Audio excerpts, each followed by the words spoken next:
get it. Let's get it. You know what it is. Buck City Reloaded, A.P.B.T Radio. We back in this joint.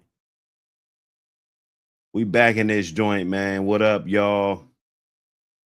What's going on, y'all? What's going on? Everybody hit that like and subscribe button. You know how we do when we get in the building. Let's go. Let's go. Let me see, man. We might got a troll today. Let's see if we got a troll today. Yes. Yes, brother. Fix your mic. Robert Wheat. Fix your mic, fix your camera. You can fix the camera, you could turn it off. This is troll day. Let's go.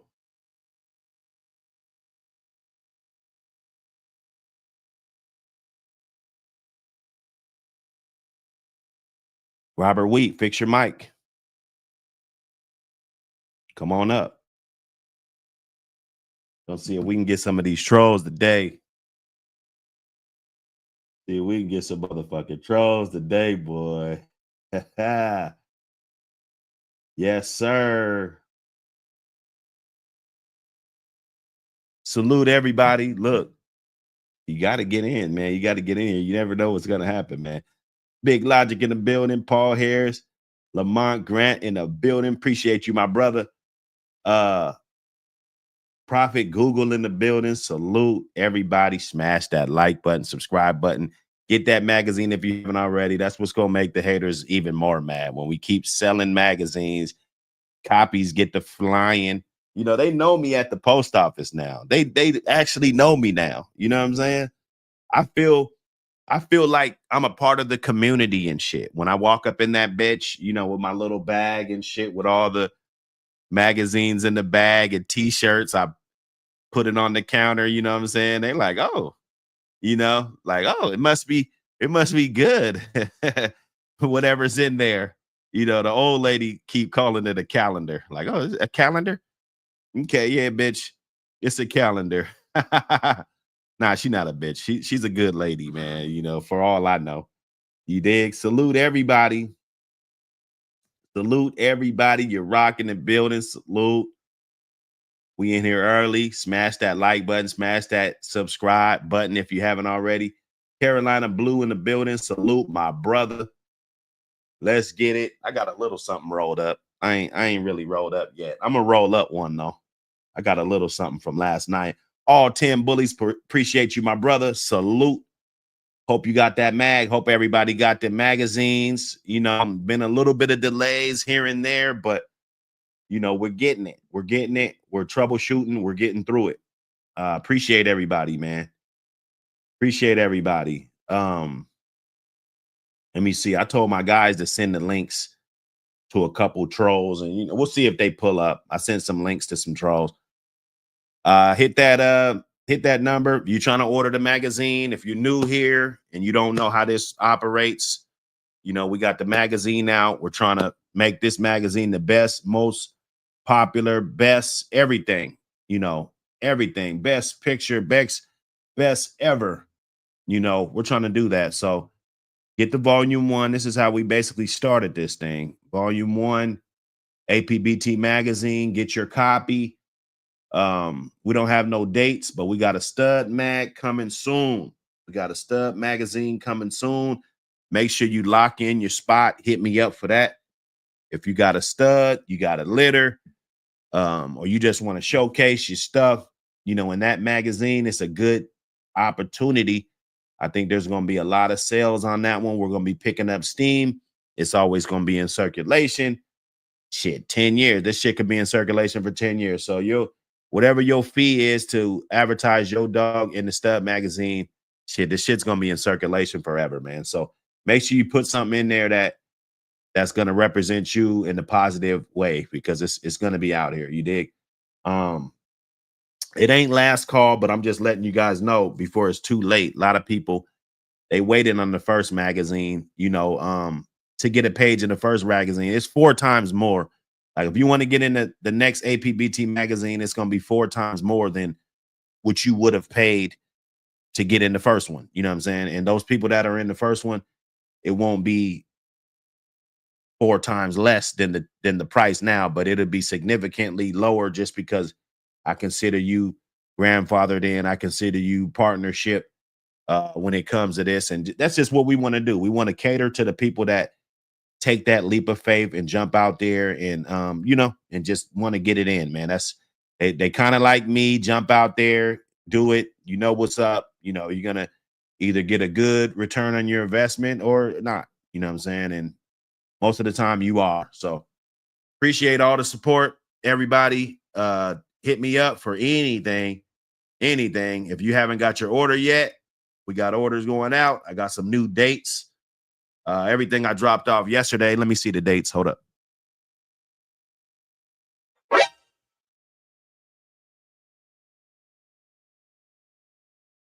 Uh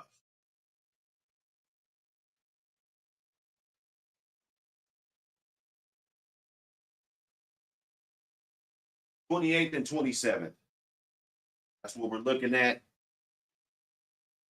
It's the 24th. So, a few more days, 3-4 more days. We got more magazines touching down. Appreciate the support. Everybody that,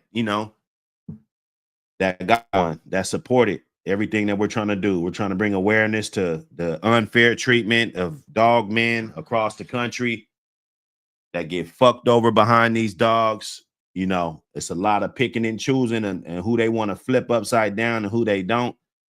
It's a lot of lack of investigation going on, and people just run with whatever the news got going on. We can't have that. We just can't have that. That's why we're going to continue to have a voice. We're going to continue to put these projects together the best we can and get out here and support and help people, navigate through these things. Sometimes getting your dogs taken, that could be a tough time.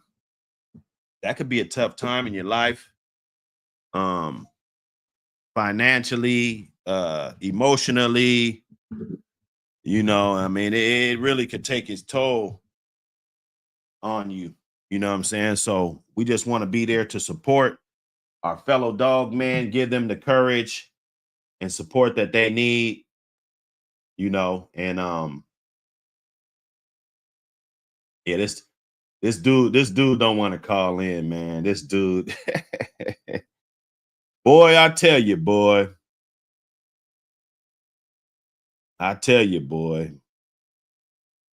These dudes, man, they just don't want to stand on nothing, man. Don't want to stand on nothing. There's a lot of involuntary celibate men out here. We got to understand that's the thing.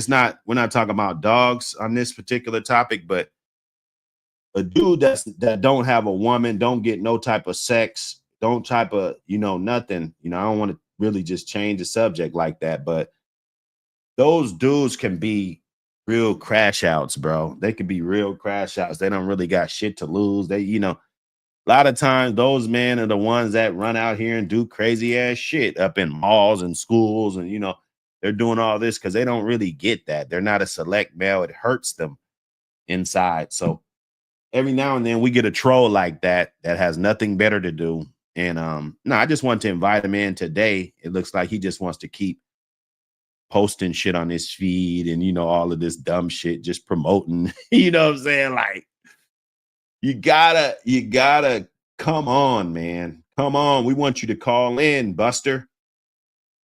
We want you to call in, Custer. Let me see who else in the building. I don't want to forget nobody. Bloodthirst in the building. Appreciate you, my brother, pulling up. Wake and bake. You know what it is. Big Saul in the building. Salute my brother. J83 in the building. Larry motherfucking Ross in the building. Appreciate you. Everything you do, brother, with the support. You know what I'm saying? That's what it is. Let me see. Let me see, man, because we got to get in here, man. Arkansas Black in the building. What it do, my brother? Salute. Game Dog History Channel in the building. Salute. Now, we got some more tomatoes for them trolls. For sure. Clear Creek in the building. Salute, my brother.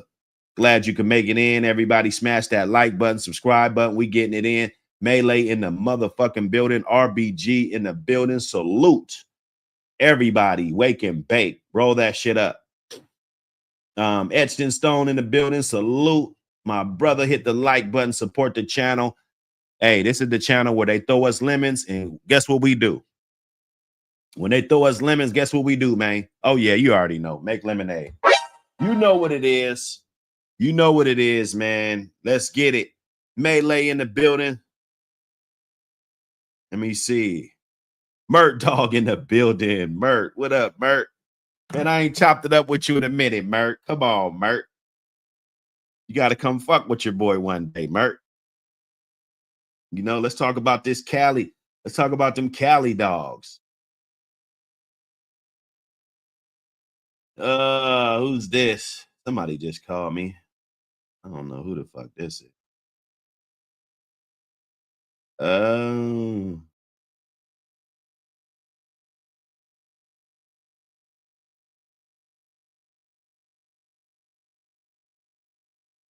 Okay. Hey, I just said something. Motherfucking Mert Dog, boy, you famous, boy. Mert Dog, you famous, man. You famous, man. Shit. What's up, y'all? Let's get it in, man.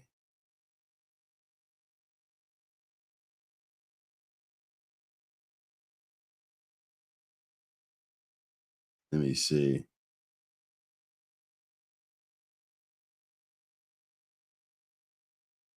Hey, man. Salute everybody. Salute everybody, man. Telling y'all. Telling y'all, man. We're going to get through this. We're going to get through this cold weather. It's going to be beautiful summertime. You know, ATD Pyro in the building. Salute my brother. Todd Green in the building. Salute. How do you get on that stud mag? Okay. So the best way just to hit me up, dog. That's what it is, man. That's what it is. Just hit me up. We'll talk about it. I got low rates for those pages. So if you got a page in mind that you want to do, you want to put a couple of your studs on there, you want to put one stud on there, whatever you want to do on that piece, hit me up. I got the low rates. You can get up in that joint, man. We got the real estate going. Once we get all of the spots filled up, we just gonna drop it, right? A.P.B.T magazine, I've been working on that. That's the full size spread.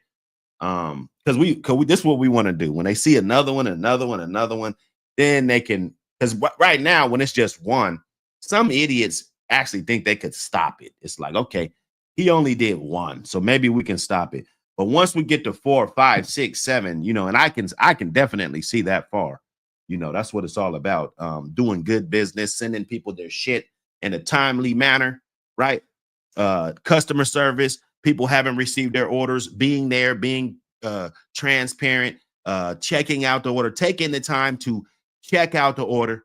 You know, nobody's bugging me. Hit me up. That's how you win, right? Them long conversations with Buck.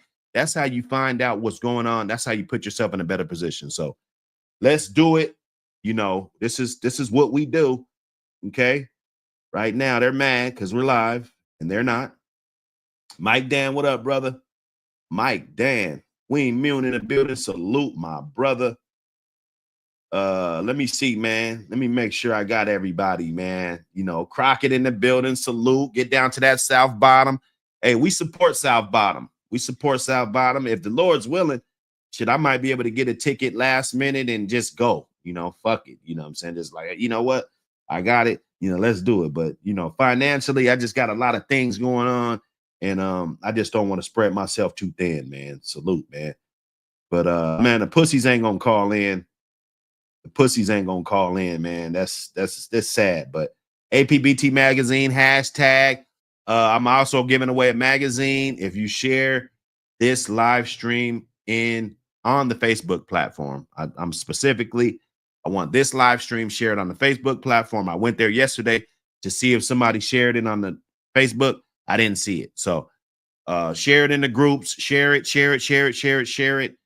9 times out of 10, I'm gonna be searching through later on today. I'm gonna see you in there. I'm gonna inbox you. I'm gonna send you your magazine, brother, because I appreciate you. I appreciate people that fuck with us and share all of this content. You know what I'm saying? That's how more people get a hold of it. Even if they're a Buck City hater, It's all good. We're lovers. We're lovers, man. We don't have time to hate, because why would I hate somebody that's beneath me, right? If you beneath me, you can't fuck with me, right? Your woman don't look better than mine. Your kids don't look better than mine. I'm a ROM. I'm a ROM in real life. You know what I'm saying? You think I got time to worry about a motherfucker that's got Similac on his motherfucking breath? I don't think so, bro. It's just not gonna happen, dog. You know, we smoking out the pound over here, man. We ain't smoking apes and shit, dog. You know, you need to know who you're talking to, man. You know, don't let me call my guys, man. My guys, they coming through. They coming through, man. You square up, you knock Buck out. You know, my guys is right there, bro. You know, longer than a decade. Salute, brother. Appreciate you for pulling up. Hit that like and subscribe if you haven't already. Be a real one. Hit that like and subscribe and get all the blessings that come to you, man, for supporting the real. That's what it is. The real is under supported. So let's support the real men behind this shit. GMB Rocco in the building. Salute to you, my brother. You know how we do, man. We don't let no fake shit slide. Let me see. Bank statement in the building. My brother, salute. You know what it is, man. We're making progress. A.P.B.T magazine. Let's see. Okay, so the subscriptions, 2026, brother. If we kill this year, if we knock this shit out the park this year, I want to bust their ass with as many magazines as I can. Rather if it's 2 more, 1 more, you know, I want to give it my all. Rather if it's 5 more magazines this year, I want to put out as much shit as I can, as much merch as I can, promote the brand as much as I can. I'm gonna try to get posters, flyers, everything, email lists, everything, bro. Ashtrays, everything. You know what I'm saying? Once this year is over, once I feel like this year is pretty much over, right? 2026 is my goal, to have this team built by all of this support that we got. We're going to have writers. We're going to have everything built. It's going to be way bigger than it is now, right? And hopefully we're going to be having yearly subscriptions starting 2026, bro. I know it seems far away, but it's not that far away, man. You look at, we on Wake and Bake 30 already, man. Wake and Bake 31 already. You dig? Salute. Salute, man. All the support. Vito Rashad in the building. Salute, my brother. Everybody in the building. See, they don't like this. They don't like this. People show up. They come into the show. Rabbit Man showing up. Everybody showing up. You're rocking the building. Ween Moon, you know, Dickie Foster in the building. They don't like this, man. They don't like this. They think they could duplicate it. Man, duplicate it then, man. Make sure you're here. Make sure you do 31 in a row, you know, and then go do another 100. For when I got out of jail, I did another 100. And then before they took me off YouTube, shit, we were doing numbers, bro. We were doing numbers over there, you know? So salute everybody. Native Gold in the building. Which line breeds best with Karada? Hey, salute Native Gold in the building. Hey, that guy, he's a superstar, man. We appreciate everything you do, Native Gold. What line cross good with the Karada? Cross best with Karada. So I'm gonna have to say Mayday, Stone City, Bolio, Red Boy Jocko, Bolio, Tombstone dogs. If you look at the statistics, if you look at some of the good dogs that were bred to Karada, you look at all the success that they've had. Even if we talk about merits or we talk about whatever we want to talk about, right? There's just, to me, there's been more success with those dogs. If you look at even before Karada was created, the Villy dog, they were crossing it to Mayday, Red Boy Jocko, Bolio, Tombstone, Stone City type of dogs with a little bit of buck in there. You know what I'm saying? Those were the dogs that they were crossing it to. So I'm going to have to say, Native Gold, that the Red Boy Jocko, Bolio, Tombstone dogs are probably going to cross the best with that. So, and just like that, you know what I'm saying?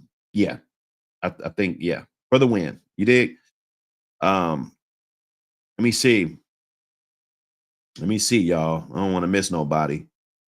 Paul Harris. I got Paul Harris. Yes, sir. Hey, appreciate everybody pulling up. Hit the like and subscribe. It don't hurt. It don't hurt, man. Hit the like and subscribe. Hey, hey, disclaimer for educational purposes, entertainment and educational purposes, no dogs are used for any illegal purposes. We do not practice nor support any illegal activity involving the American Pit Bull Terrier, A.P.B.T. Salute, Prophet Google. Appreciate that disclaimer, my brother. None of this content is used for illegal purposes. No dog sold, brokered on this channel, nothing, cracking kennels, none of that. Those guys, if you're looking for dogs for fighting, those guys don't fight dogs. So you might want to go look somewhere else, right? It's just, those guys don't fight dogs. So I mean, if that's what you're looking for, you don't call them. All right. You're looking for something good to go tear up the dog shows and put that name out there. You want a team to be behind a team Mike. This year, I think they're going to be showing up with those t-shirts popping up with all this merch popping out, taking pictures with people, meeting people. So now if you want to be a part of something great, go get you an animal, man. Go get you an animal and show that animal to the best of the ability. Condition them, feed them, get them on a good feeding regimen, and be great. That's all we want to do over here, man. Now I appreciate everybody that pulled up. Appreciate everybody that pulled up. All right. Now we can light up. Now we can light up. 60 in the building. I don't want to go check the likes. Come on, man. Throw a dog a bone. We should have more in the building. Let's go. Don't be that one hater. We don't need that one hater that doesn't want to hit the like button just because, he's disgruntled about something. Come on, man. Come on.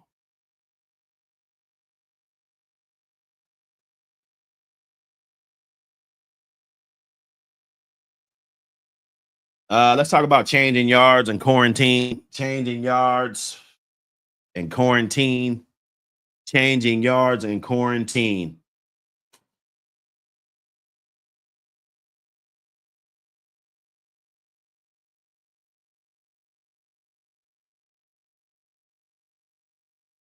Brandon Murphy, what up?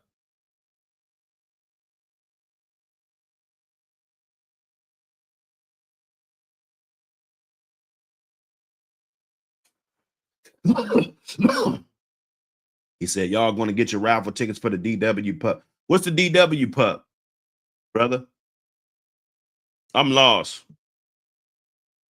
I'm lost, brother. What's the DW pup?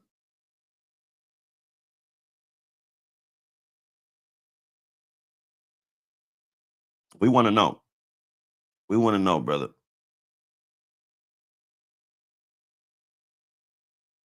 We want to know. Change of yards, quarantine. Listen, I know some people don't do this. No. I think every dog should be vaccinated. I don't care how old it is, a puppy, anything. You get a puppy off the transporter, vaccinate that puppy. Vaccinate that puppy. Take that puppy to the vet. Right? I got to say vet. Some of y'all's better than the vet. So if you better than the vet, you got that type of care, you ain't got to worry. But just for legal purposes, take the dog to the vet because they'll be like, oh, yeah, he tells people don't take their dog to the vet. Okay. Yeah. Okay, bitch. Okay, tree hugging bitch. Okay.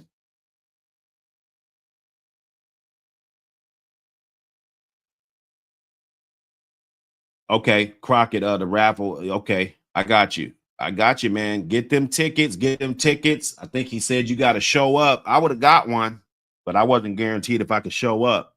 It's good to support, man. Good things going on. I don't have no feeling like he's trying to give you something bad or not trying to give you what you pay for, or what I'm saying, a dog with no papers or some shit. He seemed like a solid guy. Plenty of people been fucking with him. So I mean, that's what you kind of look for, man. Who knows these guys outside of here? That's what I'm looking for. If I meet somebody, they got a good offer. It might be too good to be true. Maybe it's about average, and I'm gonna hit up Wayne Moon. I'm gonna hit up Mike Dan, Bub Johnson. You know this guy up off of here though. He ain't really got to be no big public thing. I'm gonna hit Bank up. You know this dude. He in your area. You know what I'm saying? Let's check the temperature. Let's see You know, does he really got dogs, or is he just out here pump faking and shit? You know what I'm saying? Nah, man, support. Get to that dog show. Show some love, man. Send me those pictures from the dog show. I already talked to South Bottom. He got a photographer and everything. He's gonna do a nice run of pictures and stuff for the A.P.B.T magazine. You know, I appreciate that. That's support, man. That's support. Those are the type of people that we want to get in the building with, man. We're not gonna be mixing and mingling with people that don't fuck with us like that. You know what I'm saying? I'm sorry, you know. Yes, sir.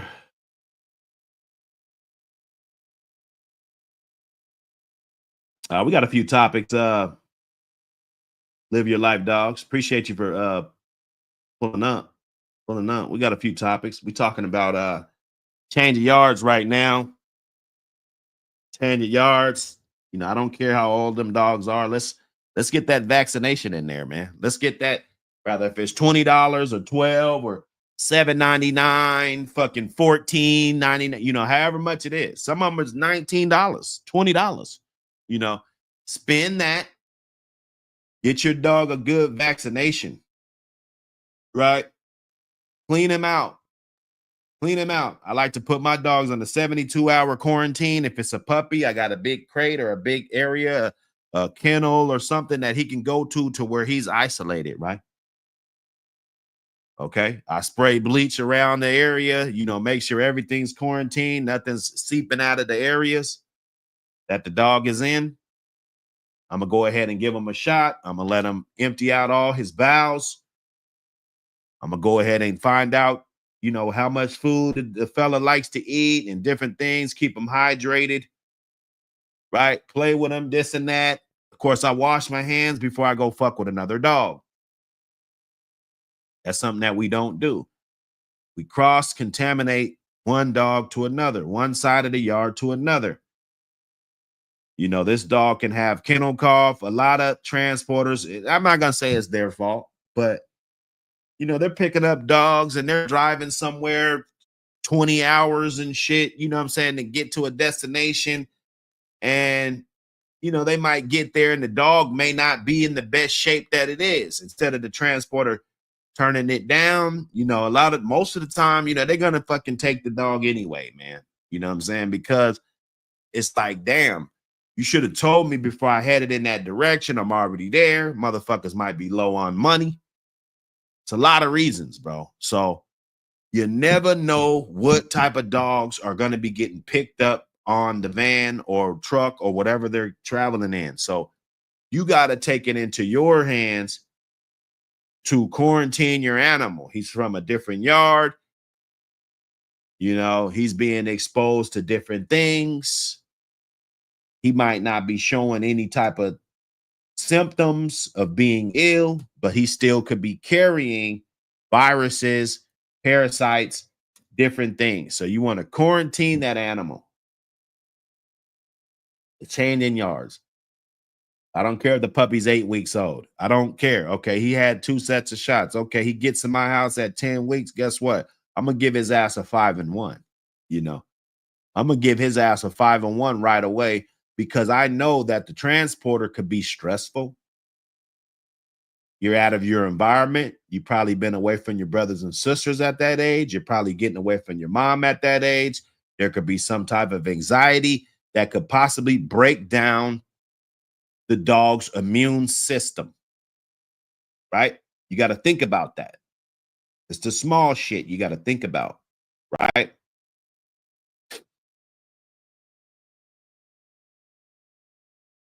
You know.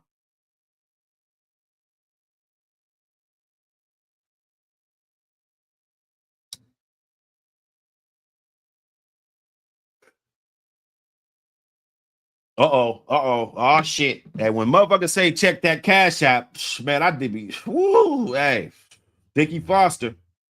Come on, man. You guys, they're gonna break in my house. They're gonna break in my house. They're gonna be mad. They're gonna be jealous. You know why? You know why they're gonna be jealous?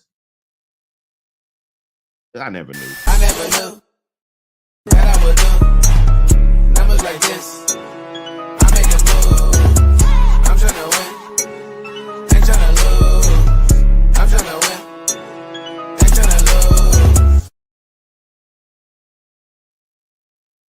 Hold up, hold up, hold up.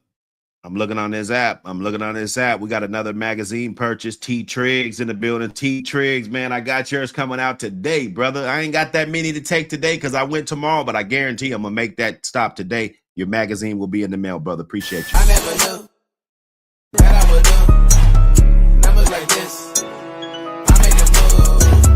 I'm tryna win, ain't tryna lose. I'm tryna win, ain't tryna lose. I never knew. I never knew. You know, I told you I just was making videos one day. Cause they took my dogs, bro. They took my animals. I felt like it was some bullshit. I'm like, wow, like, how would they do this? Like, I was so stunned. I was so fucking stunned at how they could do this. So I was watching YouTube, the players that was around. This was 2020. This was in 2020. I was watching YouTube and I was checking out some channels. You know, there was a few channels on there that I really liked. I was like, damn, this is nice. And I saw some yard tour videos and I was checking it out. And the whole time I was like, damn, I said, man, these guys love my shit. Damn, they would have loved my dogs. Like, I saw the love and everything that everybody was getting. And I was like, damn, man, they would have loved my dog. So I made 2 videos. I made one with a flirt pole of a bitch. She was off of Michael Myers back to a Pierre Hollins Red Boy bitch. Turned out to be really, really good. She produced really fucking good. Just a little bit of, I think, 1 fucking litter. 1 litter. Maybe 2. I think 1 litter, man. 1 litter produced good. And I did another video and I was just kind of talking, just kind of on my little talk shit. And I probably didn't go back for like 2 weeks to check anything. I just kind of forgot I uploaded those videos. So I'm stumbling on YouTube again, and I noticed I got some type of notifications up there at the top because I was like, okay, this was a new channel. I wasn't really used to this YouTube shit. So I looked at the YouTube and there was notifications from you guys. It was you guys that made me start my channel. Hey, man, do some more videos. This is great. This is, your story and this, and what I'm saying? I'm like, it was I mean, I ain't gonna say it was thousands of views, but one of the videos hit, a couple thousand, few thousand, what I'm saying? I was like, okay, this, that shit, because I thought it would just get like 14 views. Nobody knew, on YouTube, I know how YouTube is. I did music and shit. You put out a video, don't get, I've been here before, you know what I'm saying? And so I was like, damn, what I'm saying? That's cool. So I just started making more videos and things just started to grow and grow and grow. And, I'm talking about my experience and, kind of just going through there, just figuring it out. The reason why I started my YouTube channel, one of the reasons was because, my upbringing was like, it's like some shit you will see in a movie, like literally, like my upbringing and everything that I've been through in my childhood to adolescence to adulthood to, it's like a fucking movie. And a lot of people, looked up to me, in my section. So I wanted to give back and talk to the youth. And I saw the guys that were talking to the youth. I saw those guys. No knock against them, but they were like more straight and narrow, educated, more, guys like that. There wasn't really dudes that really didn't speak the proper English, really didn't do the, what I'm saying? So I knew that in order to pursue that dream that I had to be able to talk to the youth and be able to articulate that I would have to get better with speaking, right? So I saw the making videos on YouTube and just kind of talking and getting my words together and to express everything, you know, all these thoughts that are just in my mind, you know.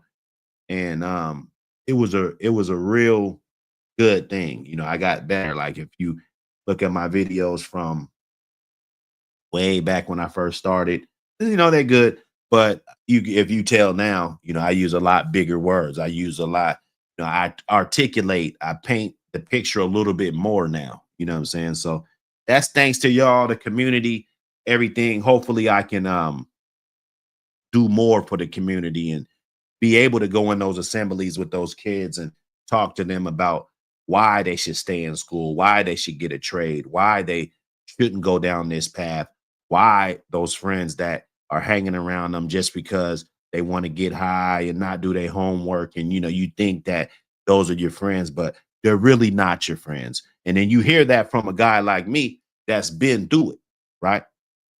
So it might resonate a little bit more. You know, I hope I can get back to, you know, doing that shit. You know what I'm saying? And serving my community. You dig? South Bottom in the building. Hey man, appreciate everything you do. I just told him earlier, man. We support South Bottom. Get down there, get in that puppy raffle. Everything y'all got going on, man. It's beautiful. You always welcome here.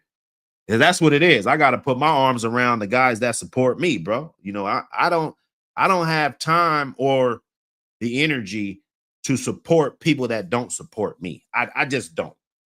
I don't. Maybe you guys do. You know, I'll sit down. You can talk about it. Let me know how that goes, right? But I don't know, or I don't have the bandwidth to sit up around fake people and sit up around. You know, I want real individuals. I want to bust bread, break bread with real men, real people, man, and build. So that's what's up, man. South Bottom, they doing their thing. You know, that's gonna be a real good show. Gonna be a real good show out. You know, I'm looking forward to seeing some pictures and you know, some write-ups and all of that, man, about supporting the breed, past and present. You know, how a lot of men did things with dogs in the past, a lot of old school dog man and shit, and schoolboys and shit that now they're doing pig pickings. Now they're doing dog shows where people can actually get ribbons. And my dog doesn't have to kill 3 dogs in order to be a champion, but he can be in this magazine. He can be an A.P.B.T show champion or whatever registry that you choose to use. You know, I'm not going to put one registry over another. I'm done with that. You know how your dog is bred. You're keeping track of the lineage. You know, you do your thing, man. You know, you loving your animals. That's what's up. So,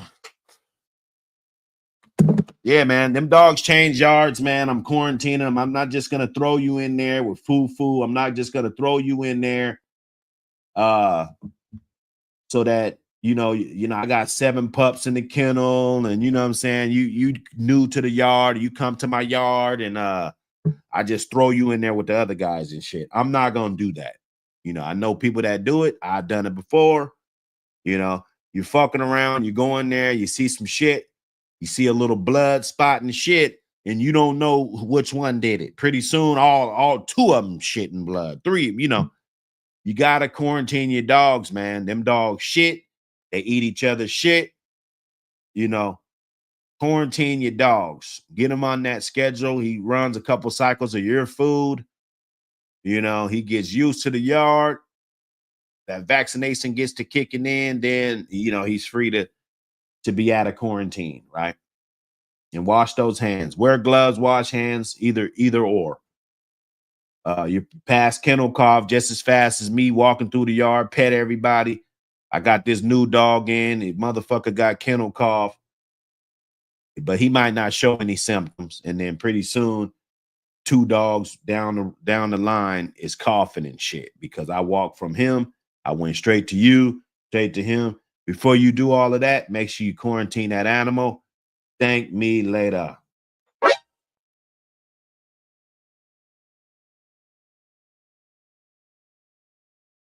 Thank me later, y'all. Roll up, Rick. What up? What up, y'all? Glad y'all can make it in. Melvin Brown, salute. Glad y'all can make it in on this beautiful wake and bake day. The good wake and bake day. Hemi James, what up, brother? Let's get it.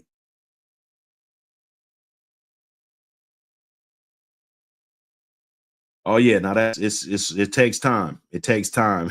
It takes time. It ain't easy. What you doing, man? I'm telling you. You just gotta love it, man. I love this shit. I really believe that me being consistent at this is gonna open up more doors and connect me with more people and more opportunities. So it's definitely genuine, but I definitely know that at the end of the tunnel is going to be something great, and people can look back at the resilience and everybody that told me to quit and everybody that tried to knock me for what I was trying to do, just because I want to have a channel. This is my channel. I want to do my shit. Now if it's growing, people like it, that's not the time to hate on it, man. If anything, just steal some pages out the book, bro, and run with it. But a lot of people, they're going to see the resilience. They're going to see all the trolls and everybody trying to slander me and, throw dirt on my name. And they're going to see, because the people that they talk shit about me to, they're going to see the elevation and the growth and the people around me growing. Right. And we're looking good, looking like kings out here with these dogs. You know what I'm saying? They ain't looking like peasants with these dogs, but looking like kings with these fucking dogs, running shit. That's the kind of motherfucker they don't want around, right? Because of his mentality. That's what they don't like. It's not really the person. It's that never give up, never quit mentality. Because they don't have that. They don't quit at every goddamn thing in life. You got to understand, sometimes that's who you're dealing with. Dudes that won't stick to nothing, even with their own dogs. They won't stick out a bloodline. They jump from one bloodline to this bloodline to that bloodline. You're supposed to be such a good breeder. Why are you switching bloodlines every 2 or 3 months then?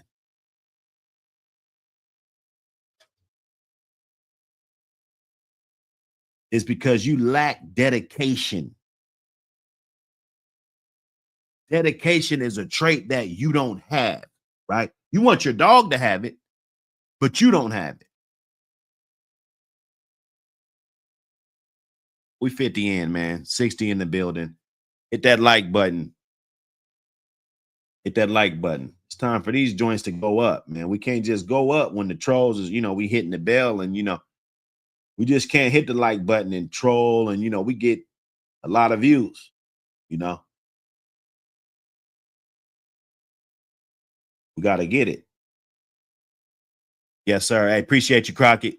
Appreciate you, Crockett. When I don't have to post that shit in the chat and, I don't have to do all that, man, it's great. I love to do it. We're going to conduct this computer screen one way or another, but man, I appreciate that.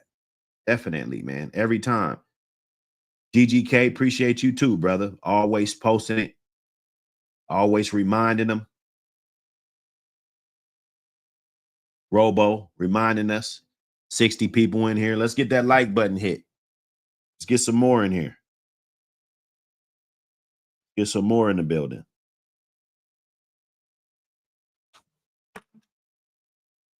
Let me see. All right, you guys got to lock in that stud magazine before it's too late. Lock in with that stud magazine before it's too late, bro. I don't want to, and then people ask me how much is the next one. That shit be a lot. Prices go up. So jump in there now while you can get your page in there now while that shit is sizzling hot. And yeah, we can negotiate. It might be something that you got. It might be a service, or it might be something that you can contribute to what we got going on. This is the number to call. Hit me up. You might got something that's valuable to what we're doing. Hey man, I'll give you this. Let me get a page or two. Let me get this. Let me get that. We negotiate, right? Put that shit together. Okay. I'm still doing interviews. So if you guys got your channel or you don't, or you're thinking about starting one, hit me up. I'm gonna do 5 interviews. I ain't gonna charge nobody nothing. You know, I ain't gonna charge nobody nothing. You're trying to grow your channel, your shit's a little stagnant. You know, you want to put out a good interview. Well, ask some good questions and you'll get a good interview. I guarantee you. Okay. This is a part of growing. This is a part of growing the magazine. This, you know, I'm gonna bring the magazine up. You know that. Oh, you thought I was gonna have an interview with you and not promote what we got going on? Nah, that's not gonna happen. But we're gonna be able to talk about whatever you want to talk about, even if it's got to do with the case. Whatever questions you got. You know, I'm here to be transparent. You dig? So get that in, man. Get that in. Get that in, my brothers.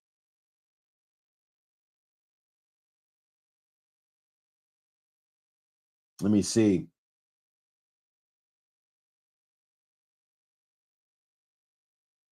How to ruin a dog.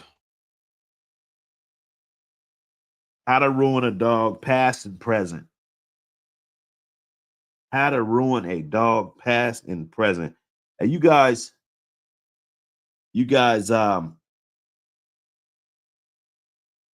let me get some questions. Let me get some answers in the comments.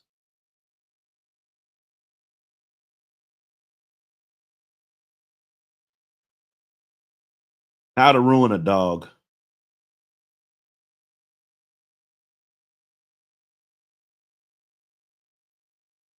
How to ruin a dog.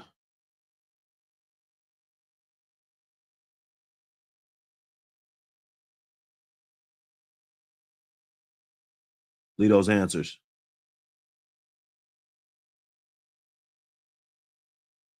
Leave those answers.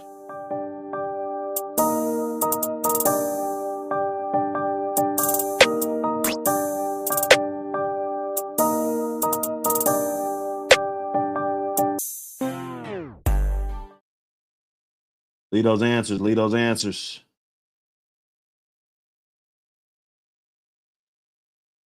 He said, having them as yard ornaments.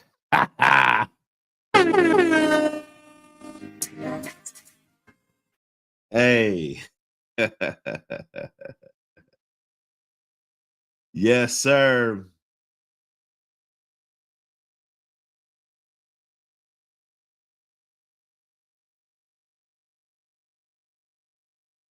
Hey, I'm telling you, man, yesterday's price ain't today's price. It's not.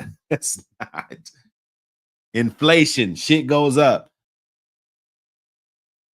Sometimes you get quoted that price, like with the magazine, and for instance, I gave out a really good deal on those pages. They big pages, full pages. And when it was all said and done, you know, I was like, damn, I kind of underbid it myself. But it's like, shit, you stand on that. So sometimes you might just get a price and just be so great, man. You just got to jump on it, you know. But having yard ornaments, having them as yard ornaments, that's a way. That's definitely a way. Big Saw, having wrong hands can ruin a dog quick, fast, in a hurry. That's a fact. Breeding pups, ruin a dog. OTCs, J Rock, ruin a dog. Breeding before fully mature. I like that. I like that one right there. Putting them around other curs. Interesting. Poor diet and cheap food. That's a good way to ruin a dog. Not giving vaccinations. Okay. They go to wrong hands, set on chain, no interaction, no love. I like that one, Big Saw. That's one where I would be leading toward right there. Just to having them, just to be having them, you know, just You got to interact with these dogs. They love that. They appreciate that. Not giving vaccines, keeping them in poor health definitely can ruin an animal.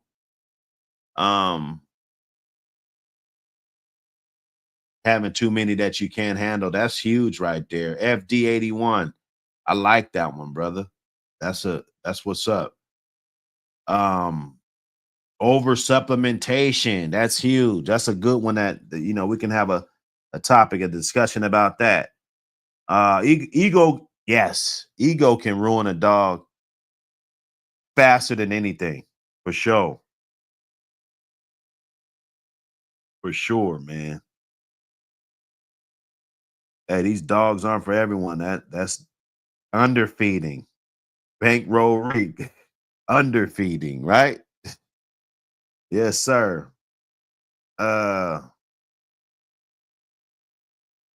People keeping them together, having them in pens together, playing cards, Uno, like that can for ruin a dog. Hey, hey, rickets, leaving your dog with rickets will definitely it ruins the dog, bro. It ruins the dog. Besides, think about it. Let's say you got this dog with rickets, his leg all twisted up, right? When the law comes to the house, rather if your dogs are skinny or fat or whatever, the first thing they're gonna see is that dog's leg on that chain. That's gonna be the first picture that they take. Let's say they go in there, they on some bullshit, taking dogs. They got to post something in the news to make it look like, this situation is worse than what it really is. That's what happens a lot. It's very rare that I see something that's like they exaggerated. I mean, they didn't exaggerate. Most of the time, they're gonna exaggerate. They're gonna, just like with my shit, they're gonna show you the worst fucking picture that they could find. Worst picture they could find. That's what they'll find. And all the other pictures is gonna be like, hey, that dog's fat. Hey, that puppy's fat. Look at that puppy's coat. That pup, that dog doesn't look abused. That dog doesn't look like it skipped the meal. That dog, so you gotta know that. You gotta know that ricket looking dog on that chain, rather if the chain laws or what it is, it doesn't matter. They're gonna put that image on there. It's gonna look bad. I'm telling you. Snitches and tree huggers, they ruin dogs. Animal control, they ruin fucking dogs, bro. So many things can ruin a dog. Cheap setup, definitely. Back to back breeding females for sure. Watson kennels. Why do the Mayday dogs become more popular? Why did the Mayday dogs become more popular than Eli dogs? Watson kennels, man. See, you're gonna get me in trouble, man. Shit, man. Can I just take a guess and get away with the answer? Let's see.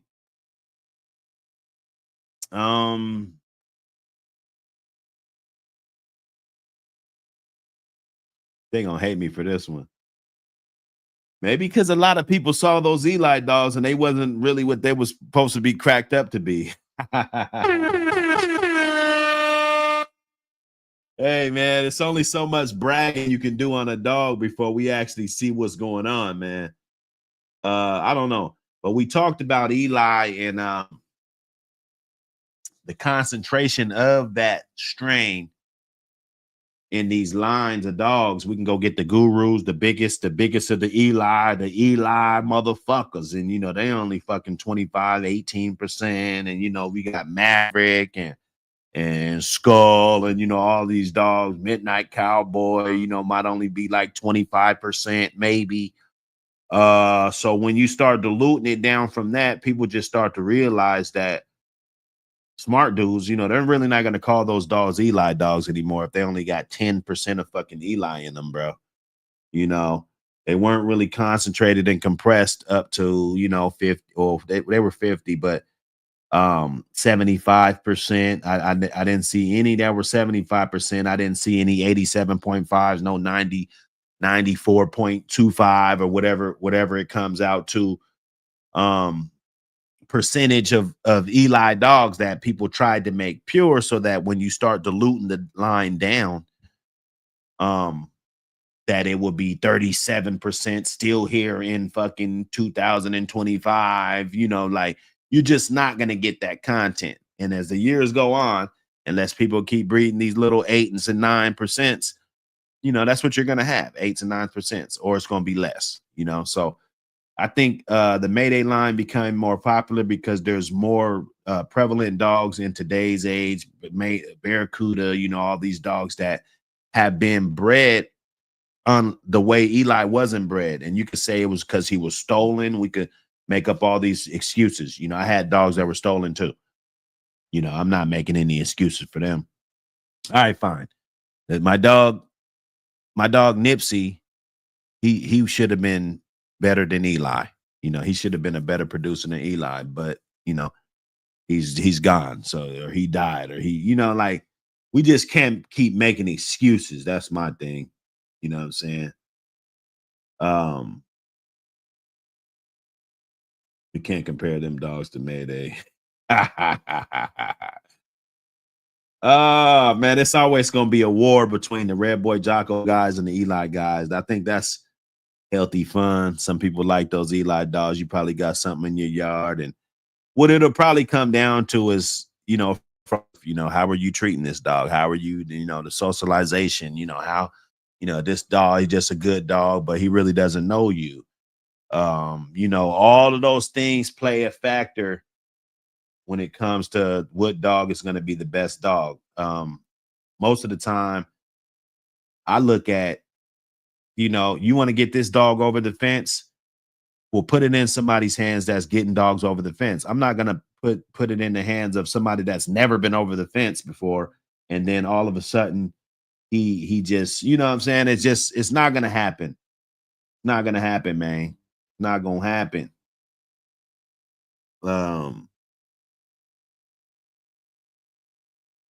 Yes. So no, to ruin a bloodline, get back to that. To ruin a dog. I like all the answers I heard. Not enough rest. Let's say back in the day. Let's say motherfucker rolling dogs and shit. Back in the day, the historical days, and we hear why these dogs ain't around no more and shit. We talk about, hey, where the Zebo dogs? Where the, what I'm saying? Where's all these dogs at and shit? A lot of times, doing them too early. There were guys, I talked to guys that in read books and shit, they did their dogs at a year old. They did their dogs at a year old, man. They gave them a nice little bump at a year old, 5-10 minutes or something, and they felt like that's what it was, at a year old, and they rolled them. By the time this dog's 18 months, his ass got miles on him, right? So then, that motherfucker damn near 2 years old, because I talked to guys, and that's what their pursuit was. I was like, well, why do you think you fucked the dog up? Let's go down the dog's history. Okay, you got him at 6 months, you rolled him at a year, you know what I'm saying? You rolled him again at 14 months. He looked really good. You rolled him at 16 months. He really didn't look good, but he maybe got a little bit of time in there. And then, you want to keep up with this standard, because you saw another dog that was matched at 20 months, or, oh, he was a 2-time winner at the age of 2 years old, and he was a champion at 2 years old. And, a lot of times those dogs, they get a lot of recognition. They stir up the crowd. People, they feel like that's what they have to do, or like a Macho Buck dog, Macho Buck, he won his first match allegedly at 14 months old, the tender age of 14 months. So if you're going to follow that blueprint, I'm not saying that the people that owned him followed that blueprint, but when you see that, you start to look at your 2-year-old dog, your 2.5-year-old dog. Maybe he doesn't want to bust a grape right now. He doesn't want to do anything. You look at him a little bit differently, right? Like, damn, what's up with you? damn, this dog, he won a match at 14 months. Like, what's up with you? So a lot of times, because you never know when the dog is actually going to be mature. You never know when the dog's going to be ready, bro. So the lack of patience and doing them too early to all this experience, in my opinion, for the guys that talked back in the day, I talked to 10 of them, and 7 of them told me that they don't look at them before they're 2 years old at all. Okay. They're not going to look at them before they're 2 years old. Now, they're not going to go down. I think all of them's answer was different as far as the way they did it, but 7 out of 10 of those guys I sat down with said that they're not looking at them before they're 2 years old, bro. You know, me personally, I think a lot of time in between is going to be essential to the growth of the dog, the maturity, and the type of quality of the product that you're going to get out of the dog. Going back, talking to Brian Bailey and shit, and he told me he did them early. He looked at a lot of shit early. That's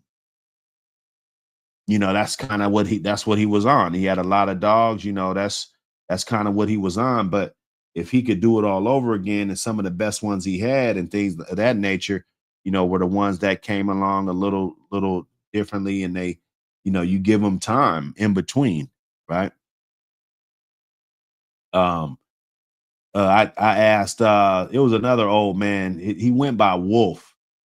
I don't remember his name. I know he's out here. He's in these pedigrees and shit. But back then I was so young, I wasn't able to, find out, what name he went under. Of course, if his last name, but he went by Wolf.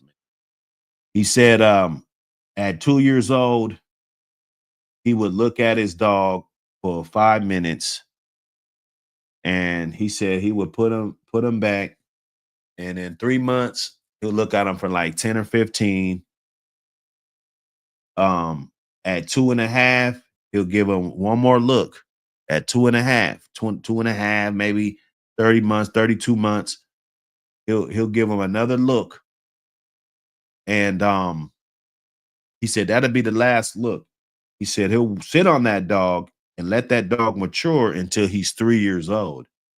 Then when the dog's 3 years old, he would try to hook the dog or match the dog or do, something that, game test them or whatever. That's just, we're talking about historical shit. I'm not telling nobody to do this with your dog. We're just talking about how people ruin dogs, back in the day, different bloodlines. Some of them are here, some of them are not. We talk about it all the time. And a lot of times this is the reason why. So this is what this is about. So 3 years old, he'll hook the dog, right? So the dog will have his first match at about 3 years old, right? Let's say the dog wins. He'll have another match, or he'll entertain the, matching him again after at least 6 months, no matter how easy, how, he'll give the dog at least 6 months in between. So you're thinking about on the best day, 3 years old. Let's say he got matched on his 3rd birthday. 3 years old, second match, 3.5, right? 3rd match, 4 years old. That dog is in his prime at that point. 3 years old to 4, 4.5, 5 years old, 3 to 5. That dog is in his prime. He sat for 2 years, not a tooth in him, right? Let me put this disclaimer because they these cocksucking ass tree huggers, they don't know. Hold up. No, that's the wrong one. And that's when the cousins. You guys got to go check us out, man. We be over there chopping it up, talking big shit. Let me get that disclaimer up there. There we go. Okay, so back in the day, historically, past tense, okay? Damn, not today. No, don't do this. Don't do this shit. If you do this, it's bad. You're going to end up on the Flamingos channel. You're going to be on Flamingo Live. Don't do it. Okay, so he's 2 years, to get to know him. Treadmill, different thing. You might have took him swimming, different things. Boom.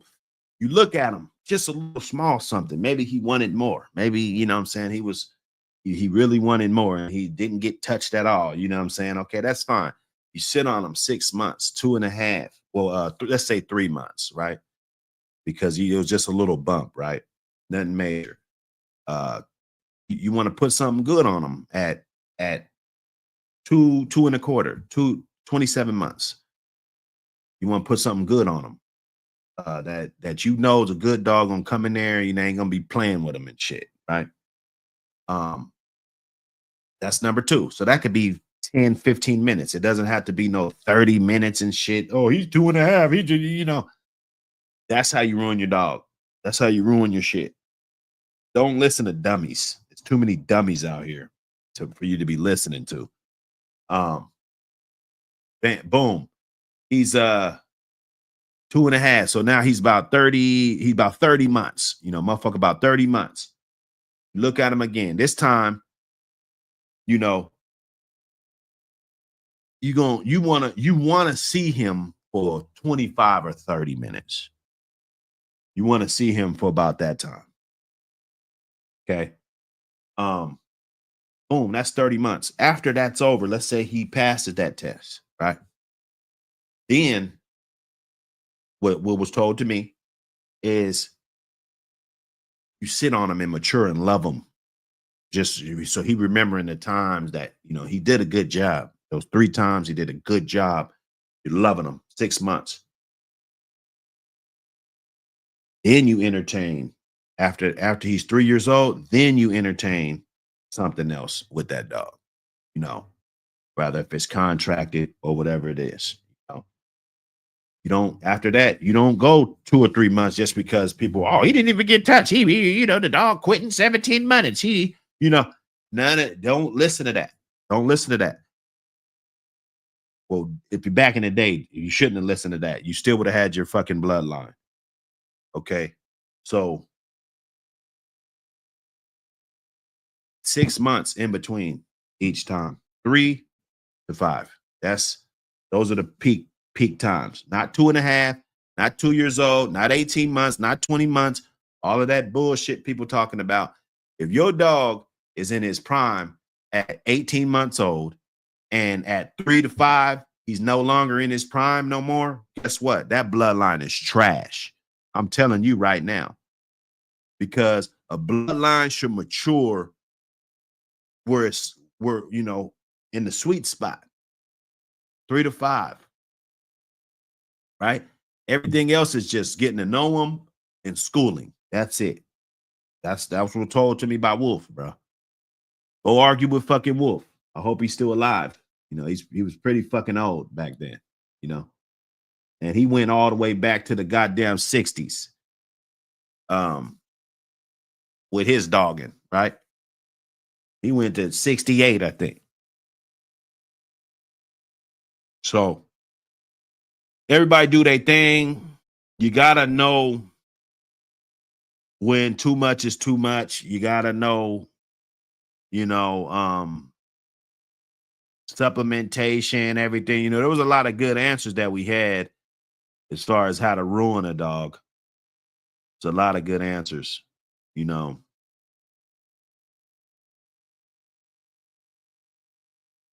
Oh yeah. Nah, get at me, man. Get that interview, man. Get it, we're gonna promote everything at the same time. I think it'd be a good thing, get a couple interviews and shit. Ask some of the same questions, some different questions and shit. You know what I'm saying? Just send me a list of questions. Or I'll go freestyle the shit. It don't matter. If it's all love, it's all love. We doing this shit for the breed to better the breed.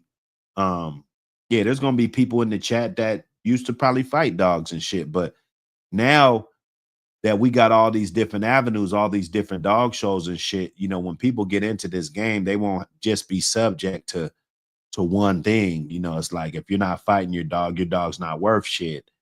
I think it's important that we spread that narrative too. Like, there's plenty of things that make these dogs have great value,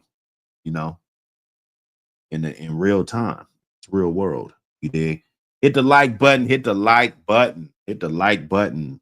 Keeping them too fat. I think you keep your dog too fat. There's a dog that be on YouTube. Motherfucker always got puppies, overbreeding the dog. The dog's always fat. I think that does nothing for the dog. It does nothing for the dog. It just turns her into just a shell of her fucking self. She'll never be able to fully exhibit a good exterior or just physical capabilities and just keeping up with some of these other athletes out here, man. There's some good dogs out here.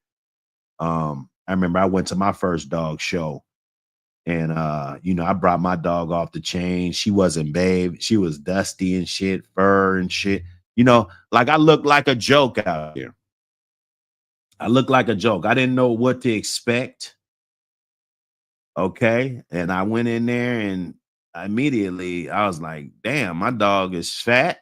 My dog is dusty, and I saw how dusty my dog was. So before they got to me, I tried to wipe her fur down. I tried to wipe her fur down and had a whole handful of a mitt full of fur, bro. Dust and fur. That bitch, she wasn't he was healthy as far as she eating and shit like that. But man, that dog was like shit. That dog looked like shit. And she was a good bred dog, to say the least, but looked like shit. They didn't give me no ribbon. I didn't get no ribbon. I'm missing teeth and shit. I'm out here thugging at the dog show. I thought I could come in there just because I had a good bred dog. Nah, that doesn't matter, man. People, they were traveling from Canada, Oregon, Idaho, Utah, California. They were serious. They were serious. This sport was serious. This was way back in probably 90, 96, 98, maybe. This was a long time ago. My first A.P.B.T show I went to. So um you gotta love the dogs. Socialization. I think Big Saul said that. Leaving them on the chain, no socialization, interaction, or love. That's the number one way to ruin a dog right there. You just put him in the backyard. He don't know shit. He just want to be wild. You probably see vermin and deer and different shit, predators and shit coming up to him. He got to stand up for himself and shit. He out there. You in the house eating pizza. That motherfucker's out there. So at least go out there and assure him, like, okay, I got you on this chain, little fella. You're gonna be all right. Take him off, fuck with him. Make him feel good about being in your presence. I think that's important with these dogs. Another one, having too many. It shows. It shows, bro. They getting these prospects and shit, year-old bitch, 13, 14-month-old bitch, male, 9 months, 10, 18 months, 20 months. And yeah, it's a good dog. It's bred good as fuck. It's untouched. All of that. Nothing wrong with the dog. But the goddamn dog is shy as a motherfucker. Right? The goddamn dog is shy. How you gonna manage that? How we gonna sit around here and manage that? Right? Get that magazine. How we gonna do that? Get that magazine, hit that number up, get that magazine. Get that shit. He ain't playing. He ain't playing. We pushing a hard line. Told y'all. Told y'all don't fuck with Debo. I told y'all don't fuck with Debo.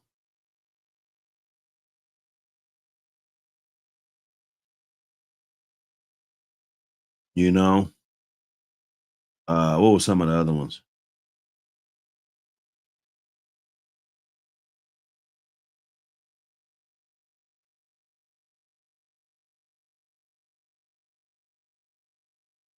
A.P.B.T radio.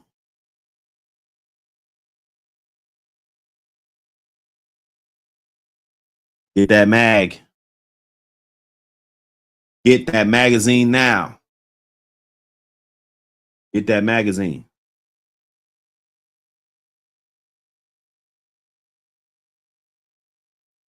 That's what it is.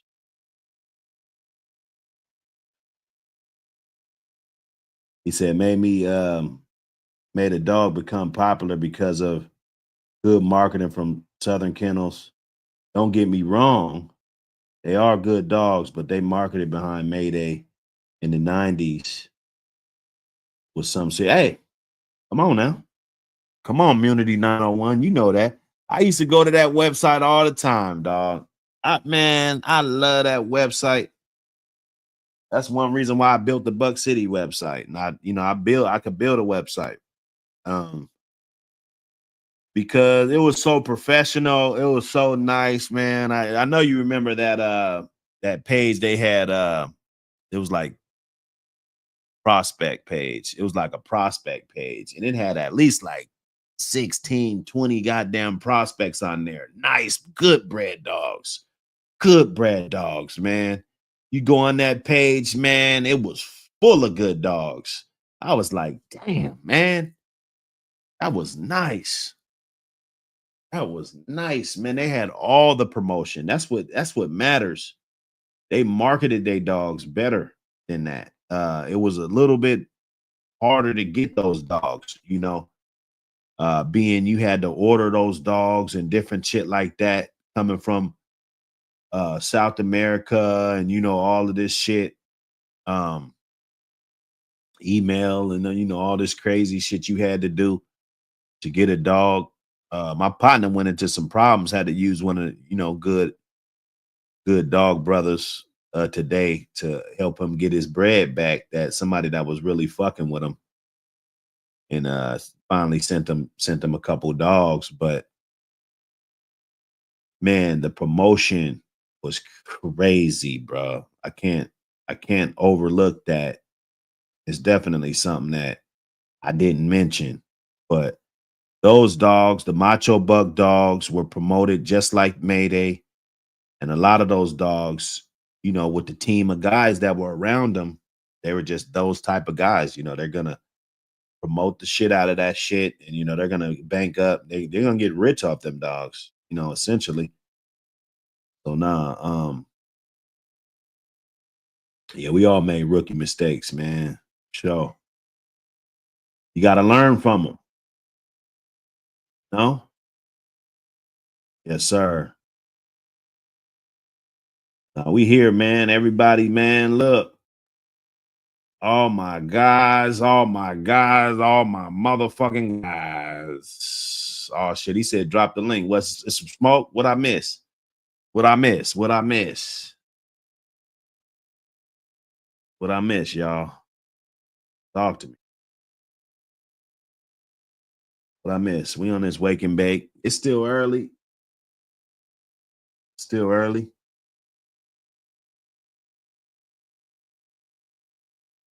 Let me drop this link, see who's gonna pull up. Beats by the bird.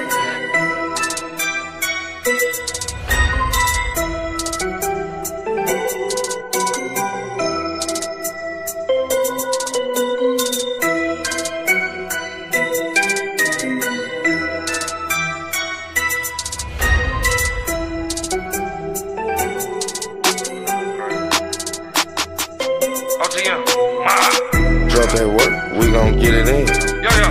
Me gon' pull it up in a minivan. Jumping out with sticks, we gon' let them have it. Selling number work, we gon' hella traffic. Big Saul, what up? Yeah. Hey, man, tell them boys down in the chat, man, they better leave Crawford alone, man. Crawford they mad. Oh, Bud and ain't he gonna fight Canelo, or is that some bullshit? That's September, man. It's final. Ooh, man, that's a long ass time away, boy. Crawford gonna stop Canelo. You think so? Anybody want to put some money on it? He gonna stop him with a body shot. Watch what I tell you, man. You think he's big enough? Hell yeah. You gotta think about it, man. People don't understand, man. Canelo first started at 135, just like Crawford did. Canelo just a little bit. He got more mass, but the height and shit, it's they identical. Plus Crawford got a longer reach too, man. And Crawford, man, he just physically strong as a motherfucker, man. That dude, man, Larry that dude. motherfucking Ross, what up? Hey, what up, Buck City in the chat? Salute, fellas. I'm at work, man. I just wanted to holler at y'all, man. Oh man, holler, man. Holler, man. We holler back. What's the deal, y'all? Hell yeah, cooling. All right. Salute, man. Hell yeah. What you think about what we was talking about today? I'm sorry, brother. Now I said, what you think about what we was talking about today? Anything? Oh, well, you know, honestly, I think being cocky, man, with the dogs, man. You know, like when I used to breed way back in the day, man. You know, I wasn't cocky, man. I would take advice from anybody, bro. You know, when you sit there and you think, you know, you got the end all be all, you know, you the God King of dogs, you gonna miss something, man. You know, you could always learn. You know what I'm saying? That's how I come at this thing. Cause like one of the brothers said not too long ago, one of your wake and bakes, he said, this is a science, man. This ain't no, you know, one size fits all. You know, everybody got their recipe, man. And you can learn from everybody's shit. You know, excuse my language. But you can learn from everybody's stuff. Yeah, hell yeah. Now that's what's up. Definitely. Yeah. Science to that shit, man. Put these Said dogs together. ego. What you think about Crawford and Canelo? Who, me? Yeah. Oh, Bug gonna do him dirty, man. He gonna wear him out with them body shots. You know what I'm saying? Tell him again. Hey, who got some money on that? Is he big enough though, man? Come man, is he big enough, man? Hey, listen, it's not about the size, man. Listen. Man, how is it about the size? But listen, let me explain. Let me explain. About the size. Canelo is not a natural 168-pound fighter, man. People don't realize that, man. He started low, man. Still, when you get older, started low, man. That shit counts. You get older. Listen, you can't not like David Benavidez. You can't get back to your weight when you was your senior year. Yeah, let me explain. Let me explain it to you, bro. People sick or something. Let me explain it to you. Go ahead. Crawford coming up in weight. Canelo got to come down. Canelo probably walk around big as somebody got that echo going. It might be. I'm gonna mute my shit. Yeah, it's all good. Go ahead, Saul.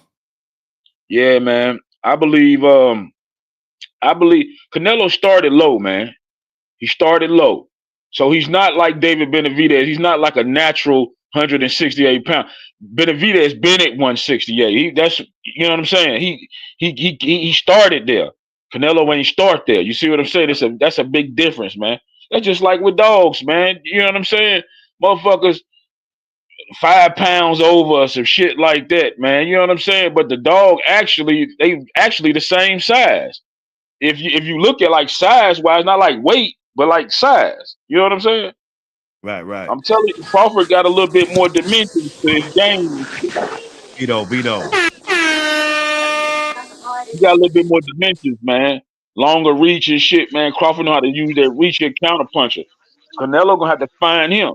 So when Canelo swing and miss, Crawford gonna make his motherfucking ass pay. You see what I'm saying? The only thing I'm scared of is Crawford get hit clean. Can he take his shot? That's my only fear in that fight right there.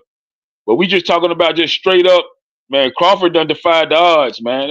I'm talking about. Did you see how he did Spence, man, in like the third round when they locked up and he just nudged Spence off with a shoulder and pushed his ass halfway across the ring? Spence a little dude though. Spence ain't big like Canelo. But this is my thing though. Listen, Spence came in. Spence was 154 pounder coming down. Crawford was 130 pounder, 135 pounder coming up. And look at the strength difference in that fight, man. You see what I'm saying? You get what I'm saying? Crawford had to come up and wait to fight Spence. You see what I'm saying? And you could tell the strength difference, man. It was a big difference, man. He was pushing Spence all around the ring. But when you put too much, like look at Wilder when he came in there, he put on that weight to fight that boy. I think it was number 2. Bro, yeah, that was bad. That was bad for him. He looked like dog shit. I could have went in there and got my ass kicked like that. You feel me? You're right. But listen, it's a big difference in skill level, though.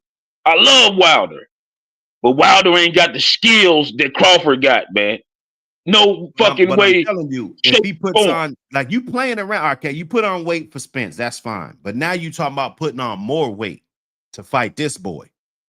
And all I'm saying is that it ain't guaranteed that work out with your stamina and shit. That's all I'm saying. Hey, that man fucking with the snack program, man. They're gonna have that motherfucker Super Saiyan 35, man, when he come in the ring. That muscle, bro. That muscle gets hot, bro. That muscle tires you out, bro. Crawford's not gonna try to make 168 pounds. Fuck no, he ain't gonna go up that high.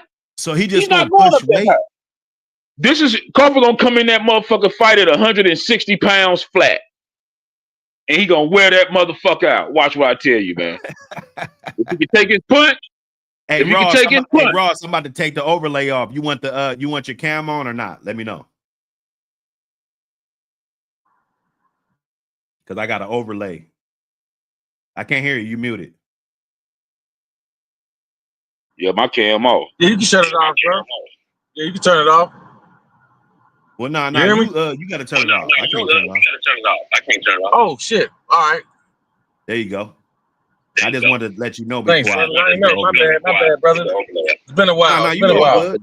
I would look out for you anyway. You know? My man. I'm from the real streets. Hey, watch how that body works. Watch the body work. Yeah, watch the body work. You're joining the background might be too loud, Larry. All right, my man. Yes, sorry, sir. brothers. My bad. My bad. Yeah, we got that swag like Larry Ross. Yeah, the swag like Larry Ross, man. That's a new bar. Hey, but watch what I tell you, man. Watch the body work, man. Crawford, by the 5th or 6th round, man, Canelo gonna be weak as a bitch. Crawford gonna literally try to stop him, though. That's what I love about Crawford. I ain't used to like Crawford, man, because I was a Spence guy. I ain't gonna front, but I respect this game, though. When Crawford, man, he ain't no nice motherfucker, man. He a mean motherfucker, man. If he got Canelo, dog that I think is too big for him, bro. That's what's about to happen. Listen, man. Man, this shit gonna be shock y'all, man. How Crawford gonna step to that motherfucker, man. Watch what I tell you, man. Listen, I had Crawford over Spence, bro. I'm here with you. But now I just think he's gonna get a dog that's too big. That's all I'm saying. So basically, there ain't no pressure. All he got to do is train hard and fucking come in strong as a motherfucker so you could knock that boy's socks off. When Canelo feel one good shot from Crawford, he gonna be like, damn, this motherfucker stronger than what I thought. He can say, God damn, I can't come in there goddamn on some bullshit. You know what I'm saying? And it's gonna be one body shot that's gonna happen, man. Because Crawford good at letting the motherfucker run up on him. That's it. And he hit hard enough to make you think twice. You know what I mean? You come in there, going at him, he gonna hit you boom, boom. You know what I mean? To the body, you gonna stop. Like, oh shit, I can't just maul this motherfucker down. You never know. Shit, Canelo might eat that shit. He's a bigger dog. He might eat that shit. He don't like pain. He don't like pain. When Floyd stung him, he stopped. The Floyd had him under control. We let him feel something. He ain't going nowhere. Nah, Floyd was significantly faster, bro. It was like when you're fighting Floyd, it's almost a bad idea to even swing at this motherfucker because he's that fast. So Floyd will fuck you all the way over with his style. You know what I'm saying? Like you won't even know what to do. Because once you punch at him, he's just gonna counter and light your ass up. So when dudes be fighting Floyd, they be scared to even punch at him. That don't count. That don't count. That's true. That's what I be watching. Hey, I'm telling you some real shit. About But those locals forever, you gonna man. counter I that better do your motherfucker to the research on body the one time. assays, man. Crawford got the nastiest motherfucking uppercut to the body, man. When you come in with some shit, man, he hit Spence with that shit, man. Spence almost shitted in his clothes, man. Spence got them bent over and shit, man, when he hit him with that shot, man. That shot right there all day for Canelo, man. All I'm day. gonna see when it get closer Spence is to it. I want to monster. see how they weighing in. What you know what I'm saying? I gotta see, man. Soft. If Spence is if monster. Crawford looks like he's the same size as him, then yeah, I got Crawford all day. But if he looks like the significantly smaller dog, He gonna look smaller. He gonna look smaller. He gonna look smaller. I man, don't he give a gonna get shit. ate up by Canelo, dog. Man, watch these combinations, man. This motherfucker gonna be throwing at this motherfucker, man. Crawford punch hard, man. He had that 4 pound. How you brothers doing? Cooling. What up, Itch? Man, did y'all see that fight when he fought Bivol Canelo? I don't think so. I don't remember that. Man, he lost like every round just getting jabbed, brother. Canelo isn't that great how they make him out to be. Crawford gonna try to stop that motherfucker. I'm telling you. Crawford gonna try to stop him. When After Crawford this, feel his shot, it's on YouTube. After this, go watch Canelo versus Bivol. Then you're gonna be like, yeah, Crawford's gonna beat him easy. He's just gonna box him. But Bivol a bigger guy. You can't really say that. Bivol is significantly bigger than Canelo. I mean, it ain't even funny. You know what I'm saying? Canelo knew he shouldn't even been fighting them motherfuckers, to be honest. Be quiet. You know what I think? I don't know. I think I did see a little bit of that one. I think I saw that. Yeah, he was too big for Canelo, man. Get out my fucking cup. Yeah, he was too big. Yeah, he was too big for Canelo, man. But Crawford, watch what I tell you, man. Watch the body with work. a jab, though. Yeah, he was too big. Yeah, that motherfucking jab was hard. Shit. That wasn't no little Canelo wants to come in and bang. You know. Canelo wants to come in and bang with you, man. Man, Crawford gonna catch that motherfucker in between a combination with a body shot. And the whole fight gonna change. Watch what I tell you, man. I just can't respect the champ that don't fight their mandatories, man. That's corny, bro.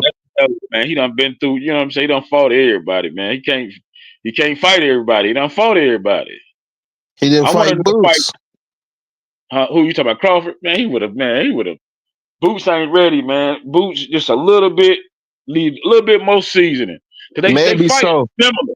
Maybe so, but you gotta at least defend your belt once, man, when you get it, brother. I can dig it. He won big fights, though. You know what I'm saying? What fight would you take, Canelo or Boots? That's just, you know what I'm saying? I would have rather paid to watch him fight Boots. Because Boots was calling him out, right? Boots was his mandatory. It was right after that Spence fight. That would have been a payday for Crawford, man. He took 2 years off, man, and fought some person, I can't even say their name, moved up to fight somebody. That dude fight like Canelo a little bit. That's why he fought that motherfucker, man. Crawford ain't stupid, man. Crawford been playing in this shit for a little minute, man. Crawford to see something in that motherfucker, man. Crawford say, man, I can stop this motherfucker, man. I believe I can stop him. I believe I can stop him. That last motherfucker who Crawford fought just like Canelo. They got the same body style and everything. You know what I'm saying? Telling you, man, Crawford been playing in this shit, man. You know, and then he's like he ducking I think at the time Boots was like 26, right? It's different fighting a Mexican than somebody from Philly, bro. It's just different, you know? Yeah. I just think he just ducked him, man, because he didn't want to risk it, man, you know? Yeah, for the people, you know, it's, you know, you want to see that fight, the Boots fight, because, you know, everybody, you know, because they fight similar and shit, but I just think Boots, man, would have got stopped, man. I think Crawford would have stopped him. How old is Crawford now? Like 38? 38, yeah. Yeah, he didn't want Boots, man. I'm about to hop back down in the chat. So you really think Boots can beat him? I mean, he must have thought that, right? You think so? We can't really say because they didn't fight. You know what I mean? Yeah, motherfuckers be knowing shit though. You know what I'm saying? Motherfuckers, you know, they're He like, man, this dude 10 years, almost 10 years younger, right? shit. Canelo younger. Yeah, Canelo been boxing for a long time, dude. So, you know, yeah. I think But Crawford yeah, might I don't stop this motherfucker, man. Don't you go nowhere, Saul. I don't know. That would have been a dog fight to see. Boots But he Anderson and Crawford. on the At chin, one good at 147. But I think Boots get wobbled, man, by Crawford done been wobbled too. But I believe if Crawford wobble your ass, he gonna stop your motherfucking ass. You ain't making it through the goddamn fight. I agree. I think so too. yeah, I I think don't think Spence Canelo had got that. enough no more, man. Something happened. Crawford hurt Boots it's bye bye. It's sweet. It's bye bye. It's bye bye. He gonna hurt him one time and it's over, man. Crawford, get your ass up out of there, man. And honestly, yo, what you call it? Canelo ain't been the same since that Floyd fight, man. It's like he lost his mojo or something, you know, or his tenaciousness. Excuse me. You know? Shit. That money, man. Sleeping on silk sheets every night, man. That shit don't pay. In the fight Oscar game, told him don't take Hell yeah. it. Hell, motherfuckers he got sleeping on comfortable, it silly seemed like. He got comfortable. sleeping on silk sheets and you know what I'm saying? The best That's of the right. best. That's Yeah, he right. tried to go down there to Mexico so he could be on them steroids. Hey, Crawford on the shit too. What you mean? Crawford on the shit. He fucking with that damn what's that motherfucker? That was in the baseball who fucked baseball up? Dude who fucked Barry baseball Bonds. You talking about Barry Bonds? Yeah, Barry Bonds. No, I'm talking about the dude that was making the dope. Who was making the dope for him? Oh shit, I remember that. Forgot that motherfucker's name. What's that motherfucking white boy name? The snack program. He got the snack program in boxing now. You see how strong Crawford was in that motherfucking Spence fight, man. He was throwing Spence around like a fucking rag doll, man. Yeah, Fucking with Spence that kept white saying he dude, was man. too little. He was too little this and too little that for like 2 years. Man, Yeah. damn, what's this motherfucking name, man? Fucked up baseball. He fucked up baseball, man. He had motherfuckers hitting home runs left and right and shit, man. Damn, I can't think of it. He on the snack program and shit. In boxing. This Yeah, motherfucker be I know you talking about that. bad on motherfuckers, man. Like Drago off of motherfucking Rocky and shit, man. You Crawford think that's came in why that you think that's why he don't fight that regular? Cause he gotta cycle off of that shit? Man, listen, the dude so smooth, he making shit that you can't even detect. Yeah. Motherfucker don't even know the names of this shit. You know what I'm saying? He started that shit, man. So you know what I'm saying? He behind the commission in boxing, it's called a clean boxing program and shit. So you already know he behind that shit too. He behind testing fighters. But you got the snack program, the same motherfucker who fucked up baseball. See what I'm saying? Yeah. So he makes shit that can't even be detected. Yeah, Shit, you on man, that shit. I ain't never seen Crawford punching that goddamn hard before, man, in the spin. Man, every time he hit Spence with a jab and hurt him, man. The first knockdown was a fucking jab. Yeah, he looked like Martin off when he fought Tommy Hearns in that TV show. The combination that Crawford was throwing, man. Come on, man. That motherfucker was super strong, man. I was like, what the? He can punch, man. He could damn punch, man. That's for sure. Man, he hit Spence with that jab, man, and Spence was like, man, I can't even beat this motherfucker, man. What the fuck did I just get hit with? He didn't even see that shit. It was so fast and hard. That shit was boom, he dropped him. And when he got up, his goddamn legs was gone. I say, yeah, it's over now. And then he's gonna be switching stances on him, right? So he's gonna be going from left, going to right. Canelo ain't gonna be able to keep up with that. He gonna get confused. He gonna be doing Mosley did with Mayweather, bobbling his hands, scared to come in. That's what Then they we're gonna robbed Triple G. Fight on southpaw. Probably gonna switch southpaw on his motherfucking ass and light his ass up with that hard jab. Because he's really a right. But he gonna have that lead hand gonna be his right hand. You know what I'm saying? That's just goddamn power hand. He gonna be goddamn tagging Canelo with that jab. Boom, boom. Then he gonna go to the body with that motherfucker. Stab jab to the body. He gonna break Canelo motherfucking hands down, man. You know what I'm saying? That's it. That's it. That's what I see. Yeah, I just think Canelo a part of the marketing. I think, man. I don't see it Canelo whenever face I watch his up. fights. Canelo face gonna be fucked up in this fight. He gonna be catching leather trying to come in there. Hard one. So Man, think of this. Canelo got a 70-inch reach. Crawford got 75-inch reach. 74 or 75. That's 4 inches, man. That's just enough to get out of the way of a counter. You know what I'm saying? Crawford gonna be able to hit that motherfucker at a distance, man, and play with him. When Crawford beat Canelo, you think Crawford gonna fight Benavidez? Fuck no. It wouldn't do nothing for him. It wouldn't do nothing for him. What you mean? When Benavidez will kill Crawford, man? Yeah, he get at him. He too big. He a whole light heavyweight. Man, you know, fucking kill Crawford, man. Leave Benavidez. See, there's certain motherfuckers you got to pick and choose, man. When you go up to them goddamn levels, man, you got to pick and choose. You got want to hear something funny? I know it ain't got nothing to do with this. You want to hear some funny shit? Hey man, this troll, man. You know, I love trolls.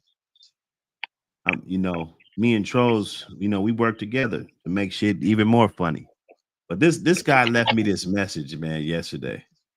Y'all niggas talking all that shit in the chat room. That's how I know y'all must be from down south somewhere, you fucking pussy ass faggots. Now that I'm calling your number to put you in your place and tell you about your little bitch ass dogs, you don't want to answer the phone, you bitch ass nigga, but you want to be online early in the morning showing some fucking mutt, sick ass looking pit bulls and shit, nigga. Suck my dick, and now I'm gonna fuck your channel up forever, you faggot.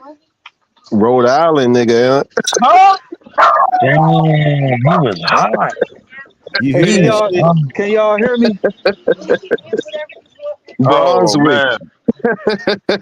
Can y'all hear me? Hey, you hear that shit, dog? The mad Where he from, man? I don't know. Yo, the northeast somewhere, man. New York, man. New York or East Stroud, New Jersey or something. Man, that nigga sound like Cornbread County, man. Cornbread County, man. I make him famous. Or yo, East I'm Orange, gonna fuck New this Jersey. channel up, son. You a fucking you sick dogs, yo. The fuck, man? You gonna try to stun on me, yo? Stun on live and shit, man. Exactly. Get your bitch ass, man. Shut your bitch ass. Like a real man don't even leave messages like that, man. Man, they hate dudes from the south when they move up there, man. Soft. Hey, man, listen, man. Motherfuckers don't even leave messages like that, man. That's like some. Y'all niggas can hear me? That's like a nigga leaving for a girl or something, man. Like you done hit one of his bitches or something, man. Yo, son, fuck my girl. I tell Yo, you fuck my girl. My puppy in the house. My puppy told me you fuck my girl. Nigga, puppy told him.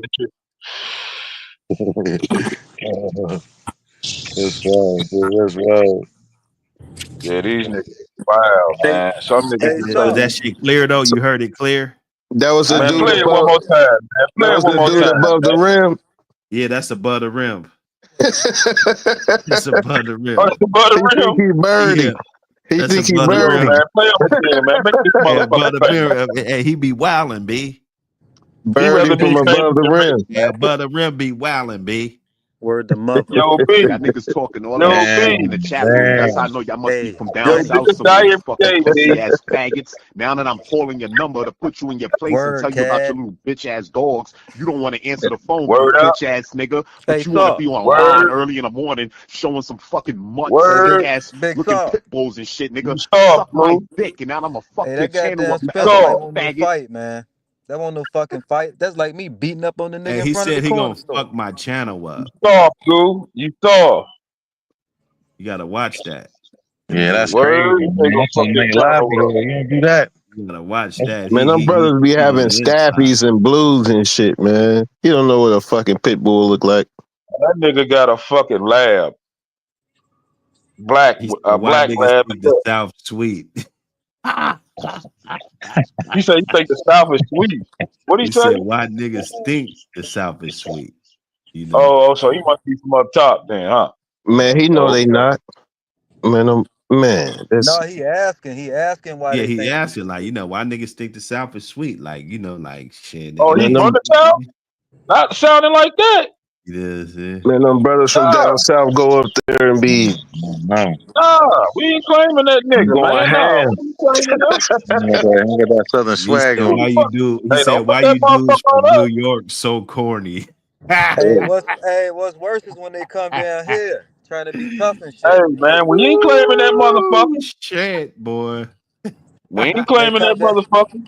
when they come down here trying to be tough, get put on their pockets. Yeah, hey, sat right on the back of them goddamn Sean John jeans, Hey, huh? look, niggas down here hunting shit and cut deer up and all that shit. What the fuck is you talking about? Real shit. Motherfucker They put get you in Hey, the down with nah, woods, that. hey, dude. nah, that's some. Hey, that cutting up deer Yo, and B. shit.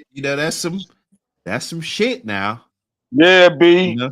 Niggas Who die the every fuck day, you B. talking to, son? I'm from Brooklyn, kid. Next thing you know, he on his fucking pockets. On them Sean John jeans and shit. Sean John jeans. Word to Nigga got on mother. Sean John jeans Word and to shit. mother. You niggas is Hey, pussy. hold With up. a pair of Sean Carters on and shit, man. They get in the woods with some Sean Carters on and shit, Hey, Hey, nigga. look up. Prophet Google Look. got Every that time. motherfucking woo. Hey, I Hey, yo. gotta put this shit on a Every solo. every Woo, New York artist got a story about that coming to motherfucker, Virginia boy. and getting some wreck, bro. Yo, Every man. New York artist got a Hey, story. hey, them niggas come down here and want to go hunting. They hunting in Sean Carter's and Sean John jeans and shit. And the whole Jean, jean jacket suit. jean jackets and shit. You know what I'm saying? Hey, yo, son. Damn. I could wear my Damn. velour out there. I could put the velour and Yo, Tim's son. on. Damn, Yo, son. son. Yo, can I wear the chuckers, B? The chuckers? Yo, son, can I wear the fucking chuckers, B? Let's shoot five, son. I ain't Hey, jacking that man. Yo, Yeah, shit, can I wear hey, my man. he said I Sean John sound West denim? Coast as a motherfucker, man. Look, Can I get some denims? Can I wear my denims? listen. Get your motherfucking ass up out of here, man. Portland, Get in the rear Seattle is of the gear, basically man. West Coast. It's Yeah, just up top. yeah. Portland and Nigga. Seattle's like 2.5 hours apart. Yeah, Oh shit. that's basically They up in the West corner Coast. and shit. They in the The corner. lingo is gonna be the same, sorta. Real shit. Real shit. Hey, man, they keep doing We the we That thing, hurt. I man. need the I we need the fuck with New motherfucking. York though. Like 'cause we Now, up I fuck with north, the New so York cats, man, but Oh no, they be we I laughing got at us some and best shit, man. friends We that's be from New laughing York. at them. like we I got wear some best friends from Timbos New and York. shit too. You know what I'm saying? Like Yeah, I wear some butters, man. Yeah, You know, everybody fuck with the I butter. I used to think wear it's a, I think it's an wallabies and shit. age, You know what I'm saying? Like, I think it's yeah, an age range. You know what I mean? Yeah. yeah. Don't come down here thinking because you from New York, niggas supposed to move That's out the right. way though. Like, nah, Hey, nigga. That's right. hey, New York motherfuckers, man, them some arrogant motherfuckers. I got family up there, man. All them motherfuckers arrogant. They'll Arrogant. talk about you while you sitting there and shit. You know what I'm saying? Like, you don't even know who the fuck they talking about and shit. You know what Ooh-wee. I'm saying? I be like, God damn. Calling You you know a what I'm saying? Bama They and arrogant. shit. No, that's DC. That's DC with that Bama shit or Baltimore, one of them. Over east and shit. I got family in Baltimore. Them motherfuckers be over east. Over where? That's true. But Hey, y'all when know I what, man? Shit, There's cool shit. motherfuckers everywhere, man. I when I was up in college, I went to college up there in Delaware County in PA. There was some slick New York motherfuckers up there, man. They was cool peoples. hey bro, when I Now first got here from Them New York California, got some cold motherfuckers, man. They when do. I got Cold here There's blood. cold motherfuckers everywhere. There's suckers Yeah, everywhere. they, You but you they gotta got more realize that cold there's motherfuckers. suckers everywhere. You know. They Yeah, That's got true. I cold lived in motherfuckers. Irvington. My baby I'm mom's up there. sister from Check Irvington, this out. I got a story though. I got a story Newark, about up there. Camden. Shit. I lived there too. I got a story about up there. We went up there My for a family 20s. reunion one time and shit, right? You know what I'm saying? I was of age, so I drove and shit with the family and shit. I had a rental. So I get up there and shit, man. So I want some bud and shit. So we just the hotel and shit, man. It was a dude, man. This motherfucker had one missing tooth in the front, right? He reminded me of Bernard Hopkins and shit. So I was like, shit, man. I say, shit, man. I want some gas, man. With some green. What's up? He was like, shit, let's get on the train and let's go to Philly real quick. We can go get it. I was like, the Philly? The train? I said, oh, hell no, that motherfucker trying to rob me. Fuck that. I ain't no It goddamn was like train with 30 shit. minutes, man. They don't be having no whips up there, bro. Prophet Man, Google, what fuck up? that. I ain't know this motherfucker. What up, fellas? He Oh knew I was man, from out of town. When he heard me talking, he knew I was from out I of was town. He saying we like, don't argue with hoes. that motherfucker trying to stick my ass up. They take all my goddamn down south money. Yeah, a lot of them niggas be walking, man. Fly as fuck. The nigga worked in the Walk down. hotel doing that shit too, man. He worked at the hotel. He was like, come on, let's go to. He kept trying to come get me and shit too. I'm like, man, bro, I'm all right. You know what I'm saying? Like, damn. This motherfucker come to the room. Shit, hey, you want to go? You want to go? Like, bro, I'm good, man. I'm good, motherfucker. I said, I'm good, motherfucker. I had to call him a motherfucker for him to leave me the hell alone and shit. Say, They this done got motherfucker. big sauce started. Rob Prophet your Google. motherfucker. Yeah, man. This motherfucker kept coming to the door of the room and shit. Hey, man, you want to go to Philly to go get the gas? What's up? He's crazy. That shit poverty though, bro. Yeah, poverty to do that shit to a motherfucker, man. Niggas be busted, I mean, man. Niggas be busted and make that shit look good. Hey, that nigga look like Bernard Hopkins and shit. I knew I couldn't trust him. You know what I'm saying? That motherfucker say, let's go to Philly. Let's get on the train and go to Philly. I'm like, huh? Yeah, New York. My bad, I lost signal. Damn. Yo, you ever been to New York? Yeah, I've been up there. Yo, you know how you gotta walk through 50 niggas just to get to the building? Oh, man. Yeah, I mean, shit. Niggas to get to a building down here where I'm at. Shit. Yeah, I ain't going to the building and shit now. Oh no, I got family that live in the building. You gotta get in there. Yeah. Now, if you live there, shit, you got to get it. And you know, it's up. You gotta Man, get look. through the courtyard. It's niggas in the hallways, Yeah, stairways. You that's like, up that motherfucker, man. Yeah, New York ain't no joke. Hey, man, and the rats up there. Oh, my God. The rats run motherfucking New York City. oh yeah, they big as Patterdales. Man, them Them bitches bigger than motherfuckers, them they cats. come through the Shit. streets, man, just walking regular through the crowds and shit. Motherfuckers moving out the way. On It's chain. like they done got used to the motherfuckers up there. Yeah, they got people that go out at night and catch them motherfuckers with dogs. Man, you ride through East Pittsburgh, Ooh, shit, that's you what I see would want to do. you Give me see a couple grass patterns. growing out the side of the building, windows, vines everywhere, man. That shit look depressing, man. Yeah, a lot of that That's up north shit real old and ran that Yeah, down. the shit rats got poverty, bro. Gucci luggage and shit. Motherfucking rats got Gucci luggage and shit, pushing this shit across the Man, fucking big street. rats up in New York, Niggas man. living Big on I rats. thought top we of had each some other. big rats in Detroit, but shit, they big as fuck Hey, in New York. Man, 7 I to seen 1 a rat pressure. attack a pigeon. I seen a rat attack a pigeon up that motherfucker, man. They were fighting like hell too, man. Yeah, they getting He good tried to pull protein that in the bitch. stores. Hey, them motherfuckers was fighting like hell. That pigeon, goddamn, he tried himself. That's That cold. rat was like, motherfucker, I'm hungry, motherfucker. You got to get it today. They fight you. All you see was feathers flying to this motherfucker. Well, that little rat was like a bulldog on his ass. He can't wait for practice over. He got Hey, that Buck. motherfucker. He Man, said that he kept remind me of scratching. my little brother got a ticket to go to court for you know how you make the pigeons fly off and shit, disturbing the birds in Wow. flight or whatever. That nigga got a ticket for making all the damn birds fly and fuck with the public and shit. Oh yeah, we got a real bad geese Yeah, problem down here. fucking birds everywhere, If bro. if if the Yeah. motherfucking geese So where these crossing the lanes street, at now, man? Why That ain't they shit's pull up? nasty though when you think about it, man. All them fucking nasty ass birds walking around and shit. fuck yeah. Yeah, Shitting shitting all in the everywhere. water. Shitting Shit everywhere. everywhere. Yeah, we have a lot of geese in Virginia, and it's against the law that you can't. If they crossing the street, you got to stop. Fuck that. I'm gonna hit one of them motherfuckers. And you going Keep to going jail. The police here. see it, you go cuff up. Police see Hey, it, Buck, you you gotta like, let God Saw do damn, a see, show why on you your didn't tell me I show. couldn't hit that motherfucker? Hey, telling you, the motherfucker better get out my motherfucking way, man. Yeah, that nigga kicked Give I at this ain't them man a tell fucking my show, pigeons. Buck. goddamn stuff. I ain't tearing Kicked up at my them car not to pigeons hit and no got a fucking ticket. person. The apparent court. You know how much swerve out the way and shit, trying to miss shit and tear up they shit. Not doing that. My insurance ain't paying for that for shit that I done.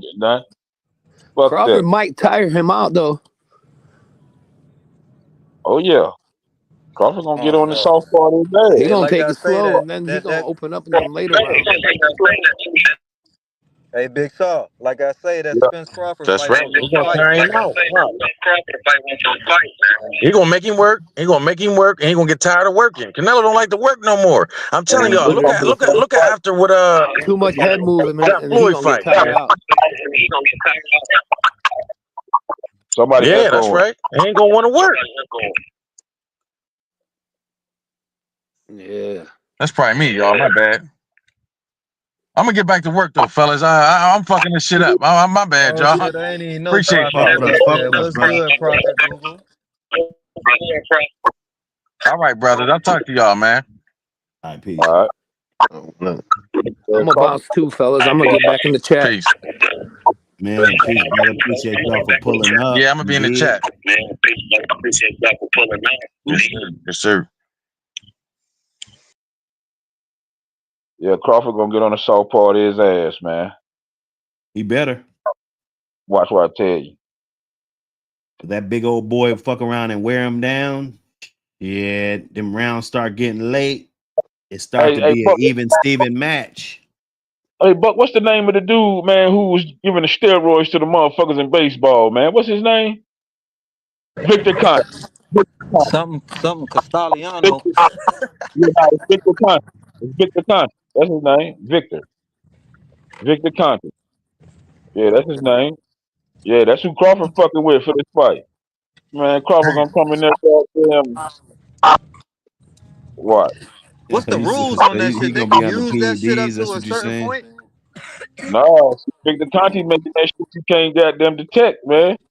He the one that Oh, invented all these steroids that's out and shit, man. All that EPO and all that HGH and the clear shit. You just wipe the shit on your see, arm. like You go right out there. now while they're in camp, right? The fight been booked, so they're gonna be Yeah, doing random testing on them. But before that, they're not testing for shit, you know. Victor Conte, he So you does can cycle off of that shit. Hey, Haney and Garcia about to fight again, ain't it? Who? Haney and Garcia about to fight after Garcia do this next fight. I think that fight over with. I think they couldn't they couldn't test for the testing and shit, man. Garcia he wanted to test and shit. Oh shit. Yeah, the niggas be wanting to get on that shit, man. Come in there and kill something. But I say shit. Let all of them get on the juice and shit. It'll make for better fights. I tell you that motherfucker much. My thing is, you still fought the man, and you knew he juiced up. You still fought him. You still lost, bitch. Yeah, Haney got his jaw broken that fight too. Who the fuck parked in my spot? Oh Lord. I think the yeah, he pride was rocked hurt more Haney, than man. That anything, was though. You looking know, bad, boy. He They took rocked the that L off boy. his record, though. You know they took the L off his record. Oh, for real? Yeah. Yeah, it's a no contest. I mean, they should have. They should have, man. You can't Yeah, PEDs, man. Look, yeah. I don't It's believe real. in even the stories I hear about the dogs and the PED. I don't believe in that shit, bro. I don't Oh think. man, Yeah, you could you probably win that night, but I don't think you winning overall with your program wait. by using PEDs because You got a good dog. you're getting false results Yeah, you of don't what even you know if you got see. a good dog. You said But what? shit, I said you don't even know if you got a good dog. Right, you're getting false results. Your results are false. Right. So But you can tell you done seen it before, man. You know ones on the juice and shit.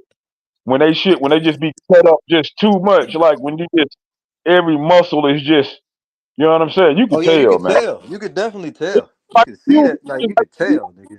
It's just like with a human, man. When you see these motherfuckers with all these cuts and it's just like they just super cut up, ripped up like how Pacquiao used to look, man, when he was on the juice. That motherfucker ain't have an ounce of fat on him, man. But what do you do when you juice and still lose though?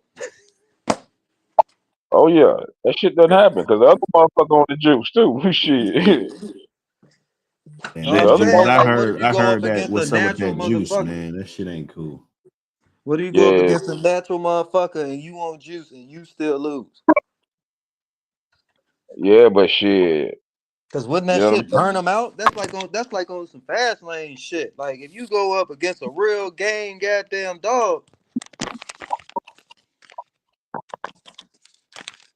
saying? Yeah, I mean, shit. Man, I'm gonna tell you something though, man. Back in the day, if you wasn't on the juice, man, you wasn't doing shit. I'm gonna just put it to you like that. Yeah, Everybody, Mayfield was on that Asium shit. You know, if you don't know how everybody to was use it, using to that shit. fuck your Everybody. dog up. But he If had a you, vet friend that was like gave him some type of adrenal steroid that helped with the Asium. So his dog is looking like 2 hours, like he just started. Mm. Yeah, you go listen to some of those Don Mayfield videos on conditioning. you He'll talk recover. about it. He was cheating like a motherfucker. That's all it If is, it's man. You cheating, you recover. know, I don't really get into that debate. You know, Yeah, but it's all they like do in the match is make you recover quick, man. When you get hurt bad, all that shit do is make you recover fast, man. That's all it really is for, though. But it's gotta have a Recover. certain side effect though. yeah, Yeah, for the males that make them sterile and shit. yep. Fuck up your kidneys, your liver, and shit. But I'm gonna tell you though, if you was back in the 1900s and you wasn't on that shit, you probably was getting your ass whooped. I'm just being honest. I'm just being honest. These motherfuckers had that shit down to a science, man. I seen it, man. You know what I'm saying? I was a kid. I didn't even know what the fuck was going on, but I seen it though. You know what I'm saying? But they use it up until a certain point, right? Then they cut it off. Yeah, they cycle off. If they know what they're doing, you know, they Yeah, they cycle know. off. But you Motherfuckers probably gotta ruin a few dogs till you get it right, you know. Yeah, I ain't into that. I ain't about to ruin shit. Nah.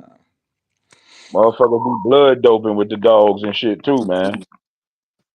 Like shooting that shit up in with blood in it and shooting that shit back in their dog like Lance Armstrong. Oh yeah. Yeah, had Yep. that shit so cold and shit. Man. It's the Had so dog much. food way. The dog This food way. motherfucker, this motherfucker, 2 hour mark. He just getting his second win and shit in 2 hours mark. You know what I'm saying? He's still ready to go. Leaning. Motherfucker, blood doping with the motherfucker. That's the nod off way. Shit, motherfuckers goddamn shoot that shit back in him, man. Motherfucking dog do a fucking run through a brick wall, man. Won't even feel it. Bang. Motherfucker be so juice to the goddamn gills, man. Yeah, that shit called EPO. Yeah. Put that clear on them motherfuckers too. That's that shit that you Conti invented that shit, the clear. Man, you just wipe this shit on your arm and go in there and work out and just, you know what I'm saying, recover in 1 minute and shit. You ready to do another goddamn workout. Mm. Yeah, man.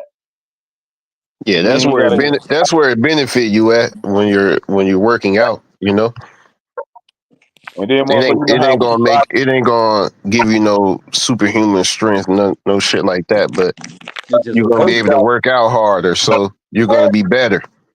exactly. And the thing about it is, man, you ain't even got to put your body in like none of them cold tanks and shit. You know how you got to shock your body to get your body back going again. Mm-hmm. Fucking with the blood cells. Yeah, you don't feel none of that shit, man. That You cold don't tank ain't a fucking joke, my nigga. you don't feel none of that shit, man. The And you get recovery is used to them ice baths. yeah, shit is just instant, man. You know what I'm saying? Instant recovery. You done worked out 3 hours, man, straight, just hard. You done recovered in 5 minutes, man. You ready to go again? Tyson claimed he wasn't on roids, but I don't know, man. He seemed The too way that angry. nigga was acting, Yeah, he seemed man. too angry, bro, to not be on roids. I know a lot of New York niggas, and they ain't that angry. That nigga was upset about everything. He want to eat people children, and then got the nerve to say it. All praise to Allah after that. Nigga, what? Somebody should have Stop, smacked that nigga on the stop. back of the head, nigga. Don't play with my God. Astaghfirullah. The nigga say all praises to Allah after that. Yeah, I How he like his feel? mic, man. He got Mike, his see ass that whooped after that. motherfuckers will never forget that shit, man. I'll never Hugging forget that. him goddamn selling out to that YouTube nigga either. I think I was what 17 or 18 in Arlington, Virginia, at my uncle's crib watching that fight against Lennox Lewis, man. That nigga was hugging that nigga afterwards, telling him he the greatest and shit. Hey, you Yeah, remember how man. He turned talking to Mike Lennox? into a big cur, a big Hey, man. soft cur after that fight. Nigga, Hey, Evander Holyfield was whooping on him. That's why he bit his ear. hey, you heard what Emmanuel Stewart was saying to Lennox in that fight. You gonna let this motherfucker knock you out? What the fuck is wrong with you? Knocking that motherfucker ass out, man. That was the good days right there, man. That was boxing, man. Emmanuel Stewart say, man, you motherfucker, you see he hurt you?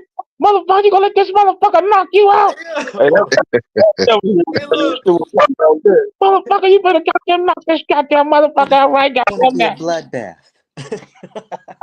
Emmanuel Stewart was mad as a motherfucker, man, because he was whooping Tyson ass and then Tyson hit him with a hook. Boom, and hurt him. Bell rung and shit. Emmanuel Stewart went crazy on the Lennox Lewis motherfucking ass. You motherfucker, you see that? Goddamn on point one goddamn punch. He was going off on Lennox ass. Next round, Lennox stopped his motherfucking ass.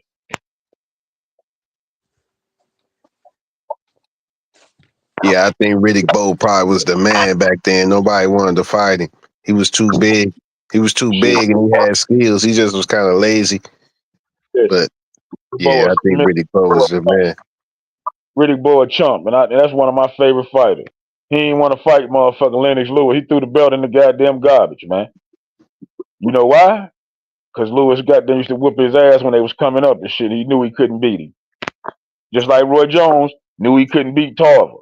But goddamn, he just fought him because of the fans. He ain't want to be no chump. Tarver was whooping his ass when they was kids, man. Some I don't know. motherfuckers He you just beat the hell out of Holyfield, and Holyfield beat Lennox Lewis. yeah. But he goddamn Styles make fights too. You know True, what I'm true saying? that. You know, a little short motherfucker like goddamn Holyfield coming in there bobbing and we using his head and shit.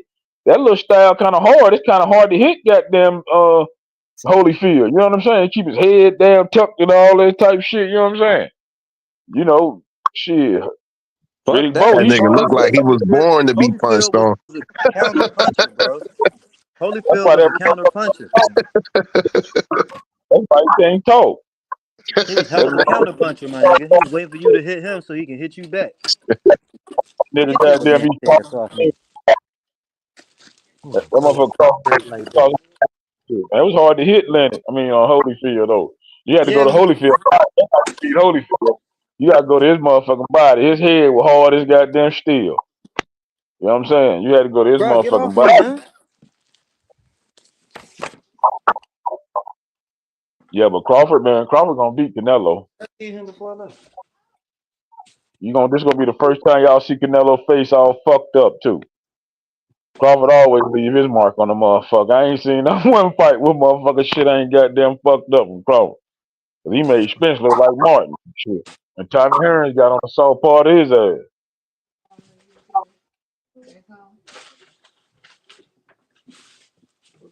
Oh yeah.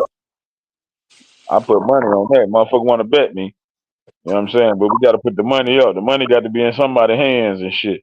These niggas don't like to pay these days. That's how you do it. You both cash out the money to somebody you trust, you know? Oh, you talking about the nigga that tried to come in here and play niggas and still ain't Yeah. paid? Hey, I'm in the Mercedes today though. I'm in the Mercedes with the white girl. Y'all niggas comments is real cute. Yeah, man, you know, see the YouTube streets, man. Everybody a little sensitive here and there and shit. You know. Yeah, we got off topic with this boxing. I'm about to about to hop back down in the chat. Yeah.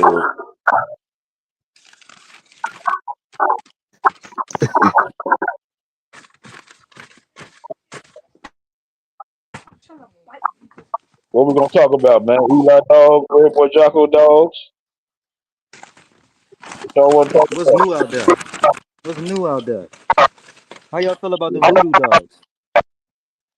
Shit, I don't know, man. It's a lot of lines being created. You know,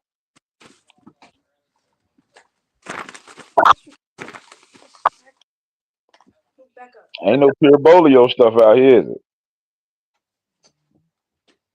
Probably heavy bolio. I don't think no pure.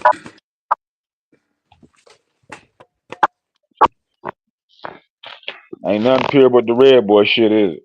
Oh, let's talk about that. What make a dog? What make a dog pure?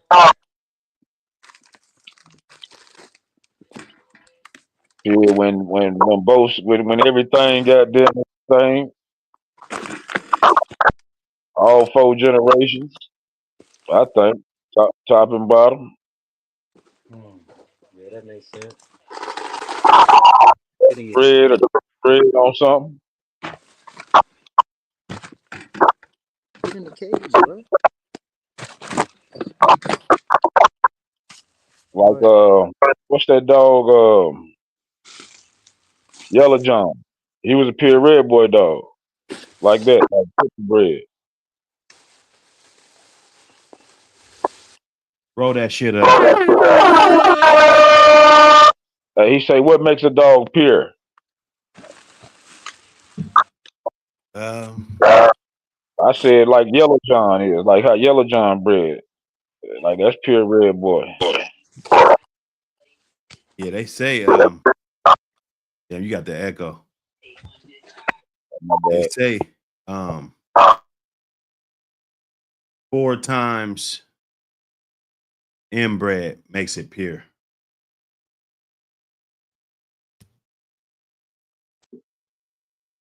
Yeah. So 4 Yellow times. John was pure. So Yellow Yellow John John pure. If I'm not mistaken, I think he's probably like 3 times, or you know what I'm saying. So they wouldn't make But him yeah, pure. when you start getting like that, then you could damn near say it's pure. Yeah. Mm-hmm. See. Can you inbreed too much? Hell yeah. Yeah. At what point, like when you chasing pure, when's a good time to out? Shit, sometimes right away. Sometimes that shit just don't click up. When the dog start looking crazy and shit. Coming out deformed and shit. Yeah. See, I want me a nice inbred dog that's a good dog. Like Yellow John, he a good bred dog, but he a good dog, you know, historically speaking, you know. So yeah, they say he's a man bite. All inbred ain't good inbred, you know. Because I want some too. They say Yellow John was a man biter. Say a lot on Zebo. So he'll light your ass up. You know what I'm saying? You know, I believe it. Said that Rollo dog was a man biter.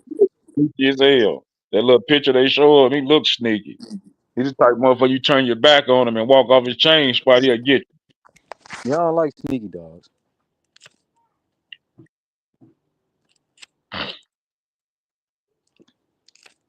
They say Zebo, he'll just come straight at your motherfucking ass. He don't give a fuck straight to attack you or whatever.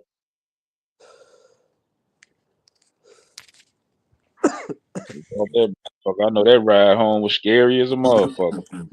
Oh, Yellow John. Hey, what strand the Mountain Man used to breed? Said what? Jeep Mountain Rascal. Man. Oh, for real? Rascal Pate shit. Oh, okay. I think he had some honey bun shit too. In that shit. Hey, when you got that many dogs, like where them shits go when you pass? When they pass. Yeah. The vultures come through and get them. Oh, they come take them and shit. What they do? Yeah. What they do when a human pass? This dude, they get to calling you. Yeah, exactly. Exactly what happens with a human. Yeah, put tell your your ass wife, in the man, you promised me 12 dogs. Put that motherfucker right in the ground and keep it moving. Shit. If you love them that much, you'll put a tombstone up there or a cross or something. My girl probably ain't gonna get rid of shit. She probably take over. Y'all be dealing with her. Hey, Yellow John looks sneaky as hell, don't he, Buck?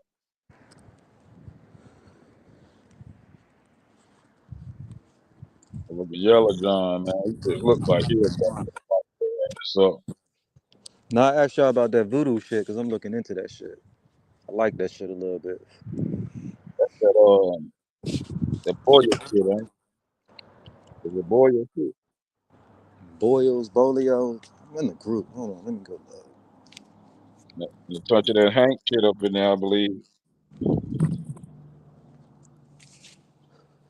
Let me look. Let me go on Hoodoo Man page. He got them shits heavy.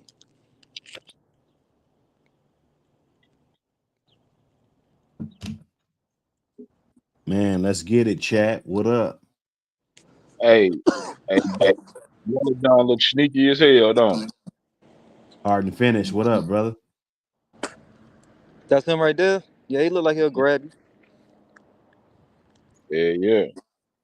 They say he was got the real man aggressive. He like he'll wag his tail till you get close enough.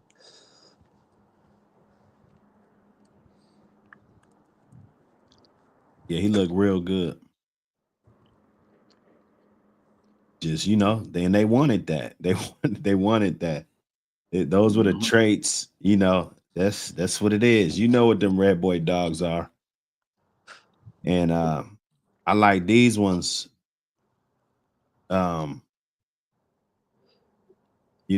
Because red boy, there's a whole lot of other offspring too. Like this one right here. If you look at his lineage,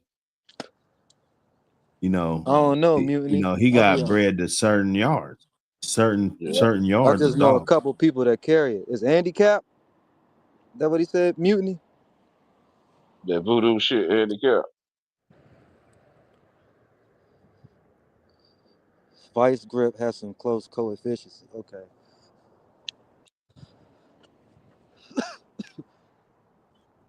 What this pedigree is up here, Buck? You got a Oh, this is a bitch that bred to Yellow John. Because you got to look at the different strains of red boy that we're talking about. Like if we talking about the Yellow John strain, it wasn't bred to every damn different type of strain of red boy and different type of shit. It's basically bred to a lot of Jocko shit. Where you at, Mutiny? Where you located, This Mutiny? is some more red boy.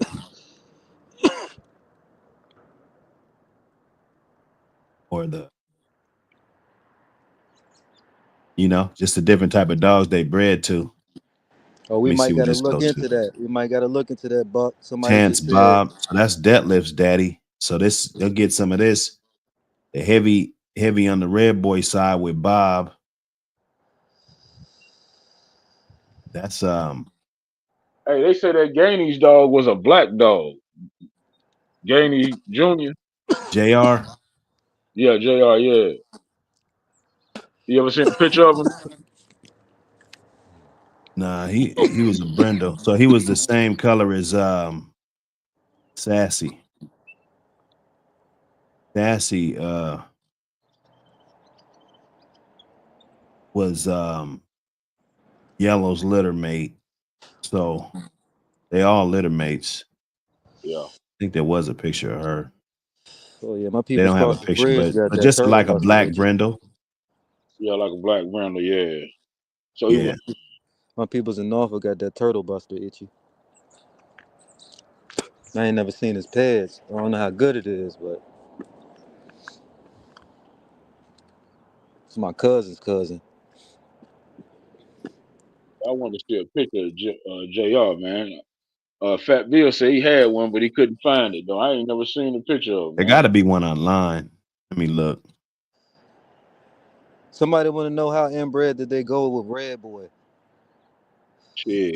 All that shit inbred all the way to the top.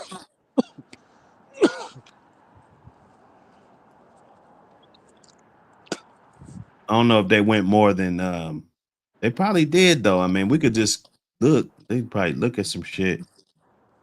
They gotta have a picture of this fool up here. I ain't never seen it. They ain't got no. That man said Memphis. Man, I gotta come with the whole safe, the whole gun safe to come visit that motherfucker.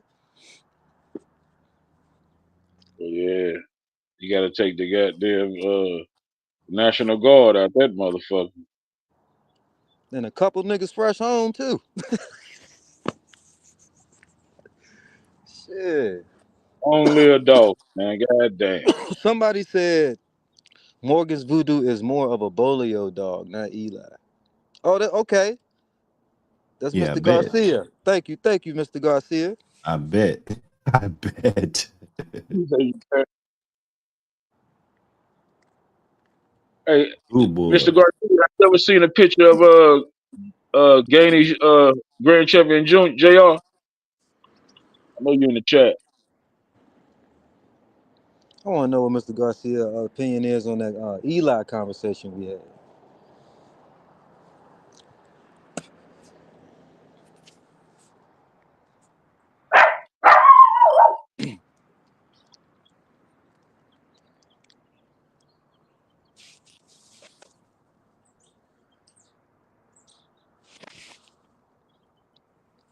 Yellow John, Rachel, Triple, Double O Red, Champion, Hog Dog, and several others were all triple bred red boy. Okay.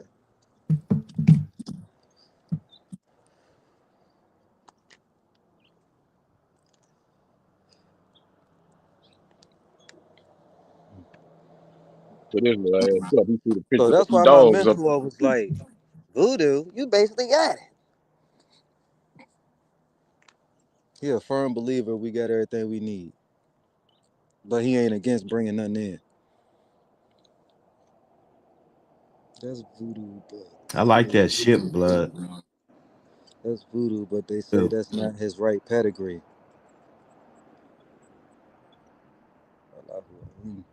Okay. It ain't no Eli dogs no more, is it? I thought we already. Man, no, man. We already went through this. Hey, uh, That's Zane why. Bell, what up, brother? salute, Mr. Garcia. Oh, that's what's up, Mutiny. Damn right. Bill Bixler, what up? Here we go. Here's Eli. Shit, we ain't got Uh-oh. rescue. Let's get the drum roll. I want to pull up on a lot of niggas, man. I'm a nice guy. Schoolboy, what up?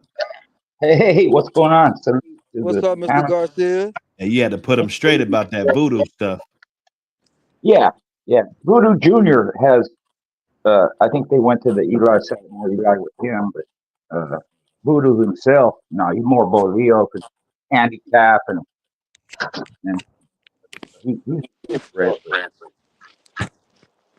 But Boyles have, most of his crosses later on were Eli, Grand Champion Cherokee Chief, Oiler Junior, Oiler, Smokey was from. The fork farm, what's his name? Cummings Dutch boy stuff. Even had champion Bumper, who was off of Grand Champion Art. So he went more with the Eli stuff to add out to his dog. It's give and take. The Bolio stuff more game, Eli stuff more mouth. Right, right.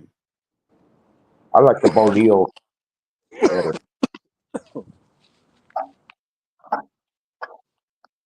Yeah. even though Eli crosses were more popular. It's all good, but in Bolio, man, they don't quit.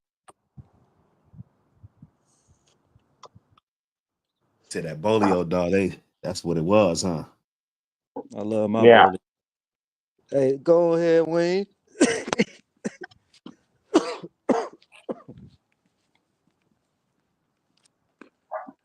Yeah, they definitely got some good stuff. Hey, Hey, we were What talking was you? about earlier how to ruin a dog. I had a question I asked everybody. How to ruin a dog. Yeah, the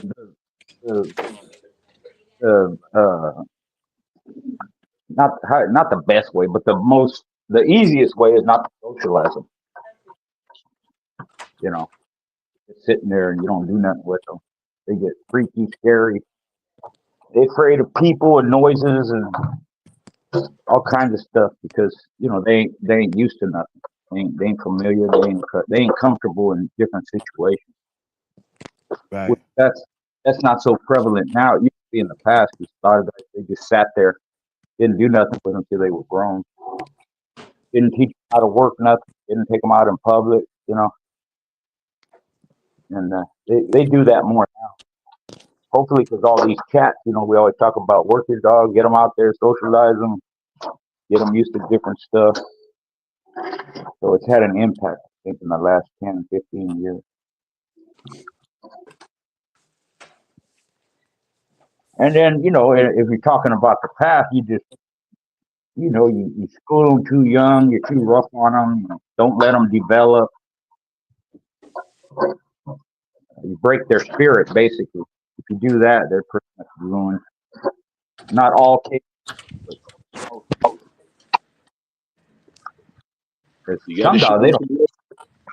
Some dogs, it don't matter what you do. They don't change. They don't care. They're going to be a bulldog no matter what. Yep. Right. You gotta show them the love. Yeah. You get in, you get out what you put in. Yep. You don't put nothing in, you're going to get not much out. You put a lot in, you're going to get everything you can out of them. Might give you scratches, Yeah, you'd be surprised what just a couple walks will do for a skittish dog. Exactly. I like to walk my dogs on the main street with cars and shit coming back and forth. You know what I'm saying? Not that. And that kind of get them out of that little skittish. Once you do that a few times, because I had one that he would like get down all the way on his stomach. You know what I'm saying? I had to keep working with him a little bit. Shit, man. Yeah, I just damn like near to drag his ass. Yeah. So I like to walk them when a lot of shit going on and shit. You know what I'm saying? Yeah, that's the When best they're thing. young, that's huge. You just give them a couple weeks just to kind of marinate with you and chill. You know what I'm saying? Like, let's say you get a new one and you might have a yard, but maybe you want to take him to the crib and just give him some of that. He could know your voice and all of that good stuff.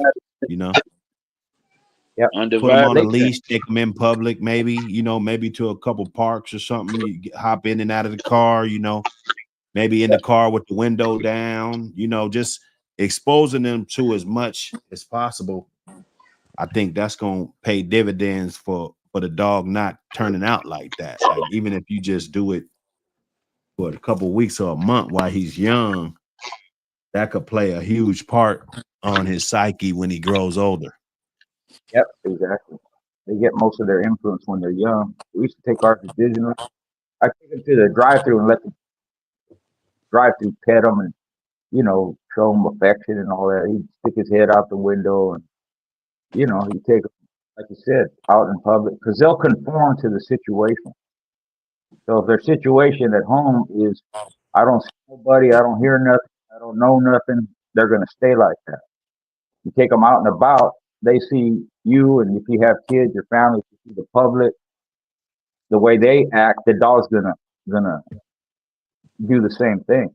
It's okay to be out here, I can around and go along with the family or just go along with my owner, walk around. They'll. We had one. I had videos of it. I can't find them. When we first got him, crawl on his belly like he was talking about. Wouldn't even walk. So my wife just messed with him. By 6 months, he was just like a regular. He'd run around the house loose. He'd go outside, learn some commands. She'd teach him sit and stay and don't go outside. Come all this stuff. It was just a big transition from crawling on his belly. He wouldn't even walk to just being a regular.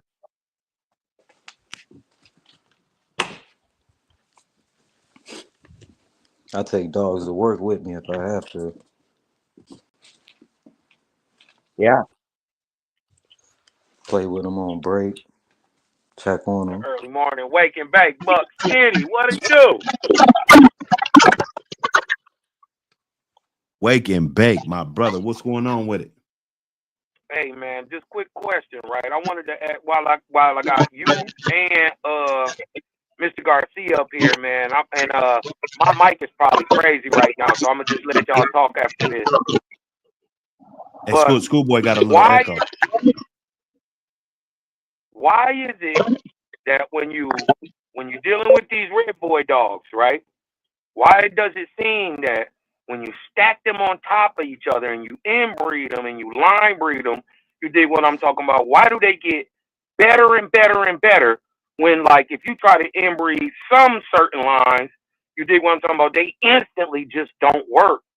Why? What about the red boy allows it to get better and better as you inbreed it and line breed it? That's ooh. Oh man, that's huge. That's a unique perspective. And then yeah, you can go ahead and say, because they got tight red boy, and even if it's halfway functional, it can be a lot more functional than a lot of these other breeds. Let's say if they were stacked up like that, right? Wow, that's huge. That's huge. But now we got to get to the bottom of it, And I Hey, shit, I'm mean, asking the niggas who know. You dig what I'm talking about? And everybody who know, they like, well, goddamn, that's yeah, a good that's ass kind of question. What does it make in that red boy that makes that thing get better? What you hitting back to every time? You But see are what they I'm saying? getting better though? Are they getting better though? Like, are they, like, I can't I think really they name a better, bunch but of.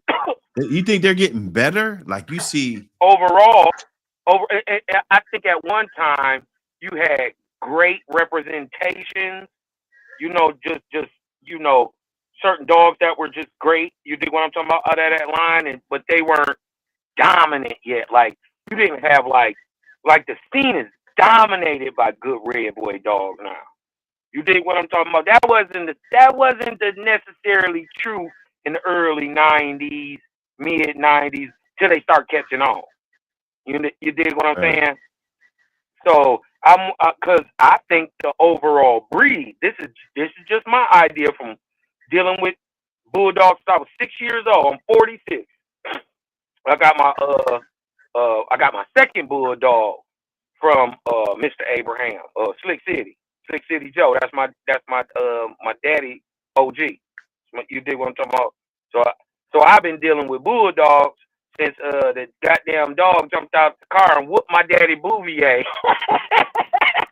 Beat the shit out of my daddy Bouvier. And this bitch is about 35 pounds. So I think the overall dog excuse me, the overall dog of the 2020s is better than that line bred, tight bred stuff of the 80s. I would take the dog of today. You could call it whatever you want to call it. Scatterbred. You dig what I'm talking about? I would take that stuff from today, that yellow, that Mike Myers, that Lynch stuff like that. I would take them dogs of the 2000s over the dogs of the 80s. And to me, what seems to be the difference is the dogs were bigger in the 80s. They were bigger. They were big, rough dogs. You dig what I'm talking about?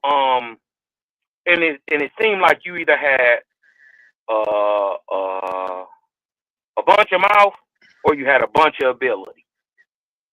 You dig what I'm talking about? And now it's even that scatterbred stuff. You got to think about it. You got 40 years and nothing but champions you breeding to. Like everything is a lit ped when you look at it damn near. You dig what I'm saying?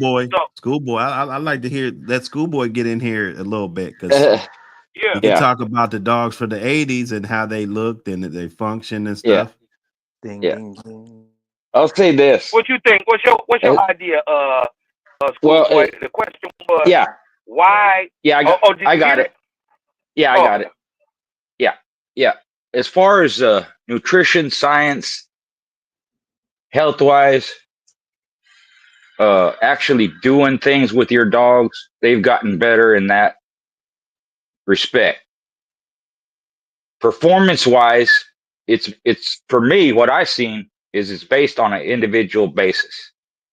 Mm-hmm. Individual breeders and owners have improved the breed, improved their dogs. Because overall, just because of the laws and because of the nature of the public and all that, a lot of dogs, and I mean a ton of them, they don't do nothing with them. You can kind of counter that if you hunt with them or you enter them in legal sports and conformation shows like that. But it's always been that way on an individual basis. They've always had people breeding junk, just breeding on paper, lying, cheating, all that stuff. So individually, yeah, they have to improve, or else what are you doing? You know, why you got these dogs if they ain't getting better than they were 20 years ago? But overall, no. But that also means there's a lot of people out there breeding good dogs. And as far as the whatever blood it is, it always starts in its own area and then it spreads out. So over a 20-year span, Red Boy Jocko, Boyle stuff, whatever, Eli crosses Eli and all that, they spread out and then they're more available.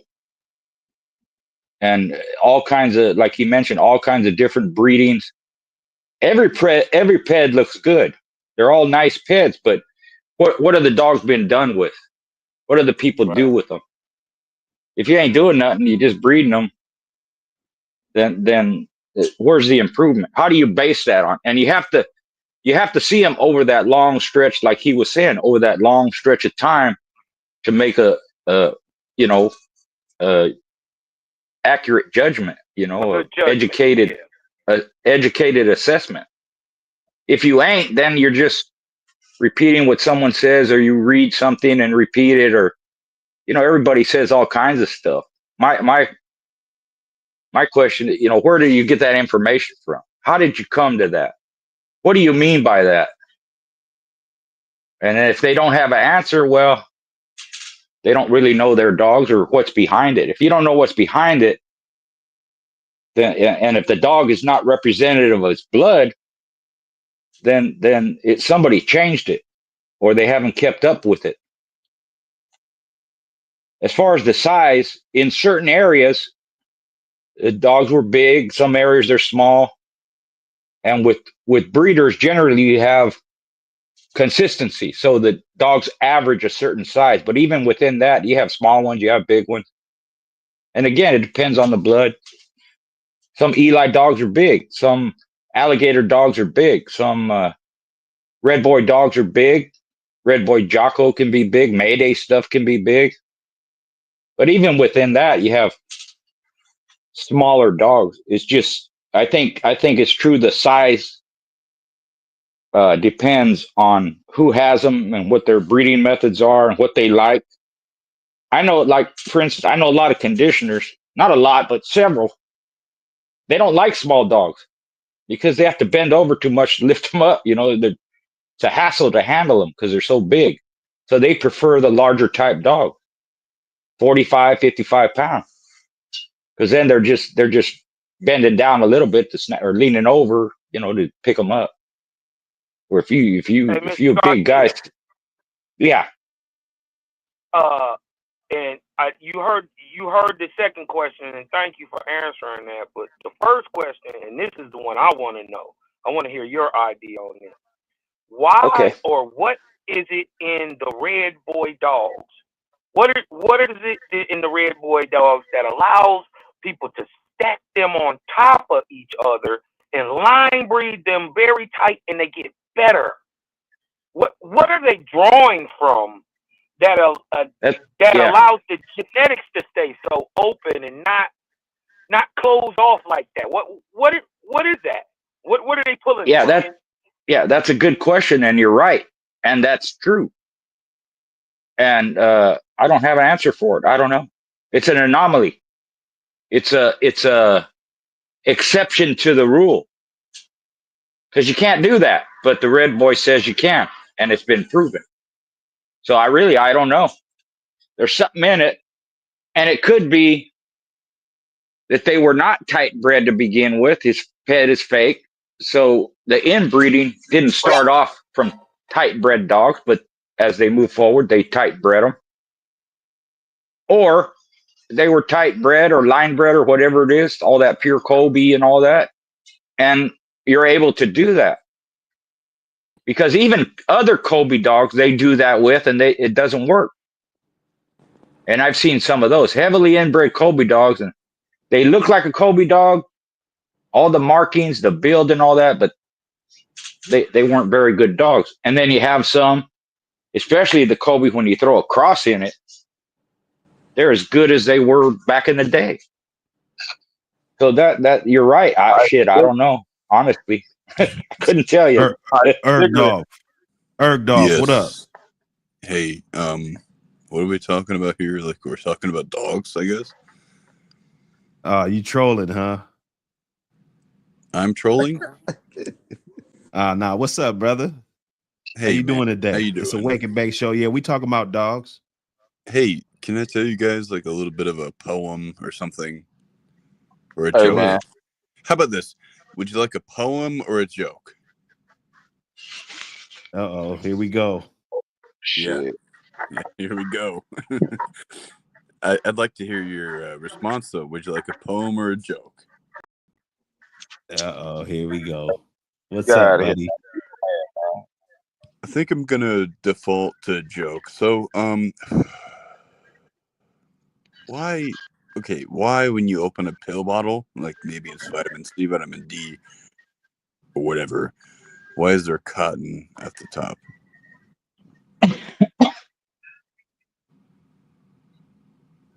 So that the pills don't shake around so much. No, it's to remind you niggers that you're cotton pickers or drug dealers. Yeah, get the fuck out of here, dude. Trick no good. Trick no good. Hey. Trick no good. I knew it was coming. Hey. We don't even get it. Hey, listen, man, we don't even get riled up Hey, you about happy? that. Hey, you happy you got that? Are you happy you got that one out, buddy? Yes. Did that actually, make you feel? If that make you feel like a better person because you made me feel good, bro. Made me feel good. I got a joke for him. Did it? Okay. I got a joke for him. Tell him at 5 o'clock, jump off the 6th Street Bridge. Hey, how about this? Let me tell my poem now. I like dude, sugar. You're out of here, dude. No, I like sugar and I like tea, but I don't like you're outta niggers. He's out of here, man. So you gotta. Say, don't like this niggers. I'm gonna ban him because he got to make a whole new account just to. I do. You say he like sugar, he like tea. Shit, a lot of people like sugar and tea. Man, he gonna make another one. Hey, look. Anyways, let's back to this information. Back to the dog. Right, back to the dogs. That was a brief commercial break. Now we're back to the dogs. What is the possibility, Mr. Garcia, that them pads may have not been right in the back, and they was pulling from a bunch of old family dogs, and that's why the genetics seem to be so open. You know what I mean? That once you put them together, right, you're just putting red dog on red dog on red dog. You know what I mean? Yep. What I would say though, let's say it's old family red nose, right? It's old family red nose with a cross in it. It's not pure. Right. Because you can't do that with old family red nose. People have inbred them like that, and they turn out junk. So if it's Teal's tip, he's not an old family red nose. If that's what Teal's tip was a black dog, wasn't he? Break it down. No, he was break it down now. Yeah, he was red with a black nose. Red with a black nose. Yeah. Okay. Yeah, what and then you could from old Leitner stuff. I've always heard that Leitner had 2 cuts of dogs. Yeah, he did. I heard he had some big red stuff and some stuff that came out black with black noses and red with black noses or brown Yeah, with black noses. the original term was O family dogs. They're Irish dogs. Mm. So what happened was when they started coming out red nose, that's what became O family red nose dogs. And Leitner had both. And he got rid of the red nose because this is what he said, because they were getting too big for him. Mm-hmm. Now I don't necessarily agree with that, because if you're a breeder, you know how to make them small. Right. I think, Right. because this was shown true later, I think he got rid of them because they became man biters. Because a lot They of them said, are like that. is this true though? They said that Kobe gave Leitner his first red nosed dog. I don't know. I think I read that on one of them Yeah, peds or something. I don't know, but Leitner was around either a little before, or his family was involved in a little before, at the same time Kobe was. His family goes back to the 1800s, about mid 1800s, when they started having dogs. Right. And they both used Irish imports. Is that So, where hey schoolboy, where do the white dogs come from? Is it because I've been looking back and I always run into a Richmond dog, this white dog called a Richmond dog. They say is imported. mm-hmm. Is that where they coming from? Yeah, and like Frisco Sport. Now Frisco Sport was half bull terrier and half pit bull, and then the Richmond dog was white, and they had a lot of them that were white. So when you start breeding them together, you're going to get, you put red in there, or you put brown, or you put black. Like you add the Henry dogs to it, which were mostly black. Then you start getting different colors. You get patch dogs. You get brindle, because brindle is a mix of red, brown, and some other color. GM Rocco said, "Look at Red Boy and Bass Cleo. That's the reason why." I was going to mention that the females are important. So Cleo was key in those early breedings.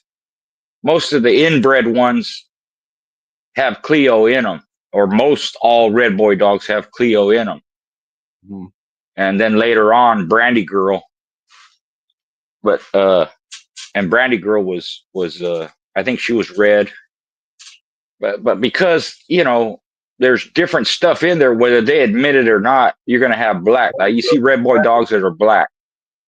Brandy Girl was that Brindle dog. The Brindle. There you go. Okay. Yeah, that Brindle dog. Yeah. Right. And I've seen straight red boy dogs that are black with a little white on them. Actually black. So that could be from the Colby stuff, the Henry stuff back there. So it's you just think gonna come out. Dog, Mr. Garcia, with all that black like that? What's that? I say you think they true red boy dogs when they come black like that, like how you said? I ain't never seen one before. If you inbreed them, yeah, it's just as much red boy as anything else, because black is the dominant color. So it may be predominantly red dogs behind it, but if you have some black dogs in there, that color could dominate in some breedings. Nice. Right. Just like red nose, it's a recessive trait, but if you breed it enough, even though it's a recessive trait, it becomes dominant. So now you have whatever you're breeding together. There's a ton of red nose back there. Well, you're going to get red nosed dogs. Red boy nose looked like it might have been like that. Like it looked this sort of dark, but it might have been that liver color though. That liver color. Yeah, it was. Red, those are it's how the picture looks, the lighting, all that. He was basically a red nosed dog. Okay. We had a daughter of his, or my friend did. She was red nose. Big Red's mama, she was red nose. And her uncle was that way too. Yeah, you keep breeding on that, it'll show up all the time. Yeah, and then there's Paladin blood in there, so he was a black dog. There's Lapase stuff in there, black dogs. A lot of them. Yeah, because I think Cleo got some of that Maximilian stuff in her, don't she? Mm-hmm. Yeah, and there's the old family red nose in there. Yep. So Red Boy, his shit ain't pure. He got a mixture. I don't think so. Yeah, I don't think it is. That's why you can inbreed the hell out of it. But I noticed though, one thing about those Red Boy dogs, man, they always got that little bow in the front though.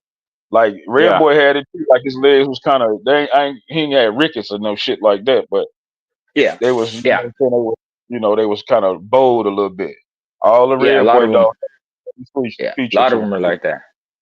But Yep. even though they started out, let's say they started out, they weren't pure. They weren't inbred. As you move along and you inbreed them, at some point, normally you say that's enough. Stop. You don't have to do that with Red Boy. Yeah, You you can can keep still going. inbreed them. Yeah. What else line of There's dogs you do that to? That you can what's just that? keep inbreeding like that? What other line of dogs? Well, you can inbreed anything, just not as far as you can with Red Boy. Like Jeep dogs, about 3 times inbred, that you're done. Eli, same thing. 3, maybe 4 times, you're done. It's too much. But people get hung up on what I call breed names, and they get hung up on purity. I said it before here, I'll say it again. 100% pure shit is still shit. Yep. You can inbreed, and if you inbreed and you get what you want, you don't have to go any farther. That allows you to move forward. Like, what are you inbreeding? Because if you don't see an improvement on your dogs, they're holding blood. So a heavily inbred dog, even if it's not that good of a dog, when you cross it, you can get fire. Yep. You get some killers. But to steady inbreed and inbreed. Now, if you're going to do that, you got to have some standards for it. They got to be healthy. They got to be young. They got to have constitution and durability. They have to have some ability. And you're not going to get a lot of them. I know somebody inbred bully son dog, Eli, whatever you want to call it in Mexico, as heavy as you can get. And he had a ton of calls.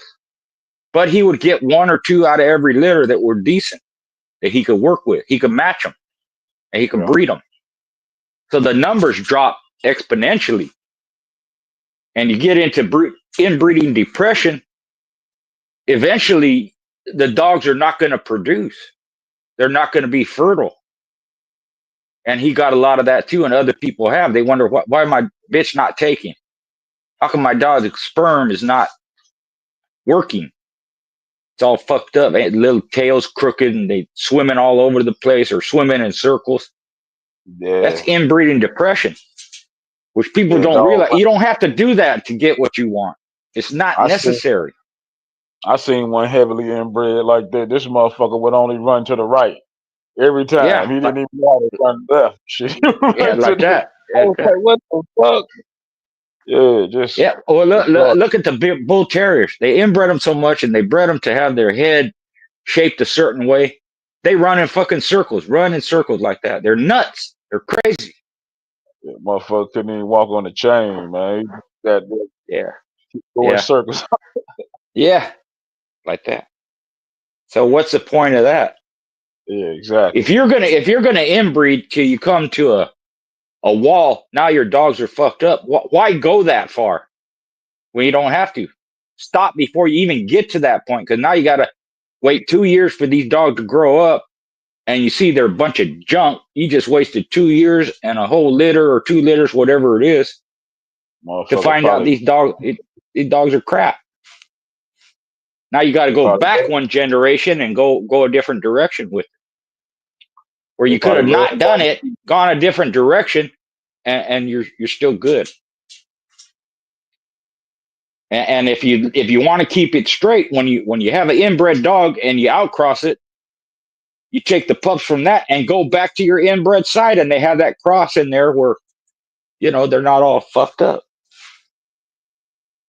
After 4 generations, when you throw a cross in there, after 4 generations, that cross really don't matter.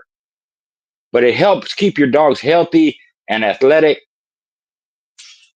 But the influence is not that much because you went back to the other side, kept going back to the other side.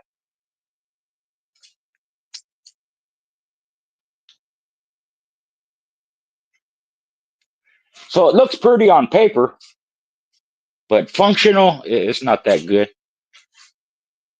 And that's happened with a lot of old time breeders that knew better, but you know, they didn't want to. They get old and they don't want to go outside their yard. They want to keep their stuff pure because they don't want to lose it, and then they ruin it. And then where is it today? You don't even see it no more.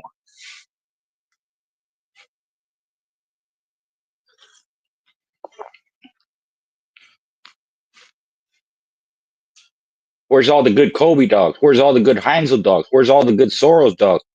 There'll be people that tell you, I got them, and they may be good, but it's just a handful. It's not like the Mayday shit or the Jeep shit or the Red Boy Jocko. It's all over the place. Or the Eli crosses all over the world. Is basically dead, just in a handful of people that were able to keep it going, but the numbers are insignificant. And that people are going to hate me for saying that, and they're going to talk shit about me, but it's true.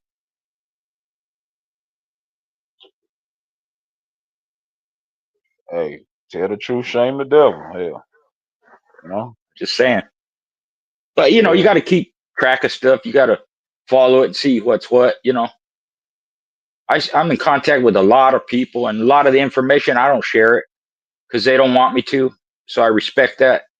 But just to keep up on who's got what dogs, even in South Africa and Europe and South America, Central America, all over Mexico, just keeping tabs, you know, how they're breeding. They ask me questions like that, and I help them if I can. Hey, But, schoolboy. Yeah.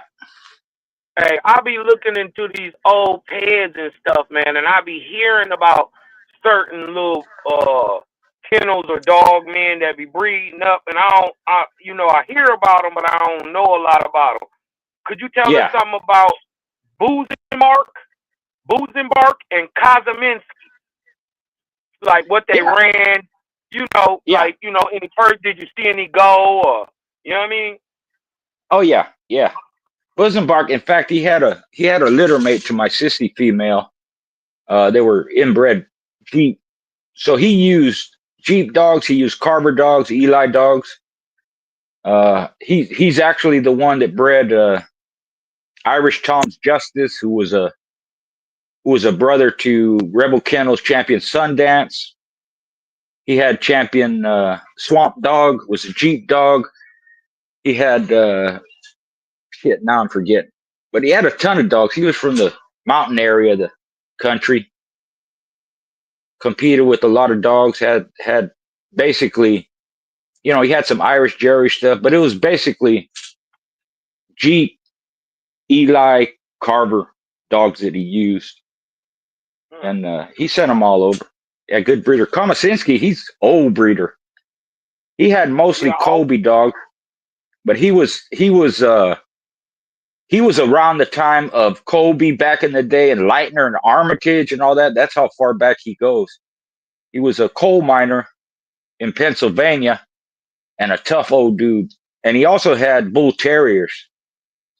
So some of his dogs, you see, they have that slope to them like a bull terrier. Some people say he incorporated the bull terrier with his dogs. Some people say he didn't. I don't know, but they have that resemblance. A lot of white dogs. Probably his most famous dog was Komasinski's Rocky. And there's a famous match that he had against the Cajun dog. Went 2 hours and 12 minutes, and they actually filmed it, not videotaped, but they filmed it on 16 millimeter or 32 millimeter film, and that's out there. But they were mostly Kobe dogs, mostly white, old time. There's a story where he was already 70 years old, and another dog man was at his house talking shit to him. He wouldn't shut up. He just knocked him out. Boom. 70 years old, like Tudor, because he was, coal miner, you got to be rough and tough, man. hands like they were rocks and different. shit. It's different. Yeah, he just got tired of it. Told the Yeah, them kid to boys shut up. He cut wouldn't out of shut up iron. until he knocked him out. Yeah, like that. Yeah. Yeah. Hey, could you tell us something about Plumber's alligator? And cause I'm gonna just tell you why I'm asking. My old head, who had raised me up, and he believed in the old family red noses, but he also liked the Hetrick dogs. Right. So he got a bunch of. They look crazy, and they was crazy till he died, and but he had always told me that the real battle cross, he said, you keep you some old family because you can always cross them up in a pinch. This is what he said.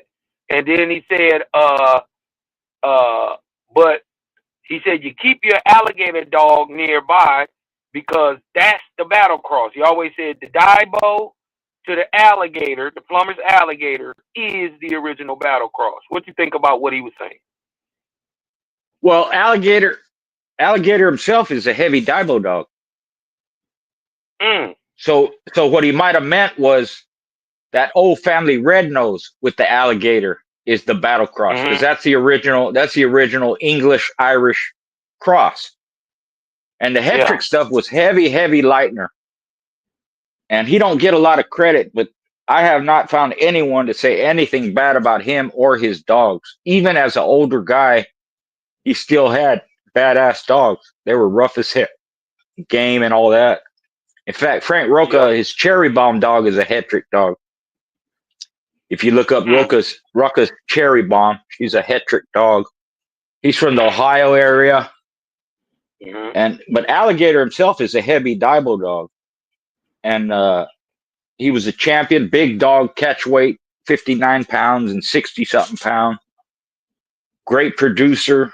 Some people call him an ace. Hard biter. He used to fight off his back, too. He would fight off his back and bite hard off his back. And from there, you get Rufus and Snort, which is pig, and Hammond's, a lot of Hammond's dogs. That's all that Mayfield used. The Mayfield dogs are heavy Tudor dogs, Daibo dogs, including Alligator, Cleo, Three-Leg Diamond, all related, all kind of tight bred. But I think that same thing happened with Mayfield. He inbred them so heavily that they became, they're just into the ground. Yeah. But again, a lot of people like Kirshner, and they inbred them too, and Deffenbach and Battendorf and all that. But when they crossed them, now you have these champions, grand champions, 7, 8-time winners. And you still have some performance. You'll have some every now and again, but the numbers are not there. You got to get a ton of them to get 1 or 2 that are good enough, And my thing is, like I said before, you don't have to do that. The blood is still there. The traits are still there, especially. So why run them into the ground when you don't have to?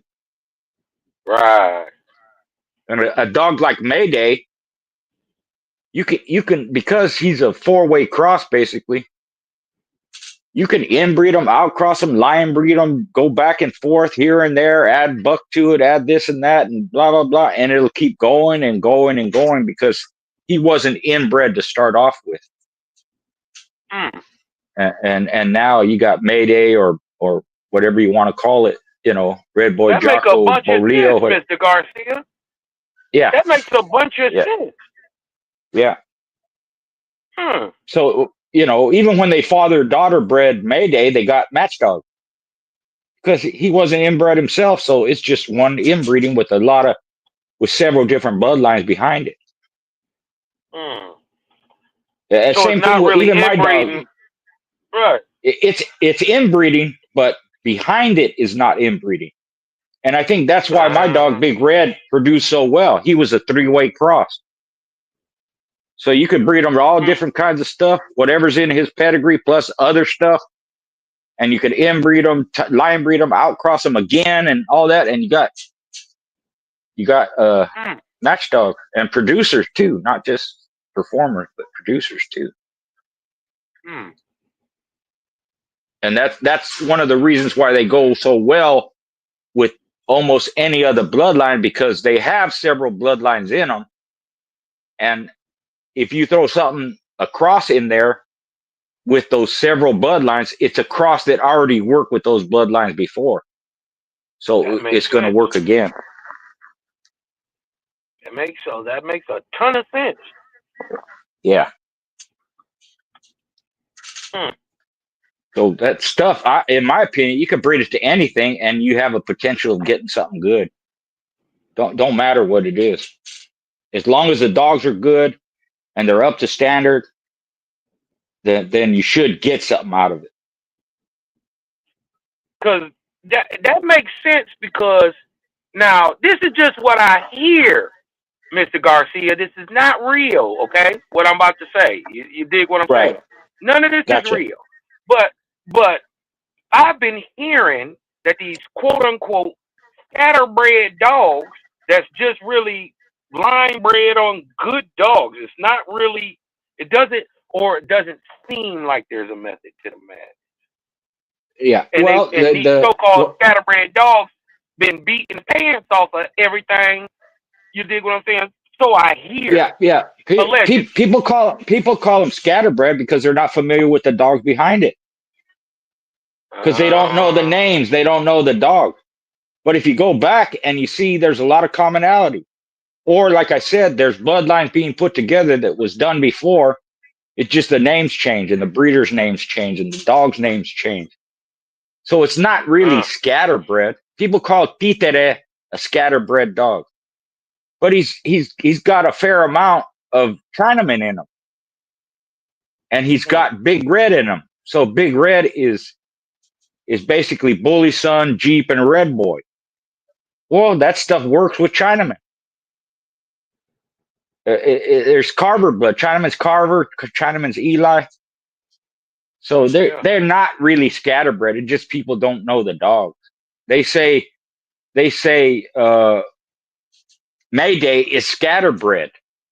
He's heavy Boleo. He's at least 50% Boleo, or close to it. And then he's heavy Red Boy Jocko, meaning the Red Boy is inbred, the Jocko is inbred. They made the cross, it worked, and they stuck that with the Boleo.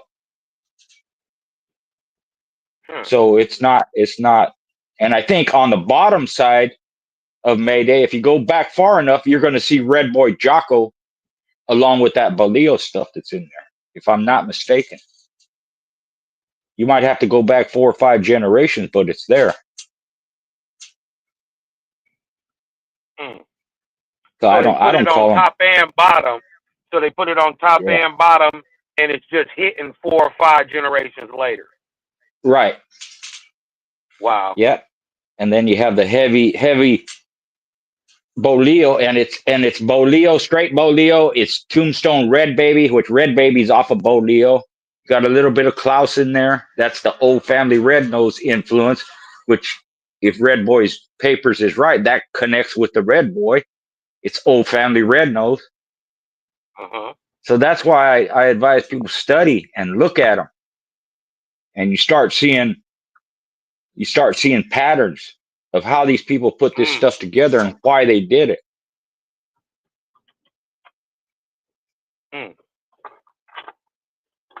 So to me, scatterbred means junk. It's shit. It has no form or function to it. It's somebody just putting a bunch of dogs together that never did nothing, that don't do nothing because they were available or they like it or somebody gave them a dog or whatever it is. But there's no pattern to the breeding. There's no foresight. What are you trying to do? Why did you do that? So when somebody says, I'm thinking about putting this to my stuff, you think it'll work? I tell them, I don't know. Why are you doing it? A lot of times they don't even have an answer. Well, my friend gave me this dog, or I kind of like that stuff, or I read the dog's name and he's famous and all that. What are the individuals in front of you? Do they represent that dog? Do you know what they're supposed to do, how they're supposed to act, their temperament, how they're supposed to be built? You can take any bloodline and change it. You can take a Boleo dog, which, they wrestle good and they're smart and they're fast and all that, and you can turn them into a rough type dog like a bully son, because they have those rough traits in them too. So if you key on that, you're going to change the Boleo dog to something it ain't. Doesn't mean it's bad, but it's not representative of the Boleo dogs anymore. I know somebody heavily inbred Jeep dogs, and they turned in a bunch of ear suckers and defensive fighters. That's not a Jeep dog. 30, 40 times Jeep in their pedigree. But it ain't no Jeep dog. They don't do that.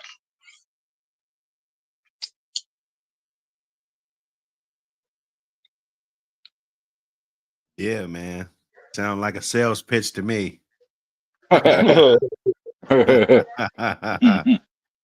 Hey, you're right. And then you got to look at it. 40 times Jeep. Jeep ain't 40 times Jeep. Jeep is off of one Finley Bowl and one time Honey Bunch. That's how he's bred. So he's outcrossed himself. Right. So for us to think that you got to stack him up to make him, he wasn't made from stacking anything. Exactly. Good point. So you just good point. You know what, man? I'm just puffing on my Chiba, Yeah. So don't get it'll lost, make you man. think. It'll make you think. And for the most part, a lot of times the guys were not looking at the PEDs and going, I'm going to put this together and that. Some were. They were looking at the dogs.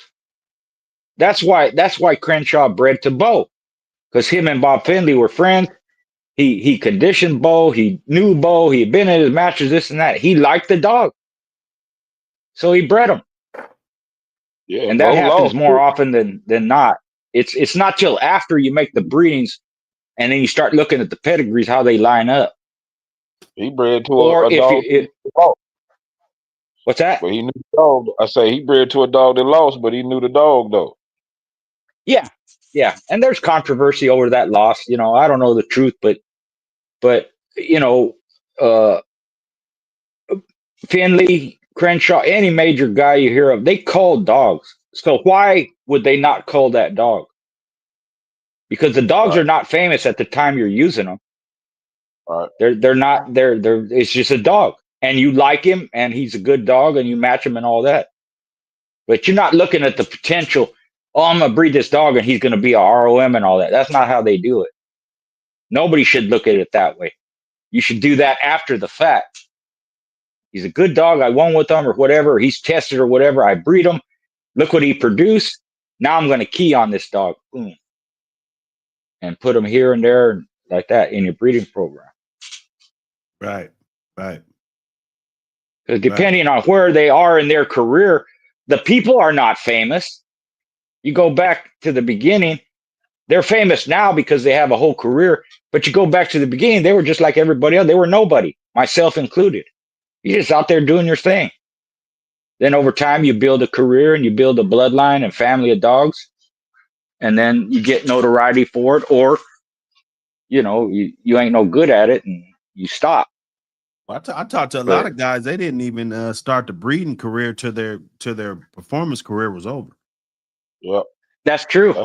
I didn't make one breeding until 7 years after I was in the dogs.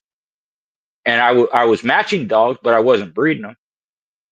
And then through talking with Boyle, it was like a light bulb went off in my head. He said, "Hey, the best dogs you're going to have are the ones you breed yourself. So you should start breeding your own dogs." I said, "Yeah, I should. Yeah, that's a good idea. Thanks, Ronald." Mm-hmm. And you already 7 years in. 7 years in. And it took me that long to know how to condition a dog properly, where you have confidence. It's hit and miss. Unless you born into it, or you have, like TJ, he had what's his name? Barney Fife lived next door to his grandma, so he got the jump right away. Or Bach had Parker right there, who was a dog man, had great dogs and all that. So he got the jump right away, but they don't usually happen that way, you know. So yeah, I won and I lost and this and that. But where I started having consistency when I developed my own keep and my own dogs, and then you start going on a roll where you win, then you lose and win like that, lose, win like that. You win a lot more than you lose against whoever.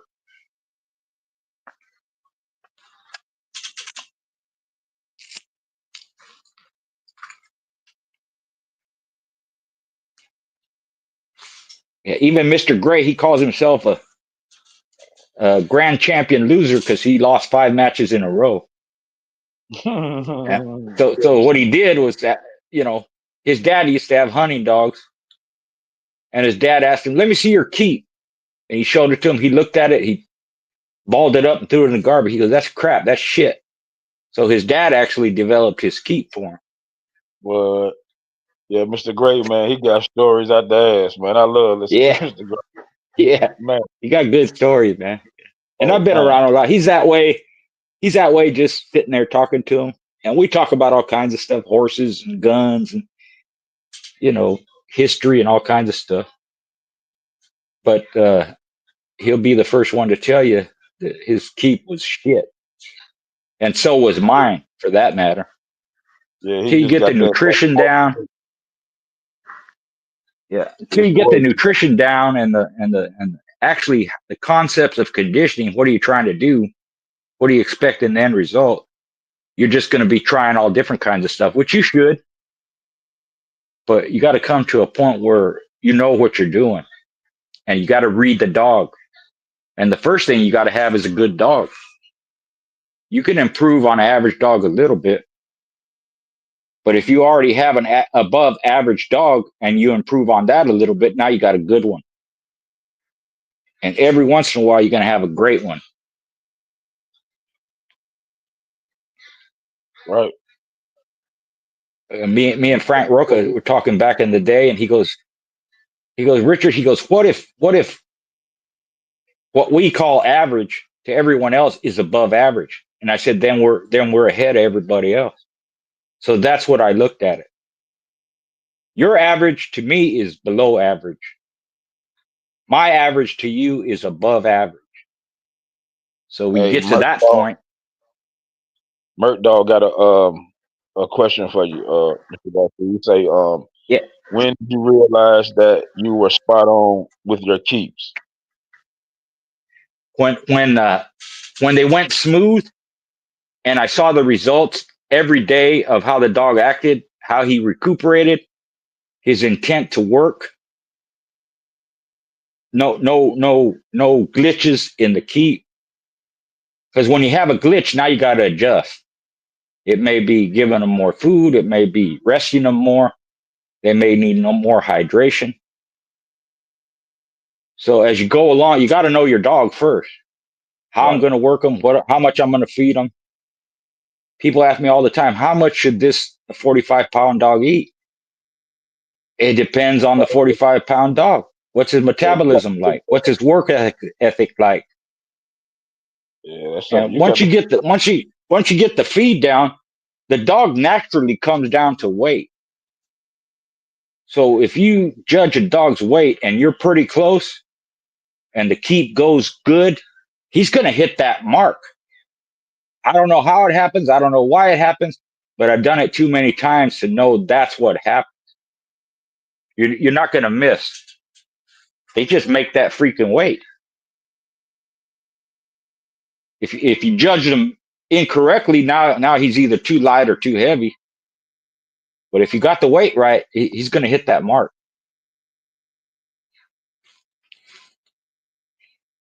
That's why you see a lot of guys and people argue this point all the time. You know, they can look at a dog and go, that's a 35-pound dog. They used to do that all the time. And I got to the point where, yeah, he's a 35-pound dog. Right now, he weighs 39. And people say, hey, you can't do that. You got to work him to find out. Nah, if you've done it enough, you can do it. Just like I can look at a dog and say and tell just by the way it walks and acts and its focus and the eyes and how it moves, that dog's in good shape. You see another one, he's down in weight. He may look good on the outside, but his behavior is off. His focus is off.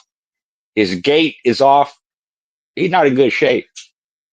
You can missed see it. it. You passed it. He's flat, basically. He's going through the motion. Even the way he walks, he's just walking along. He ain't light on his feet. His reaction isn't quick. Hey, it ain't hard to tell. It ain't hard to tell. You know what I'm saying? If you know what you're looking for, It's not. It ain't hard to First tell. time I seen Mr. Gray work a dog, this was in Mexico. I just looked at his bitch. I go, man, that dog's in good shape. That bitch is in good shape. He goes, you think so? I said, I know so. So, however it goes, if you win quick, then you win quick. But if it has to go some time, your dog's going to be there. And that's what I told him. I think that's what drew me to him. This dude knows what he's talking about. Mr. Gray What's say that? I like Mr. Gray's concept. He say if your dog is a 35-pound dog and his dog is a 35-pound dog, his dog always gonna be the bigger dog. Yeah, that's true. No matter what. Because he brings them down below weight and then builds them up. So not only that, but your dog might be a 35-pound dog to you. To him, it's going to be a 33 or a 34. Mm-hmm. Like that. And he also says, this is what his dad told him. If your dog can't work an hour off the chain, he ain't worth the shit. Straight off the chain like that. So that's what he does in his keep. The first week on a cat mill, he's working him an hour. And by the 5th week, he's got him up to 3 hours on a cat mill. Damn. And not only that, that includes 2 miles of dragging weights. Conditioning ain't gonna be the reason why he motherfucking lose. I'll tell you that. Nope. Yeah, nope. And along with that, well, how do you get him to do that? Because he only rests them 1 day a week. You got to feed the shit out of him, man. He feeds them a lot. When he finishes his work and he does his rub down, he puts them up. He goes to feed them. By the time the dog's done eating, their belly is bloated. It looks like a cow that's bloated, And then you go out in the morning, look at the same dog, and they're tucked up. They absorbed all that food, man. Yeah, because they worked the shit. He worked the shit out of them. Yeah. So their metabolism is going. Their digestion rate is fast. I love to see him put his feed down just to see how much of it he give a I dog. got it. He told me we'll go through it. We'll do a video. I have his keep. I just haven't shared it because I want him to do it. Yeah. But I have all his feed. He feeds them a lot, man. It's a lot of food. Yeah, I like to see that, just to see how much. You know what I'm saying? Yeah. Yeah. Yeah. Working them 3 hours on a meal, man. Yeah. Yeah, I know he feed them dogs like hell. Yeah. And then he has on his cat mill on the side, the bar extends out where he can put a piece of plywood on it, right? Well, that plywood represents the box. So the dog gets used to that plywood being there. So if he bumps into it, he moves away from it. If his tail hits it, he avoids it. So he's emulating what's going on in the box. Yeah, and the way he does that too is he has a hide out in front where the dog can't reach it, but he just swings it towards a dog, and the dog will grab the hide. Now on the cat mill, he's working that hide. He's shaking it. So if he bumps into the plywood, he'll move away from it. And I used to do the same thing, play tug of war with my dogs in the box. So they move around. When they back up and their tail hits the wall, they spin out. If they're in a corner, I let them in the corner.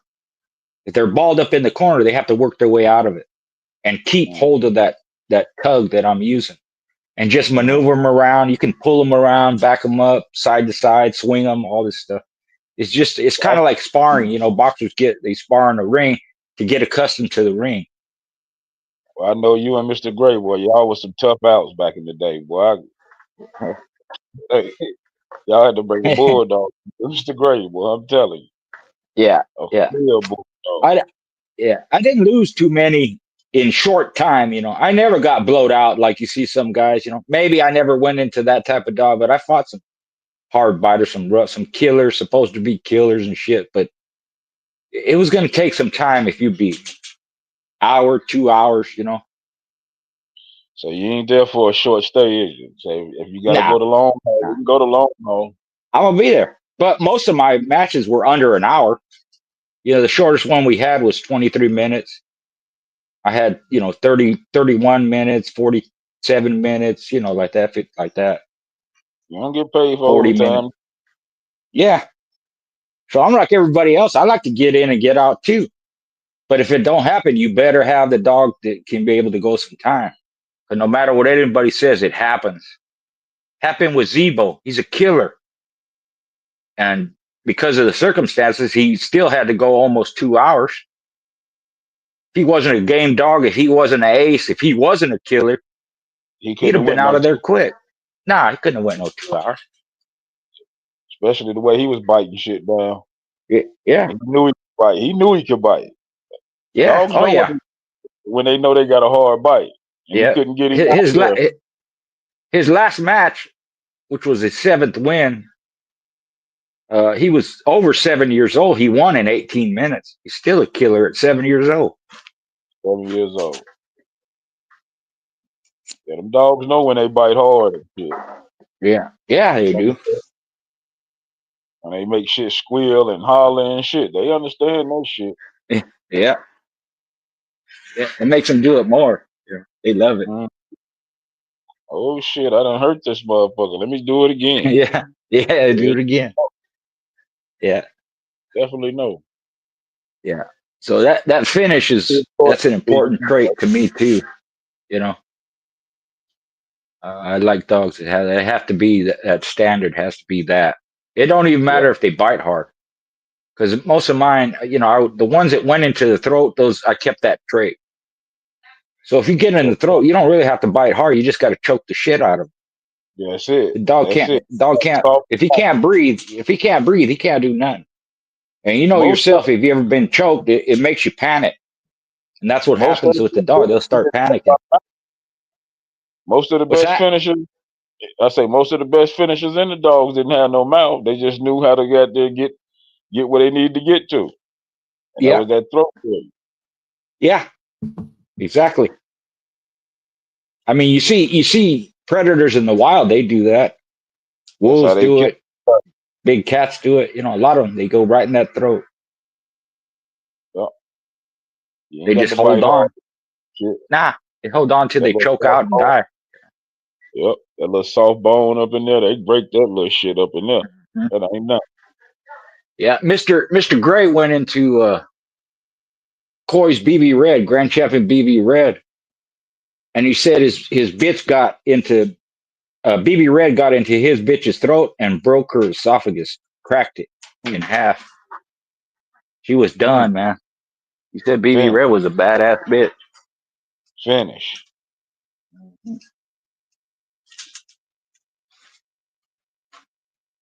BB Red, man, she down. I think she probably go on my Rushmore.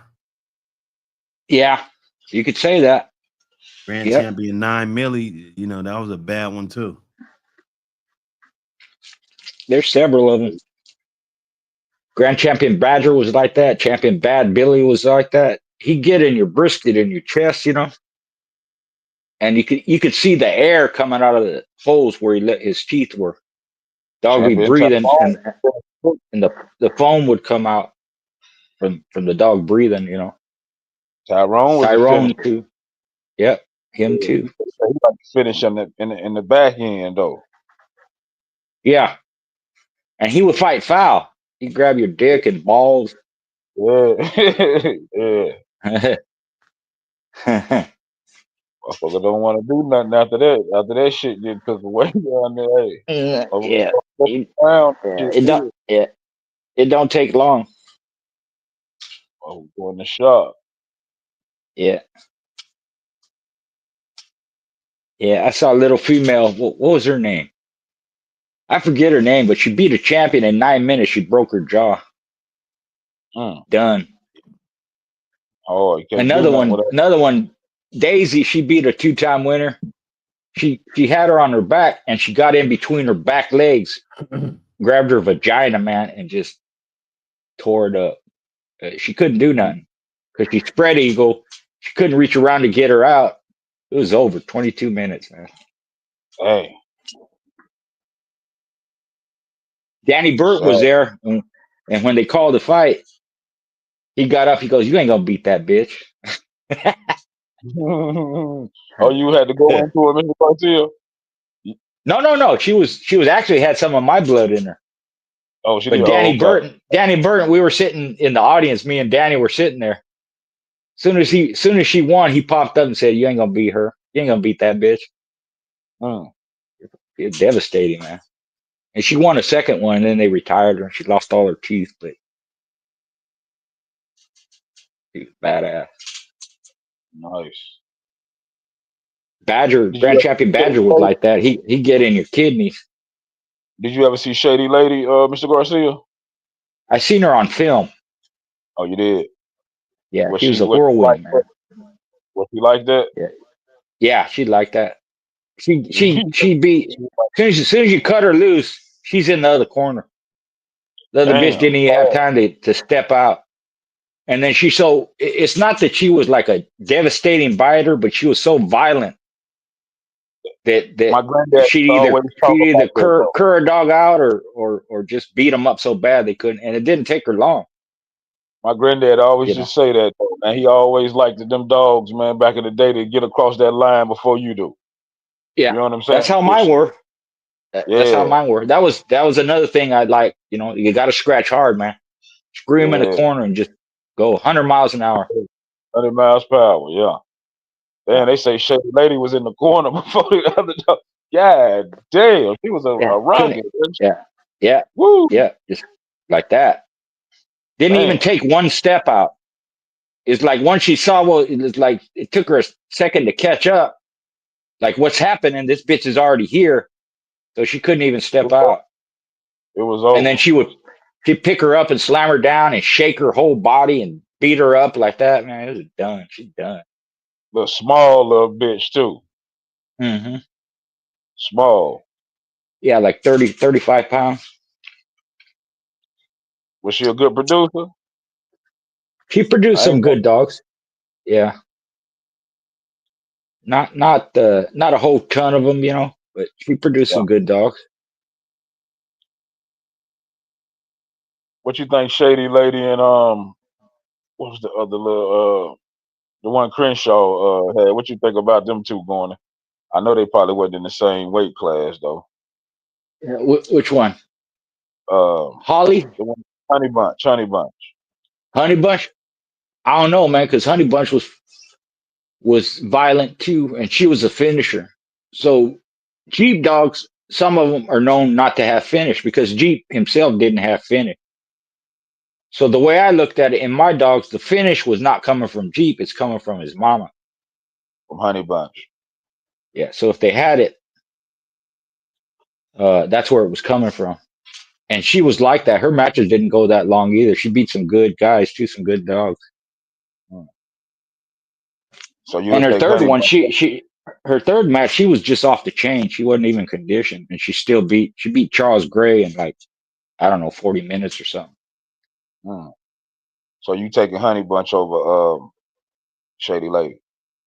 Yeah, just for sentimental reasons, because I had the blood, you know. Yeah.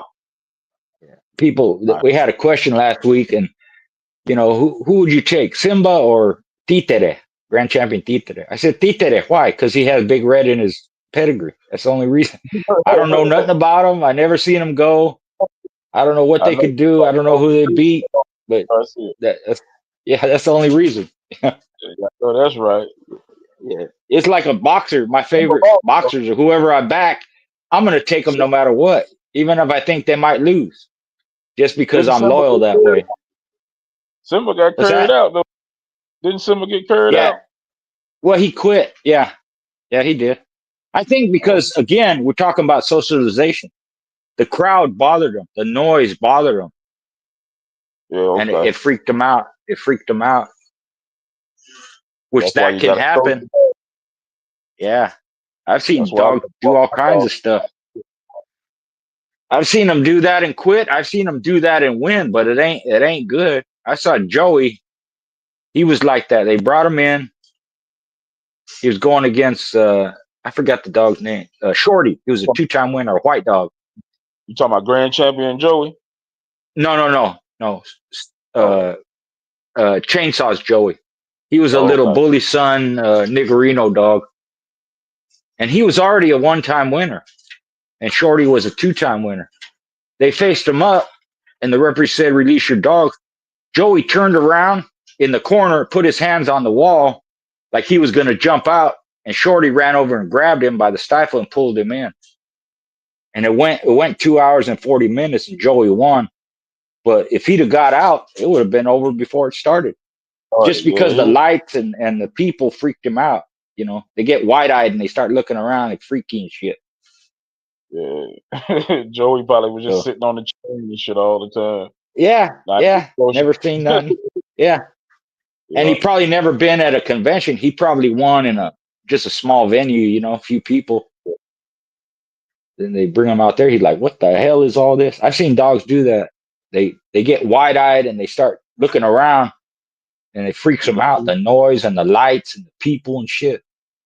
He lucky he ain't grabbed Joey nuts while Joey Yeah, was getting shit like that. yeah, That's what he got. yeah, exactly. It could have been. It could have went real bad for Joe. Could have went bad. That grand champion Badger, the dog he was facing, he was kind of like that. He kind of freaky, you know. He didn't come out right away. So Badger hit him in the stifle, hit a bleeder. It was over in a minute and a half. Damn. Picked him up just because Damn. of that. He might have been a good dog, but He got freaked you out know, real quick. got freaked out. So again, that's why I say socialize your dog, get him used to everything. I was Badger bred, Mr. Garcia. He was Carver and Heinzel. Oh, Carver and Heinzel. Yeah, he's by Smith and Walton's Reuben ROM out Okay. of a bitch named Miha, who was Heinzel and Carver. Her mama Peaches was a bad bitch. I seen her. Yeah, Hmm. they bought Peaches out of the newspaper for $100. So back in the day, you could do shit like that back in the day, though. Yeah, Everybody yeah, had bulldogs, man. Everybody. yeah, yeah. And some of them had pedigrees. You know, she came with a pedigree. Some of them they give you a pedigree with it too. Yeah. You know, or the registration papers. You know. Yeah, my grandfather bought a little Kobe bred bitch out of the paper like that. Like I said, out of like a flea market type of joint. Shit, wrecked the Yeah. whole yard. Mm-hmm. she wrecked the whole Yeah. fucking yard. Years Yeah. or years of work. Years Yeah. and years of work. Yeah. It happens, man. I had one. I found her on the street, and she was a decent little dog. She looked good, you know. I don't know how she was bred, just some old street pit bull, you know. And then I put her outside with a lead. I just tied her to the fence with a lead, and she chewed through the lead and took off. I don't know where she went, but I would have matched her. Yeah, 'cause I'm telling you, it probably was a little bulldog. Back in them Mm-hmm. days, man, Yeah. shit was good You up never good. know. Yeah. There wasn't a lot of pets going around back in those days. There wasn't a lot of pets. Nah. There wasn't a lot of pets, man. You thought you And might just have had like, a pet. yeah. And if you think about it, you know, whatever kind of dog you grew up with, you were going to fight it. Didn't matter if it was a German Shepherd or a Chow or a Rottweiler. People fighting the dogs in the street, you know, kids doing it. Right. So if you got a pit bull or you found a pit, you're going to do the same thing. And then little ass pit bulls will run all them other dogs off. So shit, they might have had 10, 20, 30 fights just from every weekend. You taking them out there and just fighting against your friends and strangers. Somebody challenge you. $5, Back, $10. You yeah, just let them back, go, and whoever quits, that's who lost. Yeah. Whoever Wasn't no stopped. rules, no referee, nothing. You just let them go. Yep, having fun. That's it.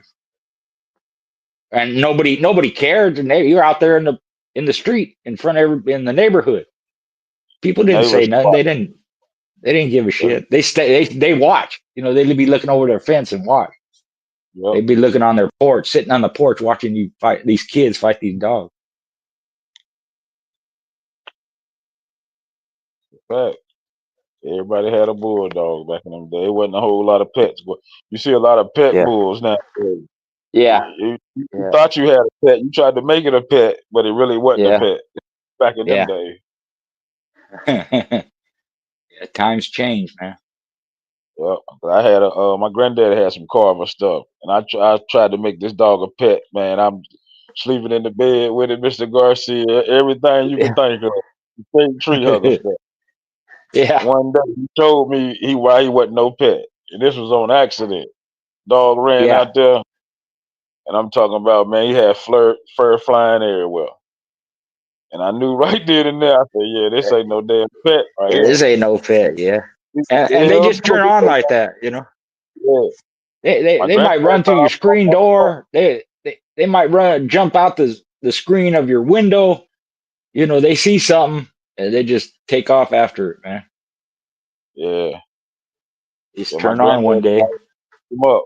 So I'm telling, I kept him everywhere with me. Everywhere you could think of, I'm going with. Yeah, yeah. You let my Because whatever dog you had, that's what you did. You take them to go play ball. You take them to fishing. You take them riding on your bike all over town. Go to your friend's house. He let my granddad, hey, Mr. Garcia, he let my granddaddy know he wasn't no pet either. Yeah, I bet he did. But that was normal. It wasn't like no big deal, you know. Yeah, this in It the was 80s, man. Shit, I was a little youngster. Yes. We were doing that in the 60s, 70s. Yep.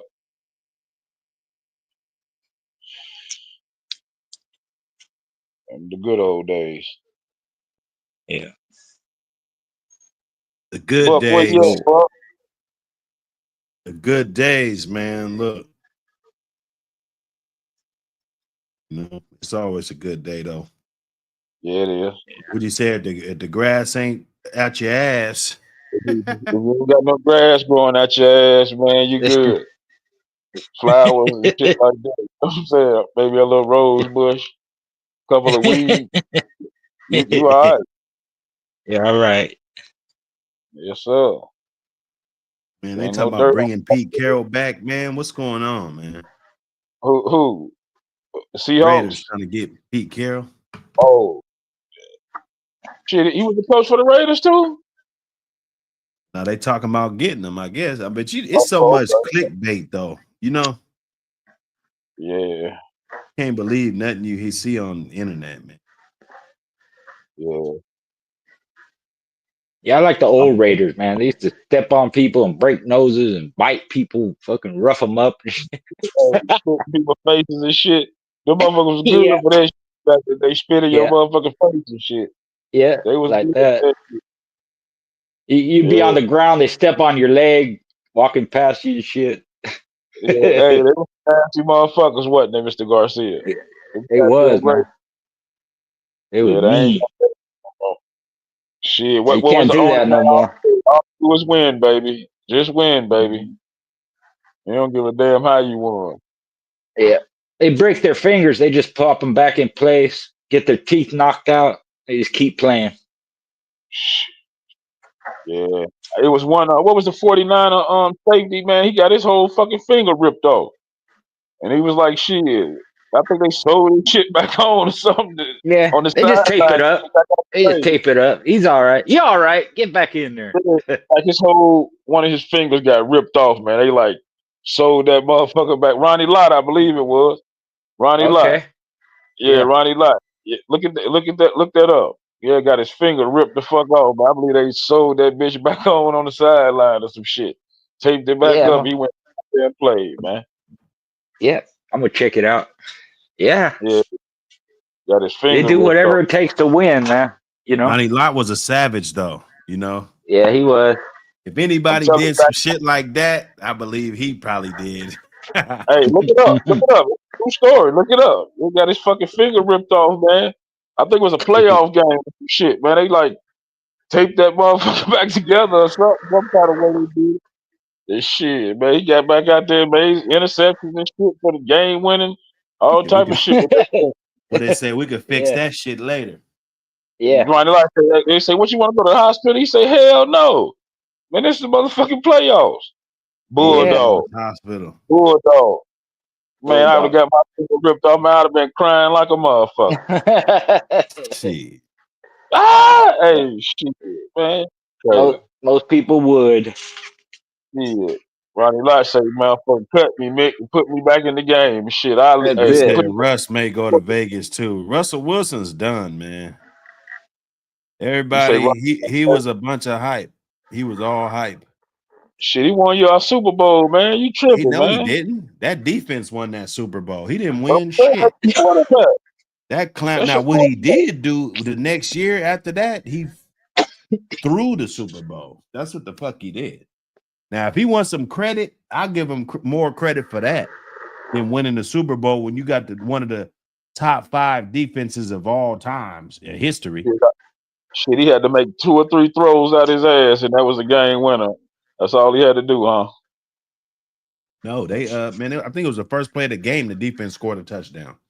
Like, bro, I'm serious. The defense was scoring more points than man. When we had to we had play the y'all highest scoring defense, playoff, bro. We're intercepting shit. Richard Sherman. I mean, come on, dog. You remember I think that we shit? beat y'all one time in Seattle, didn't we? We beat y'all one time in Seattle in the playoffs, right? I think we Who? hung like 40 something on y'all motherfuckers, I believe. It's Carolina? like, yeah. Man, you bringing up that weak ass team. Hey, I'm saying, man, y'all was our nemesis, though, Buck. You Man, know that. look, bro. Y'all was our fucking nemesis, man. We had Cam, Hey, man. my We couldn't get past son y'all fucked up motherfuckers and for picked shit. them. That's his team now. Man, he been getting the blues every year, man. I had. Hey, shit. Y'all was our nemesis, though, man. We couldn't get them. I hated going up that motherfucker. I just hated playing y'all. I know Cam gonna throw for 100 yards. It's gonna be goddamn a tough ass motherfucking game, physical. I couldn't stand y'all.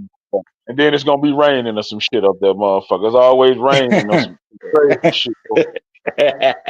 Every time, man. Every fucking time. Yeah, And we we love it. finally got past y'all, motherfucker. We hung like 20 on y'all motherfuckers in the first quarter. I said, yeah, Then you we in guys go y'all to the ass. Super Bowl and choke. Hey, man, my quarterback got paid off, man. I can't help that. You know what I'm saying? Hey, the fans, we ain't have enough money, goddamn, to bring them back to the right side, man. He got paid. That man, it ain't no fucking way, man. He can't beat one arm, goddamn, Manning, Peyton Manning. Manning couldn't throw the fuck. His neck was fucked up. He couldn't throw the ball 5 yards, man. We let motherfuckers beat us like that, man. You know He that was shit just wasn't doing. He was just doing what he was told. That's all. exactly, man. Because he was going for the ball, and all of a sudden, man, it was like he got zapped or something. Man, like, motherfucker, don't you get that shit? And he just backed off, man.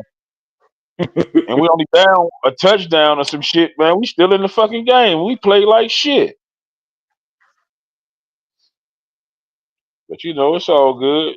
I got to take that shit to the grave. Our Yeah. quarterback sold our quarterback. Shit. Everybody He has their sold. time. Hell yeah. Yeah, he I, sold I on that. remember Detroit never won nothing. Now they up there on top, man. Man, Detroit fucked me. Detroit Nah, almost Detroit ain't on top yet. Detroit is not on top.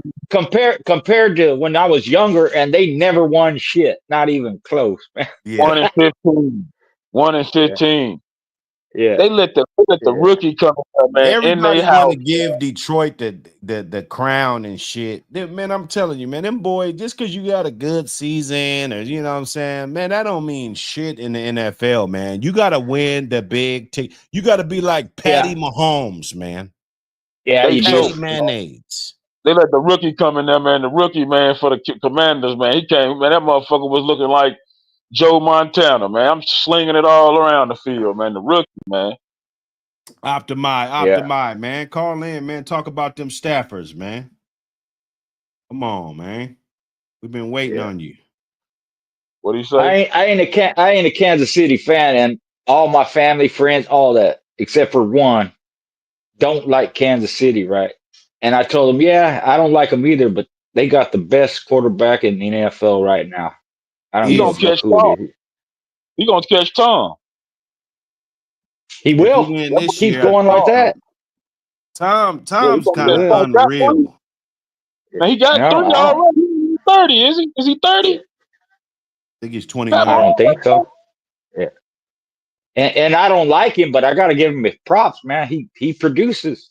The stats are there. You can't argue with that, motherfucker. yeah, that motherfucker. I'm tired of him winning though, man. He Me too. and he ain't Yeah. really got no hell of a team. This how you know he's a hell of a quarterback.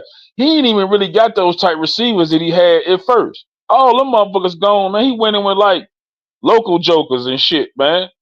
You know what I'm Yeah. saying? Some motherfuckers But just getting off the couch. he does everything. If he could catch his own passes, he would do that too. Cause he'll do everything, man. He'll Yeah, he make his do. own touchdown.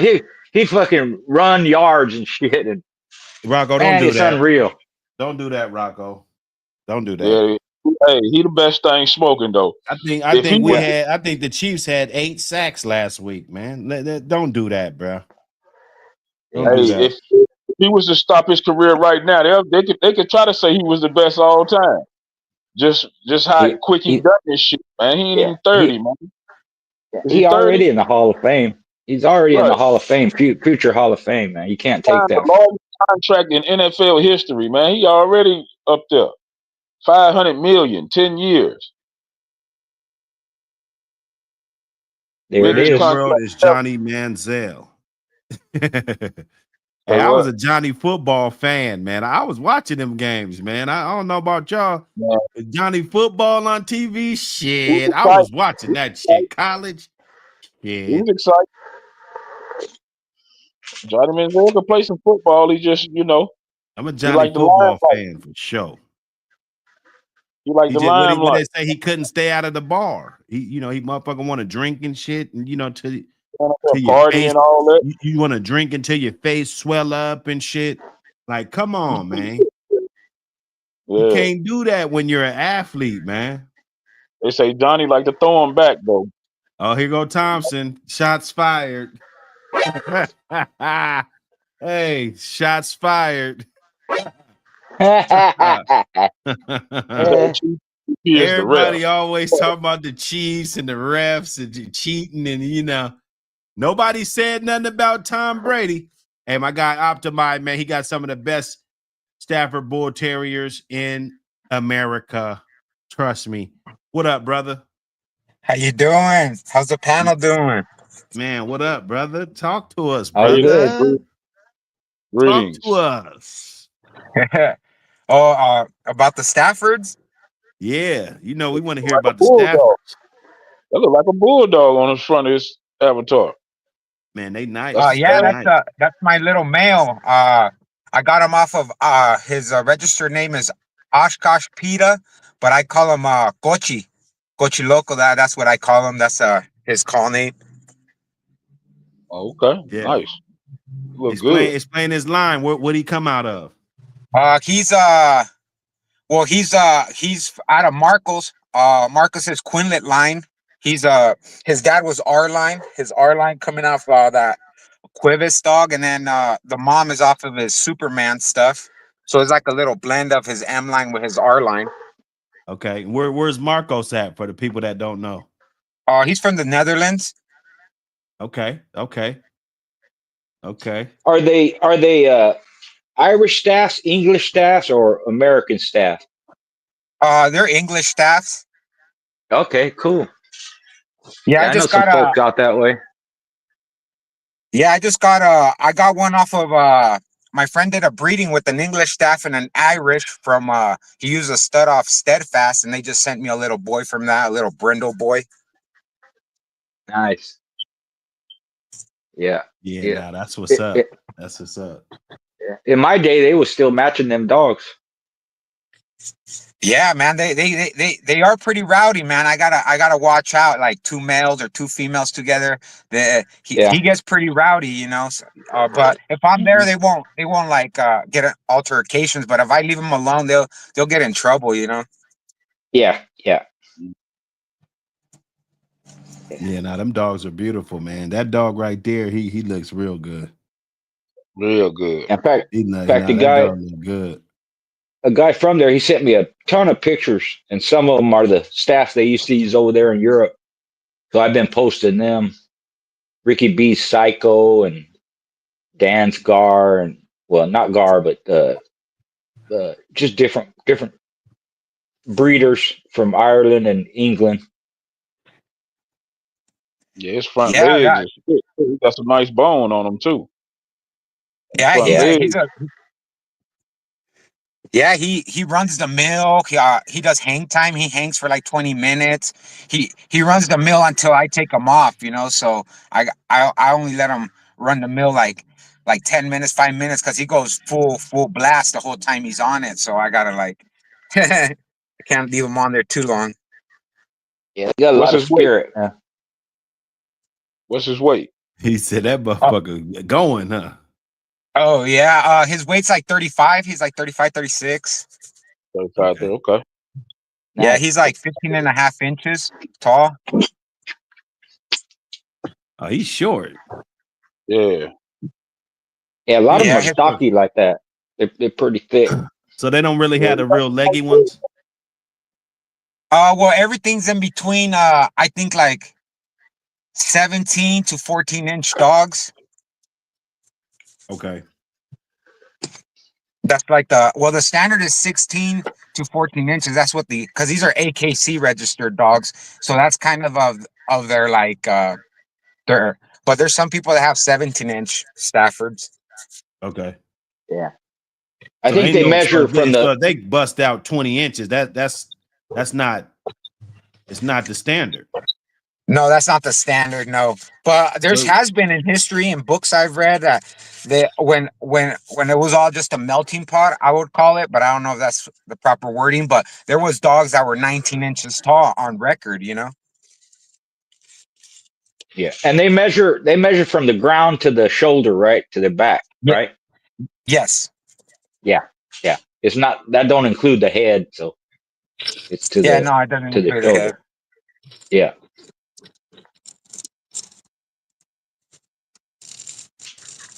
yeah, Yeah, but very athletic animals. I've had other strains of Staffords from other breeders, and nothing compares to this strain, man. This uh, they're very drivey, like uh, very oriented, like uh. You grab a flirt pole or whatever, they stay focused on that flirt pole. You give them a tug toy, they stay focused on it. yeah. They still use them for work over there. You know, they'll use them for varmint hunting and hunting. You Spray know, dry. yeah, yeah. A Spray lot of dry. prey. They got a lot of energy, a lot of spirit, man. When they run, they just run 100 miles an hour. They just everything they're doing is fast and real busy. Yes, I like them, man. exactly. They're neat little dogs. Yeah, Smart too.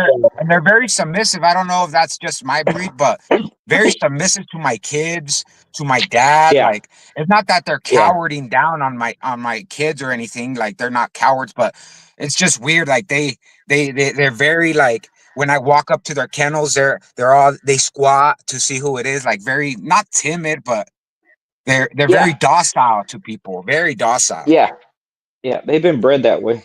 Yeah, because you have to, if you think about it, a lot of the dogs they get transferred around to different people, so they're real family or people oriented. Almost anybody can handle them, and they're very Yeah. intelligent. You don't get a lot of man biters and that, but they got a lot of spirit, man. Oh yeah, a lot of energy, man. They got I work them out every day because they're a lot of energy in them. Yeah, yeah, But I don't know if every strain of Stafford is like that because I had another one, but he was very barrel chested, he had a that's what got me into Stafford's, my first one, but it was all like a show strain. Like the parents didn't work, the grandparents didn't work, so I gave him a little bit of exercise and stuff, and he would gas out. I would have to pick him up. He couldn't even go on Yeah, bike runs because he was so heavy set, barrel chested, the yeah, animal. yeah, Yeah, yeah. but these ones, I went to Mexico for a dog show, and there's a girl there who breeds them and raises them. And she would enter them in the weight pool. She enter them in the treadmill race. She enter them. She'd give demonstrations. You know, they do tricks and all kinds of stuff. You know, obedience and do flips and jump up and grab shit. You know, just it's yeah. real intelligent. They do all kinds of stuff. Yeah, I had a litter in August, and I kept a little male. Man, he's like 5 months old, and he does it all like my adult dogs. He already runs the male. He does the hang time. I only give him a little bit of each thing at a time because he's just a puppy. But man, he really picks it up, you know. Yeah, yeah. The one little male she had, he's about I don't know. He was about 32, 33 pounds. He pulled like 4,000 pounds. Oh man, Yeah, I believe it. strong. Yeah. Yeah, he's a strong little dog. Yeah, I'm gonna compete with one of them. This guy's doing like a little sporting show out in Tennessee, and I'm gonna compete with two of them next October. See how I do. What are you gonna do? Weight pool or what? Uh, They're gonna do we're gonna do track mill, which is like they oh, follow a okay. string in the air for like a Yeah, yeah, hundred yeah, feet. Then they yeah. do the A frame. Then we're gonna do high jump. Then we're gonna do hang time Okay. and some weight pool, Yeah. What's and the it all high goes jump? Is by that like height. the They're wall gonna do climb? it. Oh yeah, he does. Yes, they have the wall Yeah, climb too. I forgot about that one. Yeah, they're yeah, gonna have yeah. the wall climb. And then do they have the one where you jump into sand or water or whatever? Oh, the dock Where they? diving. Yeah. No, I don't think that we're gonna practice that discipline. But the Okay. AKC has dock diving. But I really haven't trained practice dock diving with my dogs or playing with Okay. them in the river yet. Yeah. Yeah. Yeah. That's cool, man. I'm glad to see you keep them going. Yeah, yeah. I had a couple of APBTs, man. Way different animal than an APBT. You know, you could just see the strength of the athleticism in the APBT more than the Stafford. You Yeah. know. Yeah.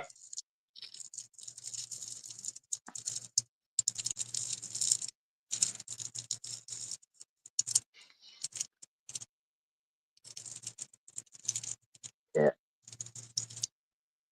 Well, Buck, thanks for having me on again. I'm gonna scoot out. I got some things to do, but great talk, great show. Salute to the chat and the panel. Appreciate your schoolboy for pulling up All on right. us, blessing us with the Anytime, brother. good knowledge. Yes, sir, All Mr. right. School, Mr. Garcia. Salute. Salute, I'm Mr. out. Garcia. Peace. Salute. Yes, sir. Man, how them collars coming around, man? Good, man. He's wearing the one that I made. That's a one that I made that's on him. Yeah, I've been Yeah, making it mostly everything out of nylon with grommets and rivets. yeah, Yeah, I'm making a harness right now, a little pull harness for my dog because I'm gonna start teaching him how to do a little bit of drag pull. yeah. Yeah, now I seen a nice little drag pull little thing. You know, it was real comfortable around his neck. And it had a nice I don't know what it was made out of, but the actual rope that came from his neck was a really good material, and it was wide, so it didn't affect the dog at all. About that, Buck. Oh, there you go. You back. Oh, sorry about that. It's all good. Yeah, nah, there was a I saw it. It was, they put it right over the dog's neck and it goes right in between, under him. Yes. But it was like some type of material to where it was real comfortable on the dog. Like the dog probably can barely even feel it. You know, like it just seemed like it was perfectly distributed. Um, and then it goes all the way out the backside of him, at least a length of the dog or close to, and then they had the chain right there or the drag weight Yeah, or that's the one. whatever it was. Yeah, those are the harnesses I'm talking about that I'm gonna make. Okay, so they just go right over his head and it just sits right on his chest and goes through the back of his legs. Yes, yes, and then it has support throughout the whole back. Like the back of the harness has supports on the back. Got you. Yeah, that's dope right there. I could see that being a good way to get them dogs into shape without overdoing it, you know. Yes. Yes, sir. Yeah, I'm adding fleece on the inside. It's like a blanket material kind of that I add on the inside of the collars, and I'm gonna add it on the inside of these harnesses I'm building. Yeah. Yeah, man. Yeah, that's good, man. How'd you get into those Staffords? Well, I always I always liked American Pit Bull Terriers, but I I always liked a small dog, and I always Right. research for a smaller dog, and then one day I ended up seeing these videos online on YouTube on some Staffords, and they looked all like American Pit Bull Terriers, all lean, cut up, doing exercises and stuff, and I was like, I want one of those dogs, and then I ended up figuring it out. It was a Staffordshire Bull Terrier, but they were all overseas. So I ended up contacting a breeder out in California. She's out in Stockton, great woman. And I ended up buying my first one off her, which his name was Copo. And I started doing all the things with him, but he couldn't take it to the next level. Like that dog couldn't, his legs were too short. He was barrel chested. He would want to do it all. Like he had the mindset to do it, but he didn't have the body to do it. Right.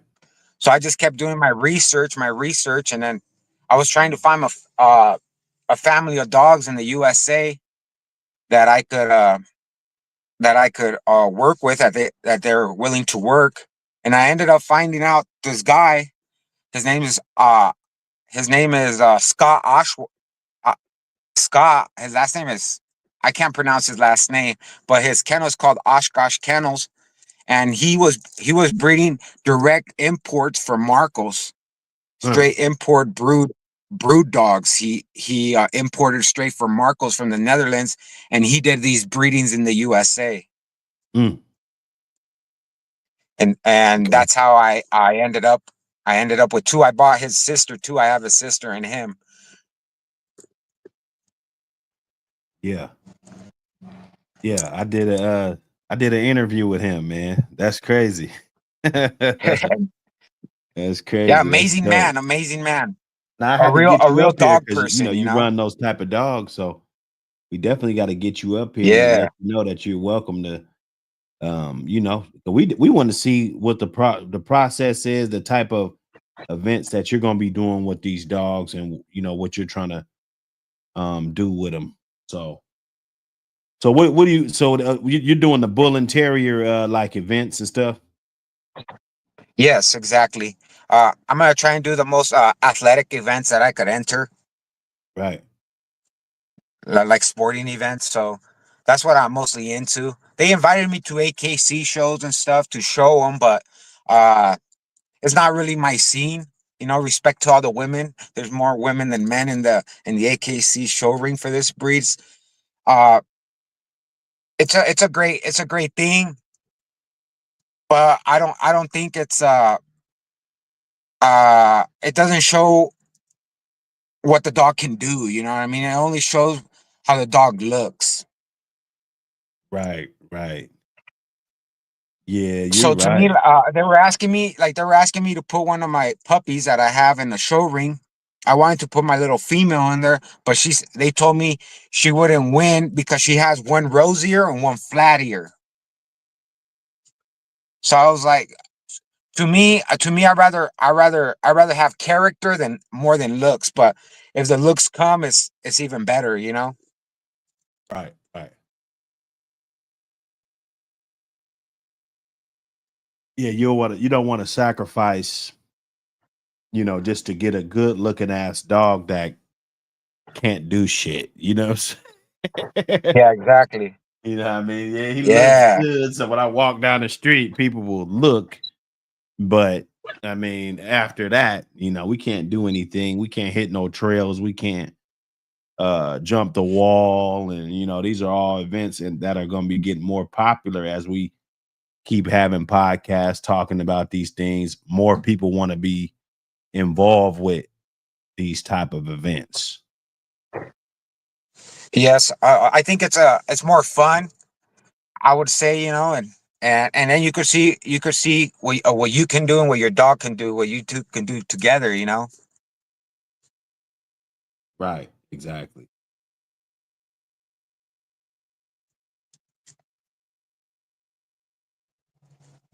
Man, what you blowing over there, man? Man, I'm blowing on some type of kush my little nephew grew. Great bud though. It's some great bud. It's probably good, huh? I wish I had Oh some yeah, of that. and I tasty like too. Kush, man. I like Kush. Like Kush, Kush and some OG are my favorite. You know. yeah, yeah. You ever think about getting back into APBTs? I I, I really I know this sounds ridiculous, but I'm really trying to make like a hybrid on my Stafford with some A.P.B.T in it. Because we only have Right. two lines left that we're running. We're only running an R line and the M line. That's what they call the two lines that are running right now. The R line and the M line. Right. So I'm gonna try and mix an A.P.B.T. I know people will call it a mutt and stuff, but I think it would be beneficial for my breed, you know? Yeah. Would it still be accepted by the AKC standards? No, oh no. AKC will not accept it, you know. Like we would be like in a like in limbo, I would call it, you know, to just be, you know. But I think it would be a better route for my for the breed for the Stafford, for the English Stafford, Why is there only two lines left? because the show there used to be the J line, uh, a couple other ones too. I think there might be a little bit of J line left, but I'm not quite sure.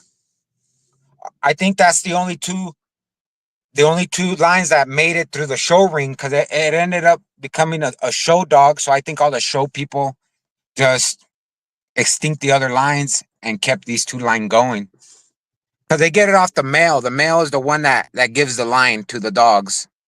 It comes off the stud. Right. Yeah, but everything I'm carrying right now in my yard, most of it's all coming off that R line stuff. Yeah. Yeah, definitely. Yeah, that's dope though, man. Doing positive things with that breed, pushing that hard line, being solid. Ever since I met you, you've been solid as shit. Cool dude. I could always call and chop it up with, laugh about shit, all that. Just loving the dogs, man. And salute to you, man. Yeah, no, that's what it's about, man.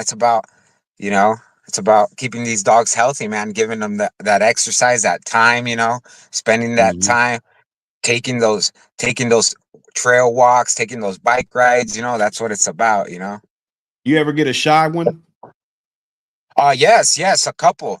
A What couple. would you do to kind of get them out of that, just for the Out of audience? that shyness, like right now I'm teaching my little female how to be tethered because she's not used to being tethered.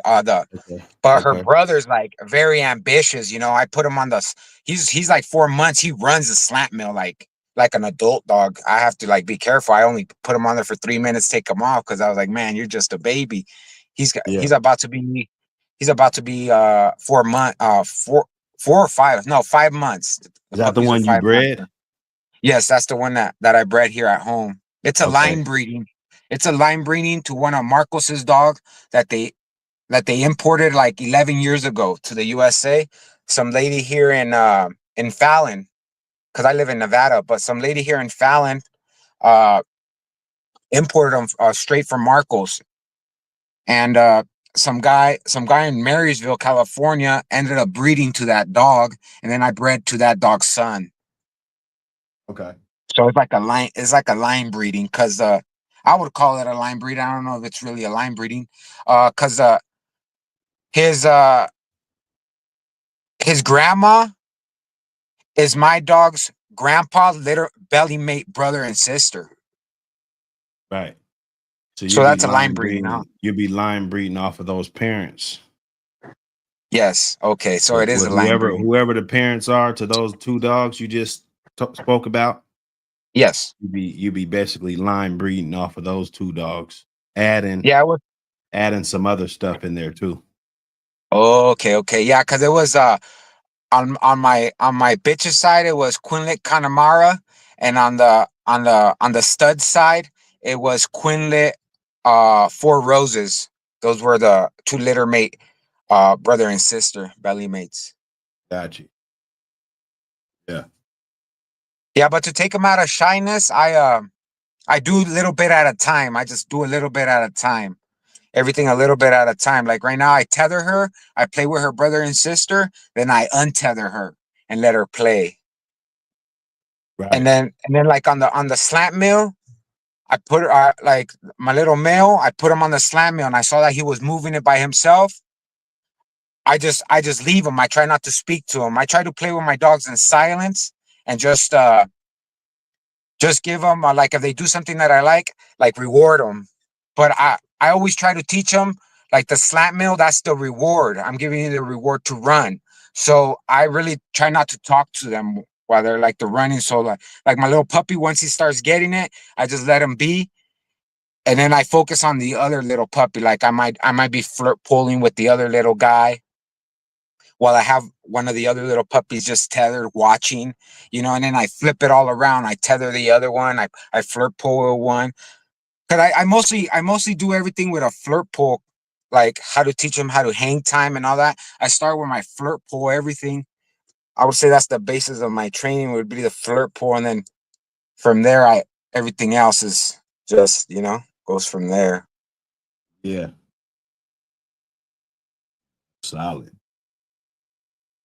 That's solid, man. Yeah. Yeah, because when Raiden was over here, that's how I would play with him, in those ways. Because he would tug of war with my Staffords, man. He would give them a run for their money. He was only like 6, 7 months at that time, and he was giving them a run for their money, man. On the tug of war. Yeah. How was that? How was he as a pup? Man, he was active, man. Very active animal. Scale to Right one to when I was 10. Scale to 1 to 10. Like, who would you rate him as a pup? And give us a little. from 1 to 10, a solid number. Solid What number. was he on? I would give him like an 8.6. He said An what? 8.6. I would give him Eight like an point six. 8.6. Yeah, Okay. very. Okay.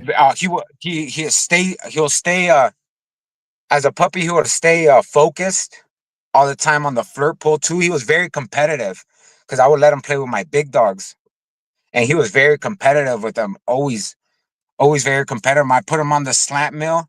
It only took him like probably like 4 tries when he was like already knew the a steady speed. He wouldn't even stop. He had a little steady speed on him, and then he would catch himself and go fast at a young age. I started. He would hang too. He would do the hang time with my dogs. He would do the full 20 minutes at like 5, 6 months old of tug of war with my older dogs, and my older dogs are all in pretty good shape.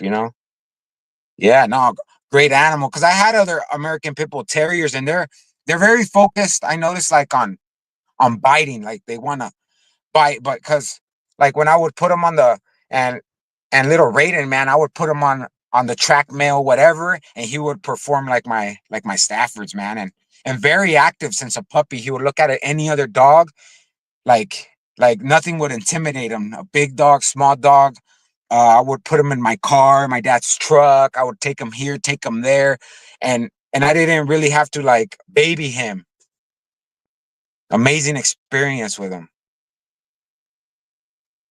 You could just feel his energy when he wanted to play, man. Like he would make all kinds of noises to play. Like amazing animal, like amazing animal. Man, that's what's up. That is what's up, Team Mike. Hey, you know. Oh yes. I think you had one off of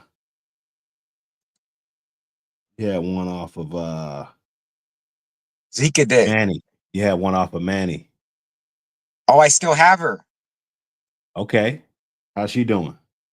She's doing great. She just likes to she just plays fetch a lot. She's very stout. I noticed like she cuz she's really she's a little short and stout little female. Beautiful dog. Yeah. Yeah, I But bet she would be but real stout, you know. yeah, but yeah, that little Raiden dude, man. Go ahead. Oh, okay. So out of them two, so what would you rate her as a pup? As a whole overall dog about like what I do in my yard overall, man, I would give her like a like a 6'2", 6'3", you know, because she loses focus a lot, and anything else, you know. Yeah. I love focus. I love a dog that could keep focused, you know. Right. Let me Yeah. see. Trying to think. You had a couple more, man. Okay, so you had one off of Hannibal too. So you had one of Marisol's half sisters. What was her name? The black Oh one. yeah. Oh, the black one. The black. Yes, I remember her. Yeah. Yeah, but the best experience was all the stuff off that Iceman male, that stud. Like every dog I got to experience off that dog was would do it all, you know what I mean? Like it was all around well-rounded animal, you know, in my eyes. Hey, because there's gonna be some collections off of Iceman. It's gonna be some frozen semen, you know, because shit happens, man. You never know with these dogs. Shit Oh, happens. for sure. Yeah, that energy that dog puts out, man, So he that it's just a Iceman dog. different type of energy, you think, when it's that animal? I don't know. That's how what I experienced, like it's like a more like rebellious energy. Like I don't know how to explain it. Like it's like I don't like you could just feel the dog's energy, like his willingness to do it for you, you know? And like the other dogs want to do it, but it wasn't the same as how they were more willing to do it, you know? And the and once they got fatigued or they got into a hard time, like I noticed they would try to figure it out while still having fun to get out of that hard time, you know? Right. Right. Yeah, because I noticed when the Manny bitch plays tug of war with my little 28-pound bitch, she tries to like I don't know if it like bores her or whatever, but she lets go of the tug toy, you know, like she lets go like at the 4 minute going on 5 minute mark. Okay. And then I had to refocus her, you know, to tug. She'll keep doing it, but uh she's not doing it to win. I don't know how to explain it. She's just doing it to satisfy me, you know? Right. Yeah. Yes, and that She'll like that. do it, but it's not her thing. You know what I'm saying? It's Yes, like exactly. some And I put things her are on the. just like, that's his thing. Don't even, like I Yes, had a exactly. dog, you couldn't bounce a basketball in my yard. Like you walk back there and everybody's quiet. And then you pick up a ball, get to bouncing that motherfucker. This dog's going crazy, trying to, jump out the pen and shit. You know what I'm saying? So that's his thing. That's his thing. He loves that. I get it. Yeah. No, it's good data, man. You definitely got to keep track of the different dogs and the traits and so you could know what you're looking for. Because that Manny bitch, you sent me a picture a long time ago. I think she was like in somebody's room or something. Yeah, she was inside the house. That bitch looks great. Like she looked like she just came from a spa or some shit, Like Yeah. that dog looked amazing. Like I see dogs all the time, some of them kind of got like this stressed look to them. You know what I'm saying? Like, Yes. I'm out here, you might look good, you might be the muscliest motherfucker there, but that stressed look, Yes. But this dog it was different, like this dog, beautiful dog, man. Definitely. She is. And she has bone, man. She has like nice bone on her. Yeah. Yeah, that's crazy. That is crazy, man. Yeah, we been in here, man. Hey, give us a disclaimer before we smash up out of here. You guys be treating them dogs right, man. No, this is nothing illegal going on. Don't be doing anything illegal. Run them dogs, treat them healthy. Keep them healthy. Uh, give them exercise, treat them with love daily. And once again, none of this. Don't be using none of this for nothing illegal. We got to put these dogs in a good light. Any bull and terrier type dog, the A.P.B.T, the Staffords, the American Stafford Terrier. Let's keep them in good light and let's keep this thing going, man. Man, that's what it is. That's what it is right there. Hey, keep it a buck. Keep it a buck. DGK, salute, brother. Paul Harris, Lot Boy, Caveman, Jesse Adams, You Rock, Eclectic Divas in the building, RBG. Yeah, man, we in here, man. Prophet Google. We deep up in here. Hemi James. Let me see. You see who's up in here. Itchy in the building. Bank statement. Cosmic Cal Salute, in the Bank. building. Bub Johnson in the building. GMB Rocco in the building. Salute. Yeah, man. Hope I ain't missing nobody. Paul Harris. Hope I ain't missing nobody. I can't go all the way up. Bloodthirst. I see you, brother. You know how we do, man. You know how we do. Wake and Bake. Hey, it was another good one. We're looking for good things. We're going to elevate. It's going to be more elevation, more networking with good people. And just keeping it community up off of here. I'm glad you pulled up though, man. Optimize. Thanks for the invite. Yeah, nah, for sure, man. We definitely want to get some maybe some footage of, look, you put the camera on one of them joints one day. We'll pick a day or something. You pop up. You know how we be doing up here. But oh yes, hey man, heck as yeah, far as I'm I'll send concerned, you some. you're a part of the community too. So we support you in all your endeavors. Same here. Oh, he said, do they have their own magazine like the A.P.B.T? Uh, There you do we have go. our own magazine? I don't think we have a magazine. There's a stud book, but it's all like show dogs. It's not like the working strains. 'Cause there's a couple of working strains for the Stafford that people have been doing. There's one in America, Steadfast. He's been in his own pedigree for 8 generations, not 8 years, sorry about that, but like 8-9 generations. He's been breeding his own line of dogs of Staffords, and they're all he has that Irish blood, pretty tight, pretty consistent. I got one of his males that's it's this working line out of France called Nightwood. They imported a bitch, and then my friend from Tennessee bred it to that Irish Stafford stuff from Steadfast, and they sent me a little brindle male.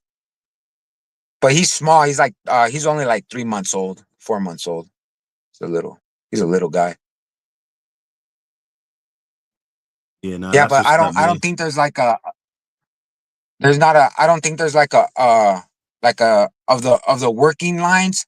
I don't think there's a magazine or anything out there. Hey, we got to change that then. You know what I'm saying? Put it in the work. Oh yes. Put it in the work, man. For sure. That's all. We got it. Hey, appreciate everybody that pulled up. CC's on my head now. It's done. Stream's done. He's on my helmet. Appreciate everybody that pulled up though. Salute. And be easy with them animals, man. Check those chain spots.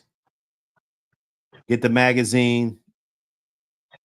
Let me throw the number up there just for somebody might check this out at this point in the video.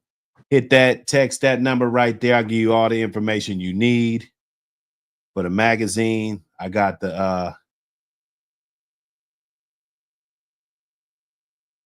email. We're doing the email list. Don't want you to forget about that. And also the puppy giveaway. You got to hit the A.P.B.T magazine hashtag on all social media platforms. That's how we will be selecting the winners for this beautiful puppy. Probably something like what we was talking about today. But this guy want to do what you want to say to everybody. Say keep it bulldogging. Say it. Anyway, man, we out, man. We out, man. You guys be easy. Hit the like and subscribe. Gone.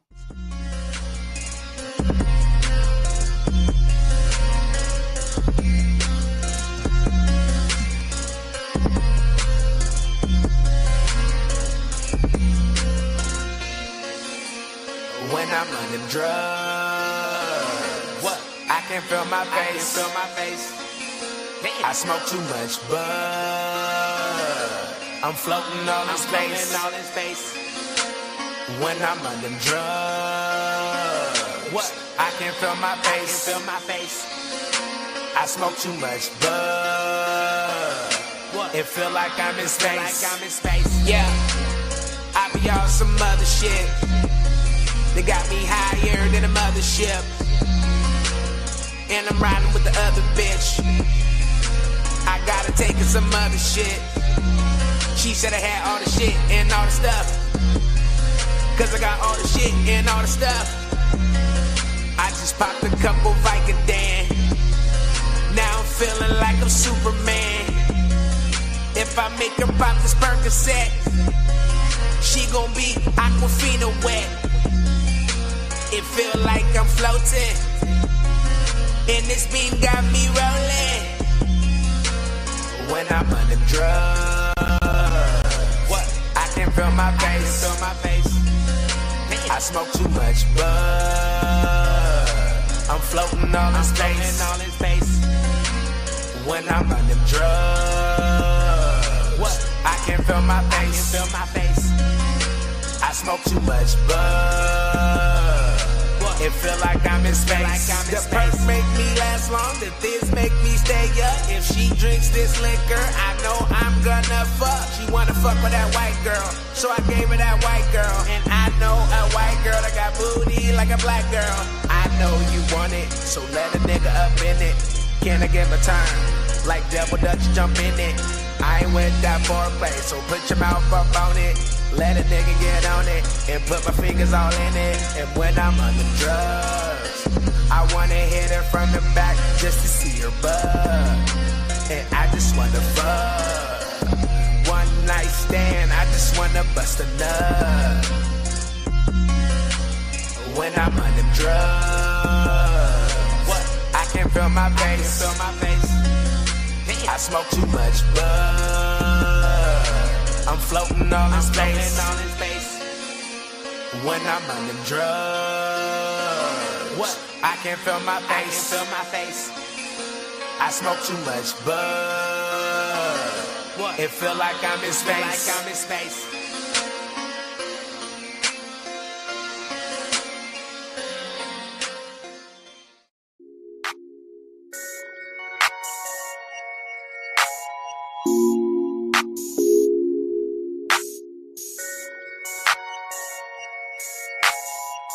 You went with when I was locked down in that box.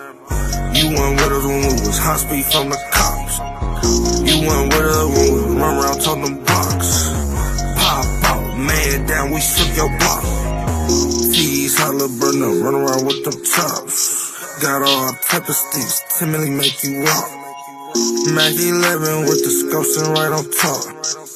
Got my shooter stick right there on your block. Yeah, we ride with them 30, don't do stops. Middle finger to the 12, don't do cops. Yeah, you know we sippin' dirty, that's that watch. Ain't got no bail, I was stuck up in that box. Same clothes, Range Rover, no we ain't sober. I got your bitch, she stayed over, make her hit a note like Beethoven. Pop out, I got the Glock out, I was on lockdown, now the case closed. And they know, I'm an a-hole, Kel-Tec. 2 to 3, bitch, no stock, no. Got the titties on her, my city roll, that's 100 round. And you went with me while I'm pumping on that block. Now they wanna kick it cause they know a nigga up. Hey. You went with when I was locked down in that box. You went with us when we was hot speed from the cops. You went with us when we run around toting them blocks. Pop out, man down, we shook your block. T's holla burner, run around with them chops. Got all type of sticks, timidly make you rock. Mac 11 with the scopes and right on top. Got my shooter stick right there on your block. Hey, I with the scope, there go that whipping coat. Your baby daddy broke, he always sniffing coke. And he can't fuck with me, hell fucking no. I got them elbows, and I break them hoes. And every bitch that know me, know I need it fast. Catch me for the ass, bitch, I'ma teach the class. And all my niggas low-key, cause we been off the porch. And I got bitches all the way in Cali to New York. You went with when I was locked down in that box. You went with us when we was hot speed from the cops.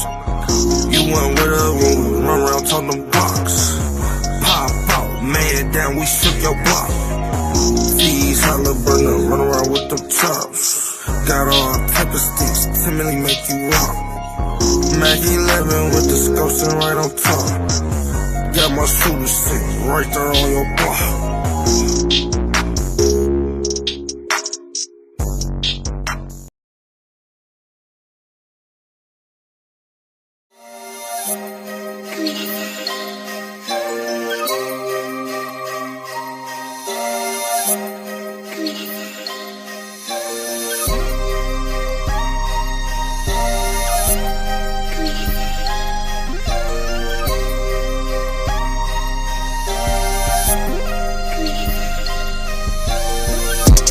I swear you ain't felt the pain that I'm feeling when you leave loved ones behind cause they can't touch the ceiling.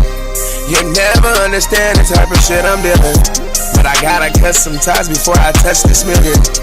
I swear you ain't felt the pain that I'm feeling when you leave loved ones behind cause they can't touch the ceiling. You'll never understand the type of shit I'm dealing, but I gotta cut some ties before I touch this million. Fuck all that gang shit, I'm making sure my daughter's fed. Gotta lead by example, listen to what mama said. Nigga, I'm a different breed, I will give an armor leg. Give my kids everything, no care for cost of armored leg. I'ma shoot until I'm the leading scorer like LeBron, nigga. I'ma keep going in until my family on, nigga. Even after that, I'm getting paper till it's gone, nigga. Cutting every tree down. If this ain't what you want, nigga, gotta stay away from me. Living off the bitch just ain't for me. But where your ass was at when I was drowning? Not a peep. I'm the type to cut you off and won't lose no sleep. Cause the only sound I wanna hear is, I swear you ain't felt the pain that I'm feeling when you leave loved ones behind cause they can't touch the ceiling. You'll never understand the type of shit I'm dealing, but I gotta cut some ties before I touch this million. I swear you ain't felt the pain that I'm feeling when you leave loved ones behind cause they can't touch the ceiling. You'll never understand the type of shit I'm dealing, but I gotta cut some ties before I touch this million. Don't understand, I was broke, eating chili out of can. Have you ever risked it all and still couldn't save a band? I was down bad, to the point I sold my stamps. Every door closed on me, didn't give me my chance. Tell me if you ever ate noodles for a year straight, when it's hard to save money and your bills late. And a pool full of liquor just to feel straight. When I was down on my ass, niggas still hate. Even broke, I still had hope. Now if I disappear, I'm making sure my cash don't. Making sure my kids got something to stand on. Cause all the shit I've been through, I'm built to last long. For real. I swear you ain't felt the pain that I'm feeling when you leave loved ones behind cause they can't touch the ceiling. You'll never understand the type of shit I'm dealing, but I gotta cut some ties before I touch this million. I swear you ain't felt the pain that I'm feeling when you leave loved ones behind cause they can't touch the ceiling. You'll never understand the type of shit I'm dealing, but I gotta cut some ties before I touch this million. I've been branching off. Hey, me personally, I did that shit because I wanted to see the community just, without like 5-6 days of Buck City, bro. It looked like shit, goddamn. Look, man, we boo, what up? Buck City, the commissioner, A.P.B.T radio, what's poppin'? How you feeling, man? Man, I'm feeling good today. Word. I'm real good today, goddamn. I said, man, let me get on here, man. I was going. What's up, Chad? I was gonna divest for a minute because every now and then it's like, man, come on, man. Sometimes I'm up put that work in, underappreciated, man. You know what I'm saying? But I just wanted to see something, man. That was just a little test just to see what motherfuckers would talk about and what, because we all in this shit, man. We all know what's going on, man, behind the scenes. And, if you've been following this community for as many years as I have, it's going to be a lot of entertainment. It's going to be a lot of shit going on, right? Word. At the end of the day, man, I ain't too big for the shit, bro. I'm, some people say like, oh man, you too big for that shit, man. You know what I'm saying? But look, bro, hey, you can take me out the hood, but you can't take the hood out of me, goddamn. And what that song say? He said, I be starving for that beef shit like I ain't never ate. You know what I'm saying? Like I ain't never ate before in my life. That right there, boy. Look, because I be starving for this shit. So it takes an effort for me to just get up here and be cordial. You guys got to give me a little bit of credit because I just rather just bang off. You know what I'm saying? Straight up, man. Salute everybody. Oh, he dropped off. Dropped off for a second, man. Look, man, get in the building, man. Show some love. Show the channel some love. We in here. Hit the like and subscribe button. I'm going to go ahead and drop the link. I got it on this view now, so we could, interact a little better, hopefully. You know what I'm saying? I want to talk about a few dogs. Talk about a few good ones. You back in there, Wayne. Okay, you know we a live time over here. I don't want to disrupt the community by all these motherfuckers when they start letting off. I try to make sure I mute. You know. Oh yeah, make no, sure it's all good, man. That's what it's a dog channel. It's a dog channel first. You know, before anything else. You know, this is a dog channel before anything else. You know, I've been branching off and shit, just trying to, you know, feel some algorithms and shit. You know, I've been seeing, and I couldn't help but to notice. You know, I know you ain't got shit to do with it, but me, this motherfucker just want to be like Buck City so bad, dog. It's funny, bro. It's to me, it's hilarious, man. It's like, damn, you can't do it like that, man. You got to be original with this shit, man. With this content, Big Saul, what up? What it do? Yeah, where you at? Well, what's up, man? What's up, Wayne, man? Mr. Kramer, yo, what up, though? I can't call it, man. What y'all guys getting into on this Sunday, man? Man, we just locking into the word with the family. At least come up, you know, for a minute and just see what's up with my people. You know, I had to pull in. Hey, I'm gonna jump back on as soon as I get to the crib, real quick, man. I'm about to pull up and shit. I know I probably got some feedback and shit. I'm in the car. I'll hit you as soon as I pull up. You already know, brother. Yes, sir. Yes, sir. Himmy James in the building. Paul Harris in the building. Paris Jackson in the building. Mike Dan in the building. Bank statement. What up? More Lionhead in the building. Salute, brother. Borderland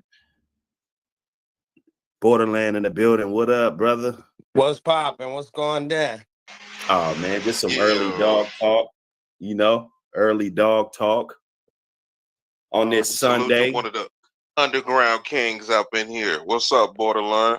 What's going on, Wing? You know what it is, man. Just out here working, breathing on.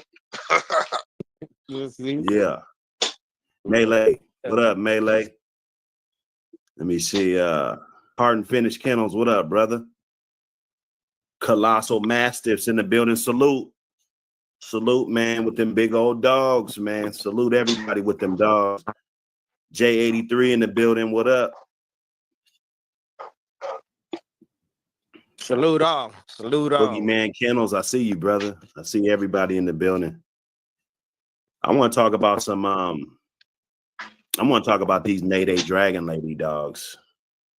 You know. You know, I want to talk about these Mayday Dragon Lady dogs, bro. You know, I mean, let me see. This other search engine be whack. Google's the best shit ever, dog. No doubt. I don't know if I ever said that, man. Google is the best shit. Fuck all this other shit. Yeah. It's like one of the best bitches you can find. You know, she talk when she need to talk. When you ask her questions, she try to come up with a good answer. Other than that, she shuts the fuck up and sits there and waits for the command. I like that bitch. Yeah, no, she comes up, she pops up the shit that is relevant instead of just a bunch of bullshit. Let me see. I'm gonna look at this Dragon Lady bitch. Make sure I got the right one. Yeah, you know, it's important to study your bloodline, man. If that's the bloodline you fucking with, you know, that's essential, man. That could reap benefits by knowing the ins and outs and the ends of, you know, what different people do. And we can just speculate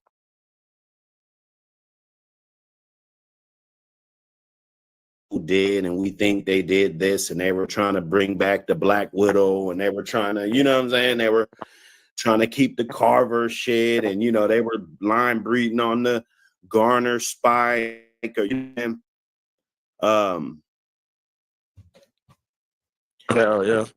It's just speculation, man, at the end of the day, you know, but it's always good to look at it for what it is.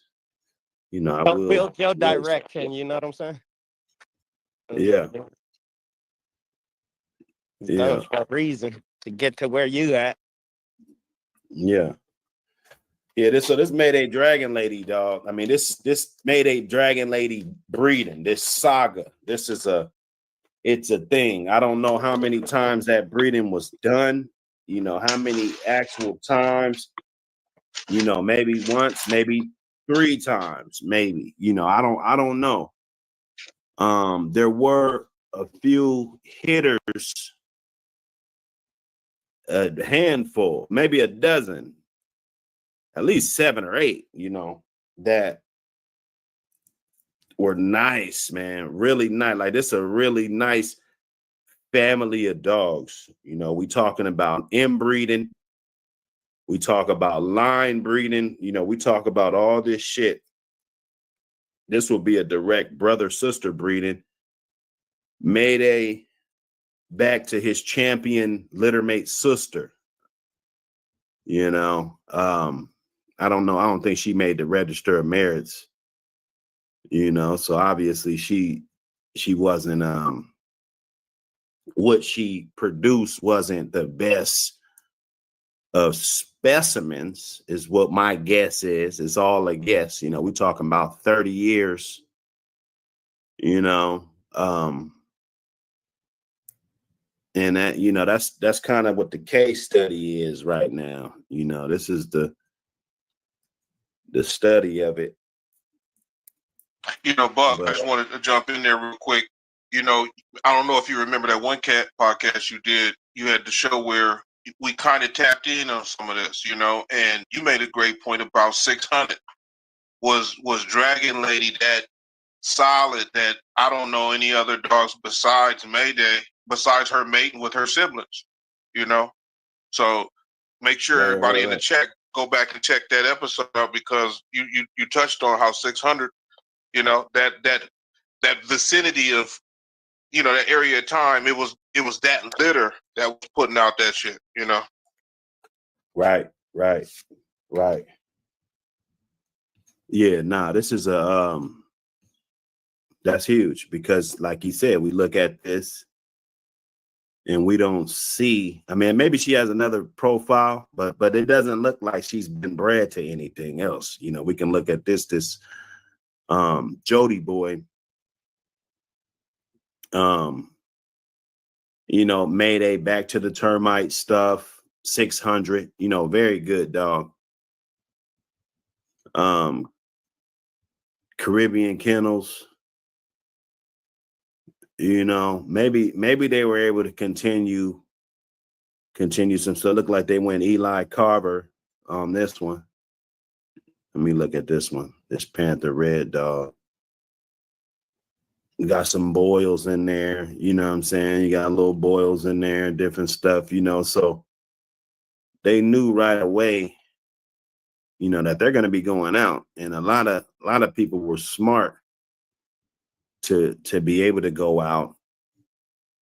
You got that good strain. Okay, those are pretty much the same dogs. Let me see if Gina got some offspring.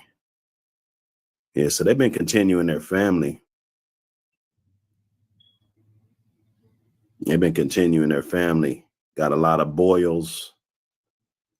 Eli Carver.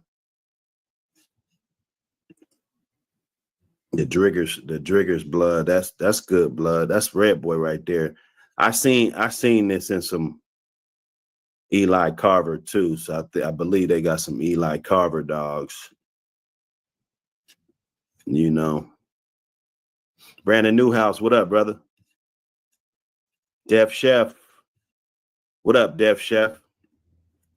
You know, I always got to chop it up with my guy, Def Chef, man. Even if we ain't talking about dogs, we ain't talking about nothing, man. Because Def Chef, that guy, he got a great perspective, man. I just threw that link down. Just talking about life. Just, you know, because it'd be some real shit going on in life. and we all could tie it in with these dogs because the dogs go through, you know, enough discrimination as it is. I mean, we all got to understand that, you know. So I'm gonna try to go through a half a dozen of these guys. First one I'm gonna do is this Judgment Day dog. You know, Judgment Day, Mayday Dragon Lady. You know, good dog, man. You know, they did a few good breedings with them. You know, I wouldn't say they bred the balls off them. You know, they probably didn't. You know, of course, we gotta look at different different pedigrees and stuff. I remember this Katana dog. I believe this was a Wakama Duquesne bitch, if I'm not mistaken. Yeah. No, Wakama, just straight Wakama. Katana. So they bred Katana.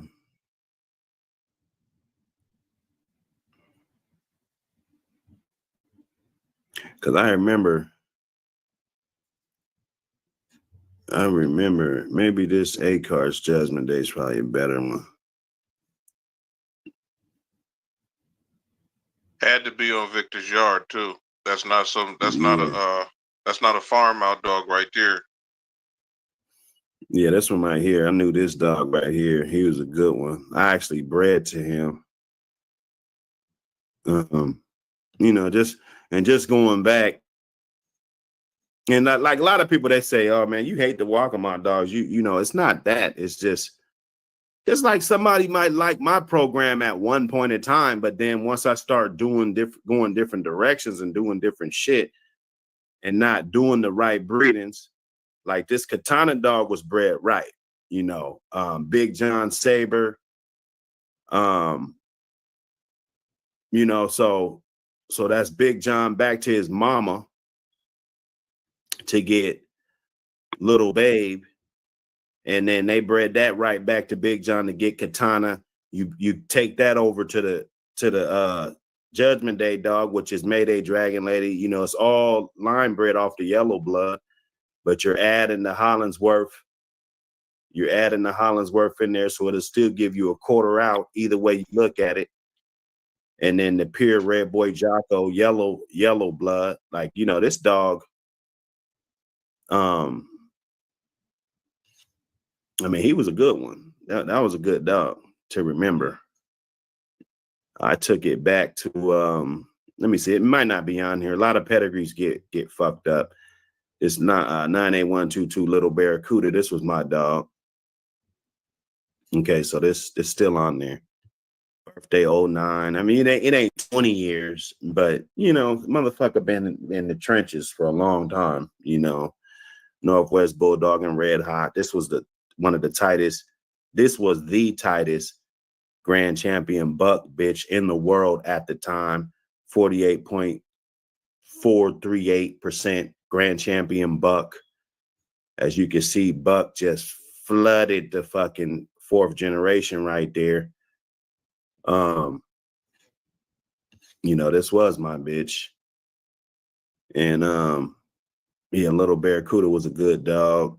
My partner had a couple other dogs. He actually owned the Little Mayday dog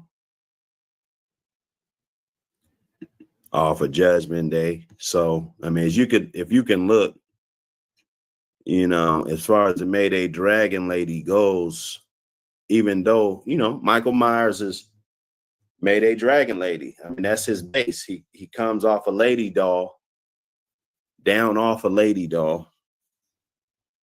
And she's a litter mate to Judgment Day. Just to put a little bit more context on it. So you're getting that strain in there. You're throwing that Big John in there right there. Already heavy yellow in there. Bucket's got, you know, his divvy of Red Boy Jocko blood. Which, you know, motherfucker was talking about the Red Boy Jocko line, this and that. You know what I'm saying? Nah, man. Nah, bro. You can't just be out here just saying anything, man. You know what I'm saying? Like, they've been had Red Boy Jocko shit way back. Toro, all kind of dogs, plenty of dogs, Of course, May is the dog that really made the yellow blood stupid famous. Now, I'm not saying he was the best. There were always stories about he had brothers that were better than him, Dudley being one of them. Some of them produce better. Not about that. It's about they all pretty much have to some sort, or the ones that we talk about have the capability to produce, but you're going to pay attention to the one that's actually going to give you that bread and butter every time. We could stick 100 dogs, but if you don't get fucking 10 good dogs to show for it, you obviously wasn't paying attention to the genetics. That's all. It's nothing more. And sometimes we give away. Yep, and then sometimes it's the campaign too. Sometimes the campaign follows somebody because, the job was going good and everybody was on the bandwagon and everybody had gas money and everybody was showing up. So, some dogs get a better campaign because just the timing, That's right. That's right. That's why I mean, I didn't want to get off subject, but I wanted to ask Borderland about that's how, Pinalero, they love you, man. You one of their peoples, and I think you came along at a great time for that blood. Sometimes there's people that come along to keep the blood going. Also. Right. Yeah, Borderland, hey, he got that shit. He got that. That's when when it's important, it's time to get your shit. Some people kind of procrastinate, You always got to evolve when it comes to these dogs. I don't think nobody's going to have a thriving yard that's not thriving. Like you might got to go get it out, man. It might be somebody you don't really care for as a person, but for the well-being of your animals, you need that cross. You might have to still fuck with that guy. At the end of the day, that's why it's not good to burn bridges and, stuff like that, because you just might need a particular strain. Because it's a lot of strains getting, in my opinion, they just like over, it's too popular. And it's not the dog man's fault. Just like if you want some type of, they say the Frisco dogs, they say, a lot of those dogs, they always highlight the Eli blood in them, but a lot of times, okay, so it's got a good content. It's got the traits. It's, because damn near every breeding, says it has the Eli traits and shit. But in all the time that you got fucking with these dogs.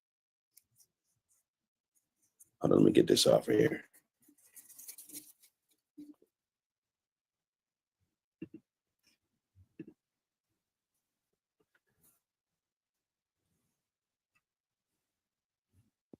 If for historical purposes, the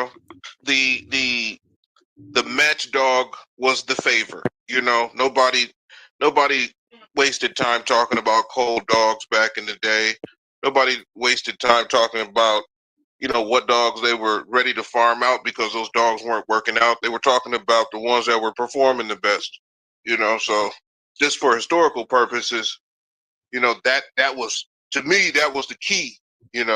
Are these traits really being shown, and are they ready to be saying they ready to be polished off? Are they a part of the finished product? Right. Yeah. I think what you got to do is sort of take for granted that everybody doing what's right when it's a dog that's not talked about. You know what I mean? Before breeding, for historical purposes. They were being. I think the dogs are good. They just they breed them. If it's so popular, you're not gonna be able to, in my opinion, get the best out of them. I'll say another example, and this ain't no shot at no camps or no dog men or nothing, but I look at pedigrees a lot, and this is a dog that's in everybody's pedigree. He just popped up. Okay, Hollingsworth Bull. To that yuck mouth shit. Good dogs. They good dogs. Hollingsworth Bull really never produced shit, right? But I can't say he's a bad dog, right? I can't say that, maybe he wasn't bred enough. Maybe, there's always something. But when you look at how popular they are, after a while, that's all you're doing is line breeding off the same line, bro. That's not always good. You feel me? So when these dog men, they have success like that, like a Frisco or like that, it's not their fault because they were able to get to the bag and everybody spends money with them. But as everybody buys the dogs, they breed them. Everybody, there's not really a dog that you could find, or even Macho Bear. Macho Bear is a perfect one. Everybody's got Macho Bear. In my opinion, there's other strains of dogs that go right along with it, just like they took 600 back to the Mayday shit. You know what I'm saying? There's other lines. It's not fucking up the line. That's a real deep. That's a deep point. That's deep because that's like, one brother might have that bone structure, and then that other brother got that mouth, or that other brother. You know what I mean? We see it. We see the traits, but then it's like which one has the most of the traits we're looking for sometimes. But you're right. It really don't be no shade on no other dogs. Yeah, well, just look at it though. Okay. So what's another one? Jack Sparrow. He's a good bred Bolio dog, right? He is like I could look at the shit right now. The dog's probably still alive. He's got a shitload of offspring, right? So that's cool. But then what you're gonna do? You're gonna go breed it back to more Jack Sparrow shit, more, you know what I'm saying? You're gonna breed it back to that same shit. Now, if you like Bolio dogs, you really like the Bolio dogs that much, why don't you take it to some vice grip shit or some Tombstone Maloney? You know what I'm saying? Like, there's other families that establish themselves. They might not be the most popular kennel that has them, right? But that could be a key ingredient that you could add into your dogs that will make, the line better. It reinvigorates the line without changing it completely. They do it a lot. I look at pedigrees every day. I look at different pedigrees. Like if it's a dog I like, I click the pedigree and I look at the shit. And I analyze it real fast and I'll be like, oh, there's more of that, or somebody will get that, they'll have that and they'll be like, well, what do you think about this breeding? Because I still get those emails and text messages and all day, every day, me and my partners. I probably got some messages right now. I'm not looking at my phone. And my partner got him, or he's up for stud, or these guys got these available. I saw this on Pedigree Online. I saw, like it's all day. And you see them breeding themselves into a corner. And that's the lack of awareness. And it's the lack of, like, you don't want nobody else's blood. You're ashamed to admit that you needed somebody's shit in your line to make your line better. But it's not about you. It's about the dogs. So That's right. That's what like happened to even the if pretty it's a boy. guy I That's don't what like. happened to the pretty boy Floyd. That pretty boy Floyd dog. That's what happened. They were so high on him. You ain't gonna find a puppy out here on him because they burned him up trying to just breed him to anything, and that it just didn't work. Now you don't hear nothing about that dog no more. It was a one-hit wonder, and that's a sad thing because that was a super good dog, but the wrong people had him, they really did.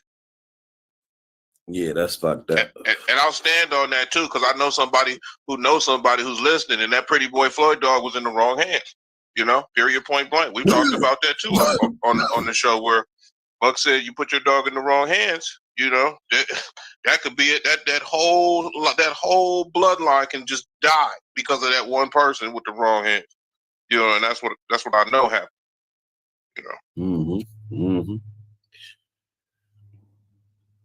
Yeah, man. Let's look at Lady Dog. I give you that total credit because you were the person that a dog fell into the hand and you polished him off, and you keep polishing him every show. Team Mike. You know what I'm saying? I love my Mike dogs. They fit into my program great. My family. We love that situation. Sometimes people got to know that there is a person out there that's supposed to get a hold of the dogs, and then whatever they do is the next chapter. You know what I'm saying? So we got to respect the ones who did get them in the right hands. No, definitely. One thing I always did is made sure that I had enough so I didn't really care. I cared, but it didn't affect me. You know what I'm saying? Like, because you cooked enough chicken. Yeah, you cooked enough chicken for the yard. That's right. You cooked enough chicken. Right. We cooking. Yeah. Right. So it ain't gonna be a question.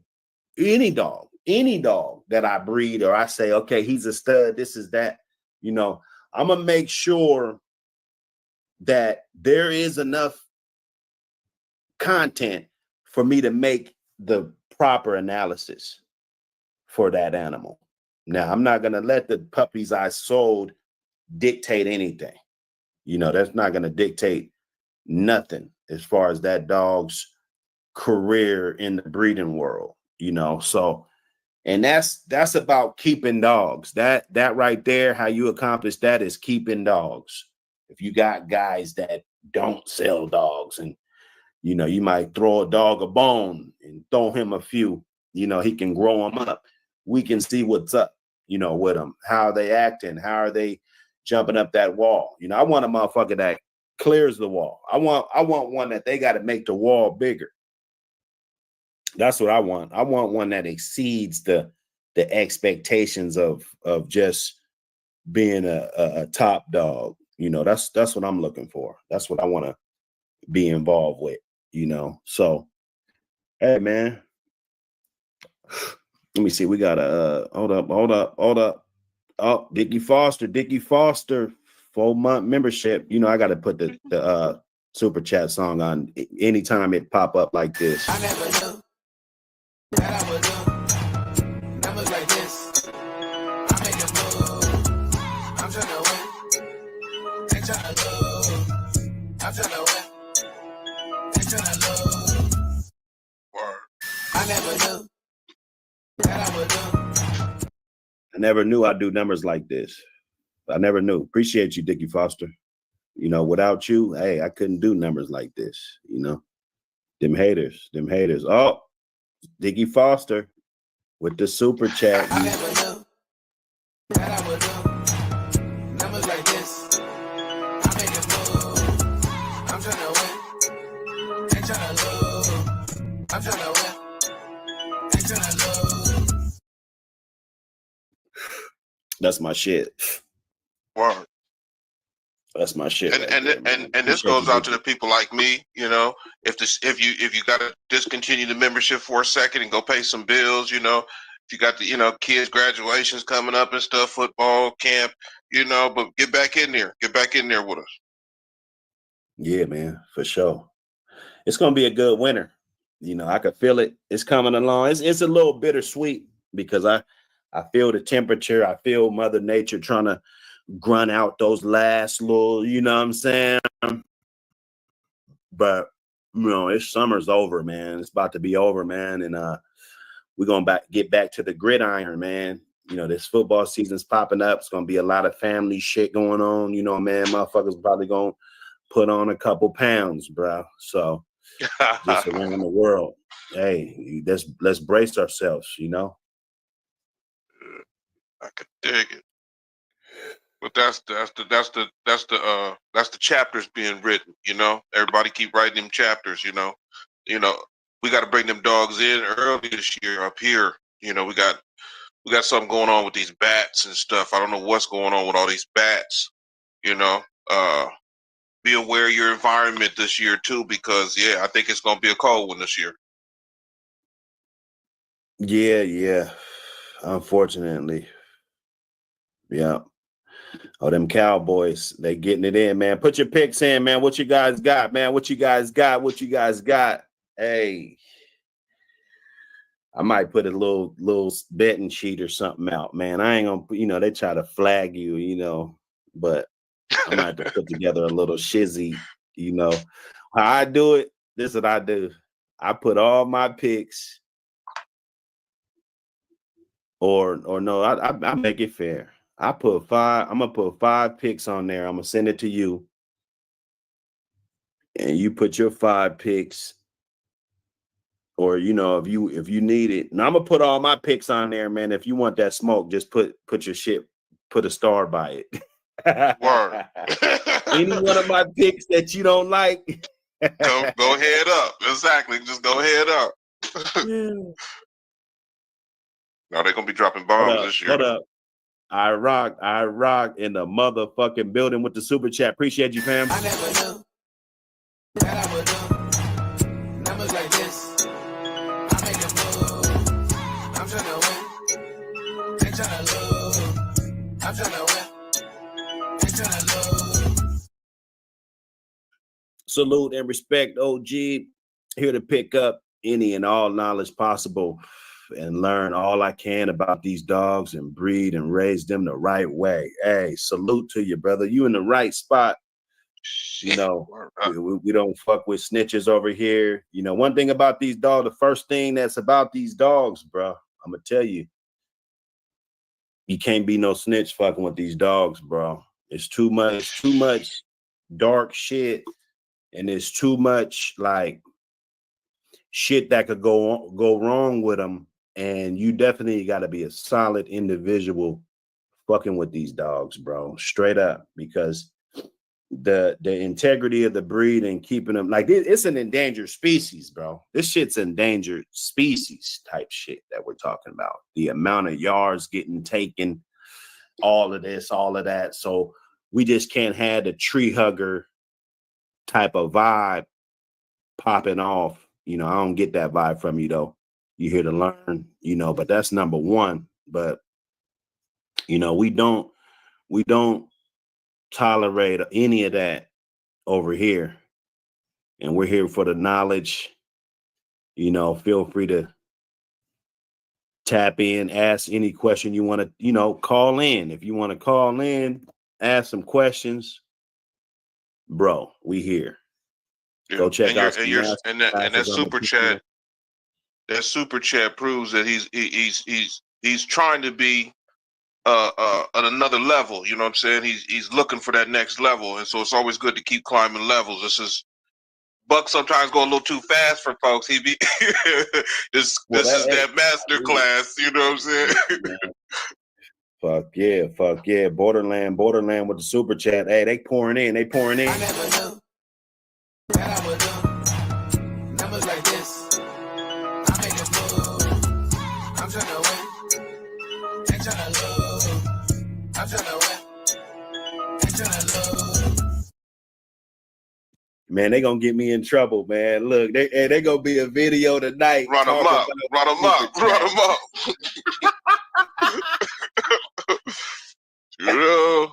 Hey, man, look, man. Dude's like you coming to the ring. You coming to the ring, man. Man, bring him to the ring. I need to talk about Rich Homie Quan. Like he said, you need to talk about Rich Homie Quan. He said, I'm about to start talking about sports. Bro, I'm sorry, dog. Look, I'm just trying to test this shit out, dog. A couple of my videos did some numbers, Wayne. You know what I'm saying? That just mean to tell me that we actually tapping into other atmospheres. You know, and it's a big thing. It's a big thing. You know what I'm saying? And they mad about that, man. Mad about that, man. Bank statement with the 4-month membership. Appreciate you, brother, for all your support. I never knew that I would do numbers like this. I made a move. I'm trying to win. Ain't trying to lose. I'm trying to win. Ain't trying to lose. Hey, bro, I'm in trouble, bro. I'm in trouble. And if I play that song one more time, I guarantee you that snitch motherfucker's over. Gonna be on me.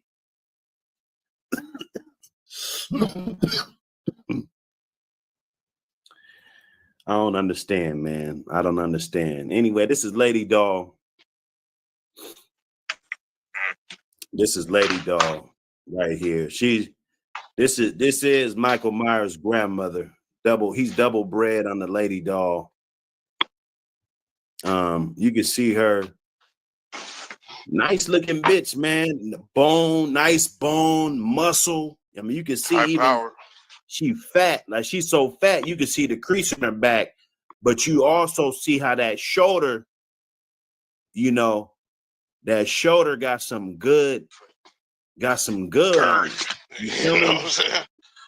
Yeah. Oh shit, Dickie Foster about to get me fucked up. Dickie Foster.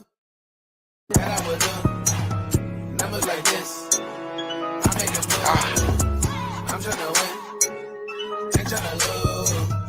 I'm trying to win. Ain't trying to lose. Trying to win. I ain't trying to lose, man. Here for the taking. Here for the taking. Hey, we here for it. We here for it, man. Salute. You're rocking the building. Salute, my brother. Glad you could make it in, man. Wake and bake, man. You know, we get into it. Hey, I've been trying to do some other content too, but you know, this is the dog channel. I'm not gonna steer away from that. Basically, just kind of get more scheduled in. I think my Sundays is more of a ritual. I think those are very important. And then, you know, I don't want to interfere with like on Thursday, you know, 7-8 got this thing on Patreon. You guys go check that out. That's authentic shit. Cause we had a certain cloth that we established. It was a unique, you know, little cloth, how we mesh. Ram, 7-8, Thompson, you know, how we y'all was building though. Y'all was building. Yeah. And it's something that's hasn't been fractured at all throughout all of this shit, throughout the whole duration of this shit. You know, it hasn't been fractured. I value friendships like that. Now, I got a couple friendships that are a little rocky. Maybe you might fall out with a motherfucker for a year or two. You guys get back, you know what I'm saying? And then, you know, but these aren't that. That's all I'm saying. You know what I'm saying? I mean, Big bank.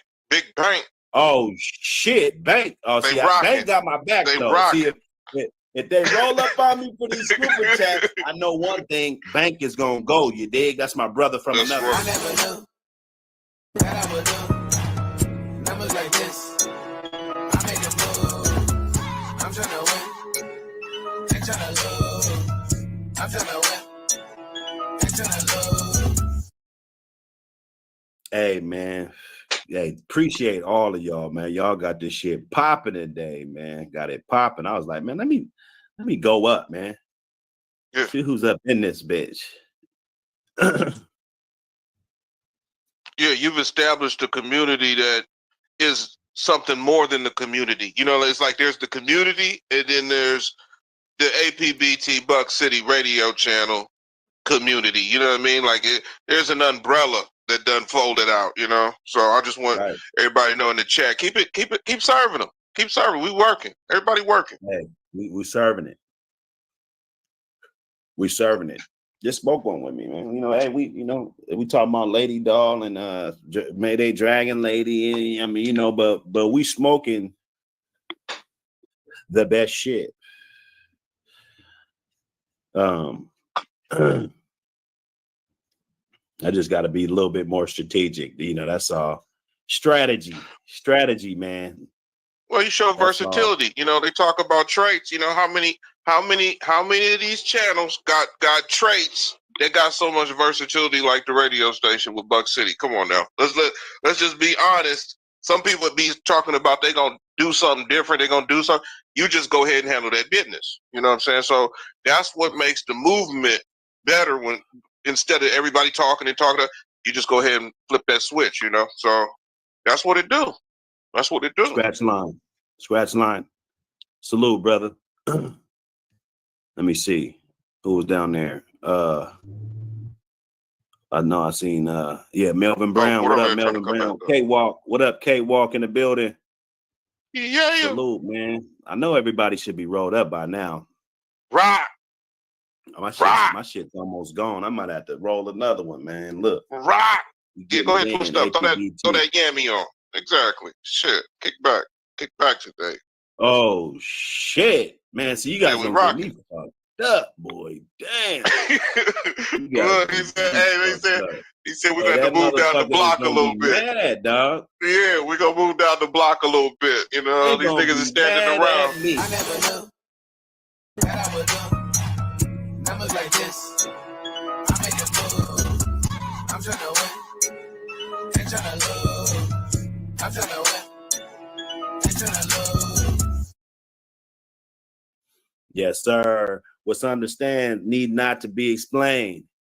If you can't, if you can't solid, you get rolled over. I appreciate the patience with all the messages I sent you about the pups. Hey, man, appreciate you. I rock. Appreciate Jay. You. Let me see. Jay done came to the kitchen too. Oh, that's yeah, Borderland. Borderland with the super chat. Appreciate you, brother. I never knew that I would do numbers like this. I make a move. Man, I said Borderland. Bloodthirst, man. Did it skip me? Hold on. Let me look. Let me look. Okay, yeah. Bloodthirst. Hey, Bloodthirst with the motherfucking super chat, man. Appreciate you. You guys gonna get me fucked up. But you know, I'm gonna keep bombing on them snitches, man, all day. Anybody that align with them motherfuckers, I promise you. And if they put you on blast, when these motherfuckers try to come get your shit one day, God forbid, but you know, shit happens. If this rat ever try to get on you, I got your back, bro. I'm gonna make a video right on his ass, man. He's a fucking hoe. Appreciate you, Bloodthirst. That I would do numbers like this.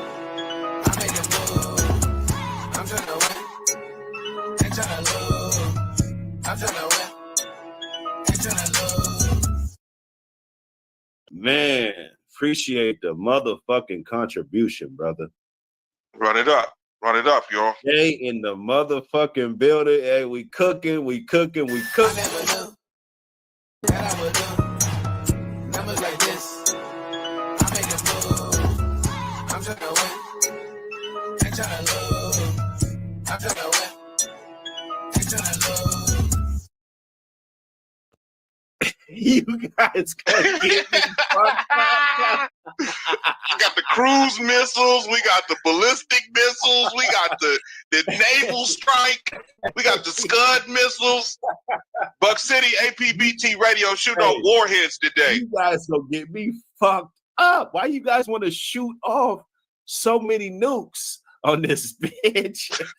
Come on, man. Hold up. Robo, hey, don't stop. It don't. I never knew that I would do numbers like this. I make a move. I'm trying to win. Ain't trying to lose. I'm trying to win.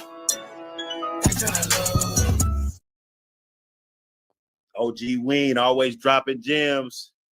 Pink game. Hey, you know. You've been riding it out for a minute, big dog. Been riding it out for a minute, man. I can't wait till November 16th, you know, that's the day that they let me out of bondage, you know. Yeah. Them motherfuckers had, well, I volunteered, but I was working in the kitchen and shit, man, cooking motherfucking 200 pounds of oatmeal and shit. Word on the cell block because you stuck your chest down. So just like I said, it's a certain person that's in this kitchen right now. And the chef right now is Bug City. You know, Well, I got to shit's get back right. to it. I got to Shit's get back right. to it. You already know we with you. You know the camp in Minnesota with you. Don't even trip. You know what I'm saying? But I got to get back to it. Chat, run it up. Everybody run it up. Bug City, A.P.B.T. Radio, run it up. I got to go, man, but I'll be back with you. You know we watching too. Salute, brother. Salute. Salute. Yes, sir. Man, they had me in that kitchen, boy. Look, I'm in that kitchen. You know, I made sure it was right though for the inmates, for the conditions. You know, we had the water hose in that motherfucker spraying. You know, you could turn the water hose on hot. Man, we spraying, putting soap and shit all behind the machines and shit. You know what I'm saying? Made sure that motherfucker was clean up in that bitch, dog, because it was all about, bro, you're in there. You're fucking in there. You got to have respect and know what it is, because there was months when I wasn't in the kitchen working. You know, I probably did about 4 months just not in the kitchen at all. So I'm at the mercy of everything going on. You know, you got motherfuckers pushing dishes through the dish pit. The dish is not even clean. Instead of throwing it back through the line or putting it in the pile to go in there and soak, you know, motherfuckers was pushing the shit through the line. You know, it's like people don't care for you in them environments, bro. You know, they have some, you know, they give the inmates white bread. They let the they let the staff eat the wheat bread. You know, they get the good shit. They give us the bullshit, but it's all in the refrigerator, you know, the big ass walk-in refrigerator. So I go back there, you know what I'm saying? We had to get some bread. We had a white bread, so they like, all right, fuck it, use the staff bread. The staff got a big ass roll that they use, you know, for their little staff dining and shit. We used the shit. No. So I was back at the unit. They served the shit.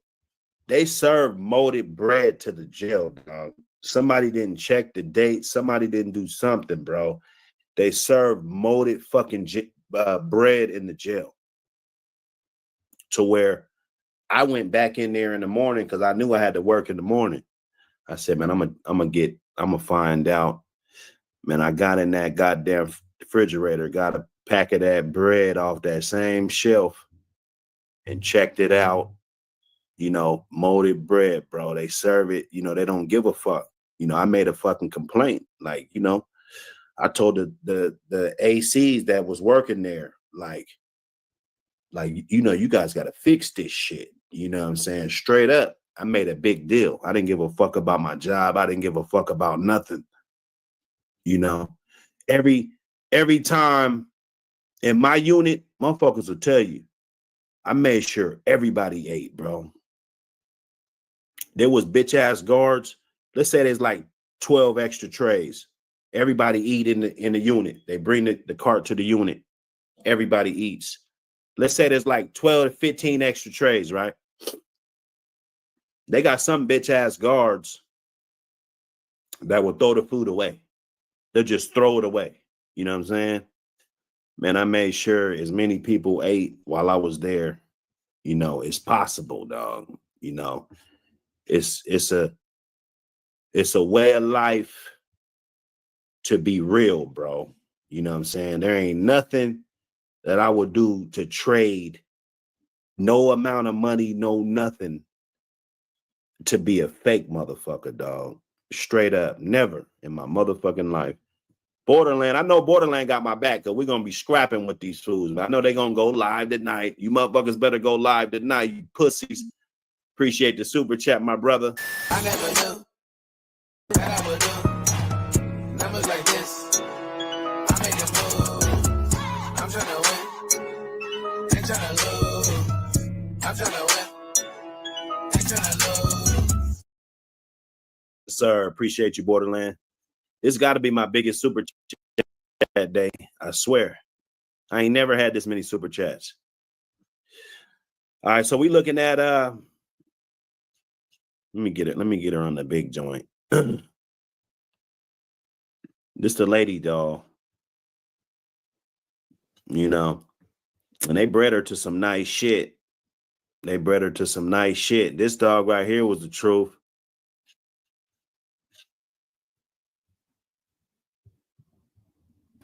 You know, like I said, you're adding a different strain of Bolio in there, right? The Mason's Bolio Jr. shit. You know, you're still tight on the Patrick's Bolio blood. Little bit of room in there, down there, little crumbs, little snooty back there. That cremator dog had the Sorrel stuff.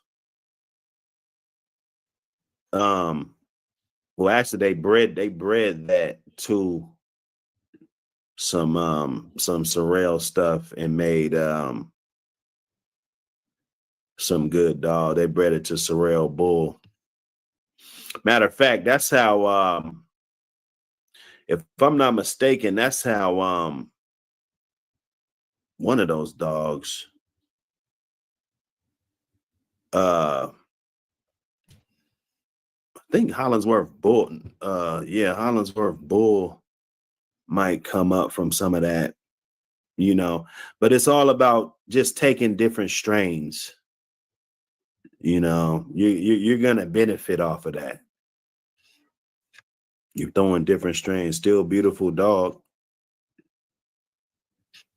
And then they cross it to the Mayday, the pure Mayday Dragon Lady stuff. This is a brother and sister breeding right here.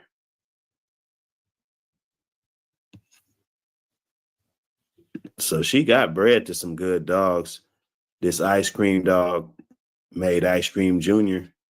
I heard there was some semen floating around on this dog.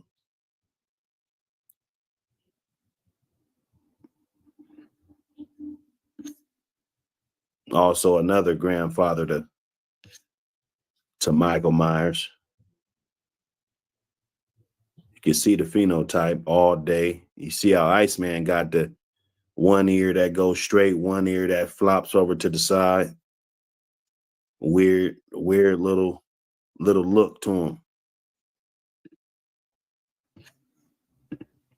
Yeah, this is a different profile. They even took it to to Macho Buck too. Took her. That's Bazooka Joe right there. Real good dog. Bred out this world. Macho Buck. Back to that.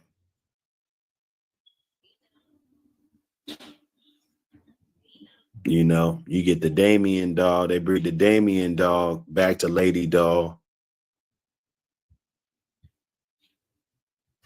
It's pretty much this right here. Matcha back to Lady Dog. That's how you're going to get Lynch.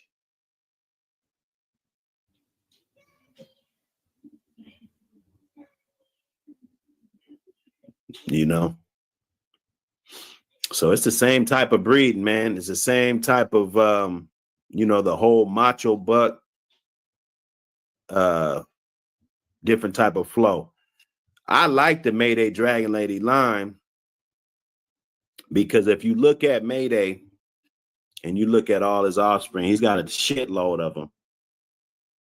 It's not going to be many that are just right. I mean, you know, they're taking them different directions instead of staying pure on that. So if you want to focus on Mayday, then 600 will be a nice dog, but you got to understand that when you get a 600 dog, you're focusing on all these other traits right here, right? Now, when you're looking at Lady Doll or somebody concentrated on the Lady Doll, okay, you're looking at Mayday back to his littermate sister. So if this is the dog that you want to focus on, then I'm not saying she was a slouch. She's a champion also. you know, for historical purposes. She's a champion also. But me personally, I'm gonna go with the tighter version, especially of today, because we don't know this, we don't know that, all these rumors, all this bullshit, you know, going on. So if that's all I had to go off, you know, of course I'm gonna do some more research than that. But you know, if that's all we got to go off. Let me see one. I think this was a good looking dog. That was another good looking dog. Got that same phenotype. You're seeing that. Mayday Dragon Lady.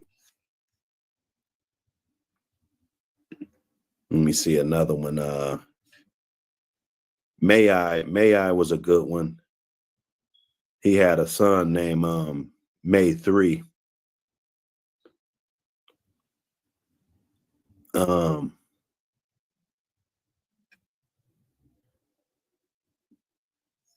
Lady Dragon. Hold up, let me see.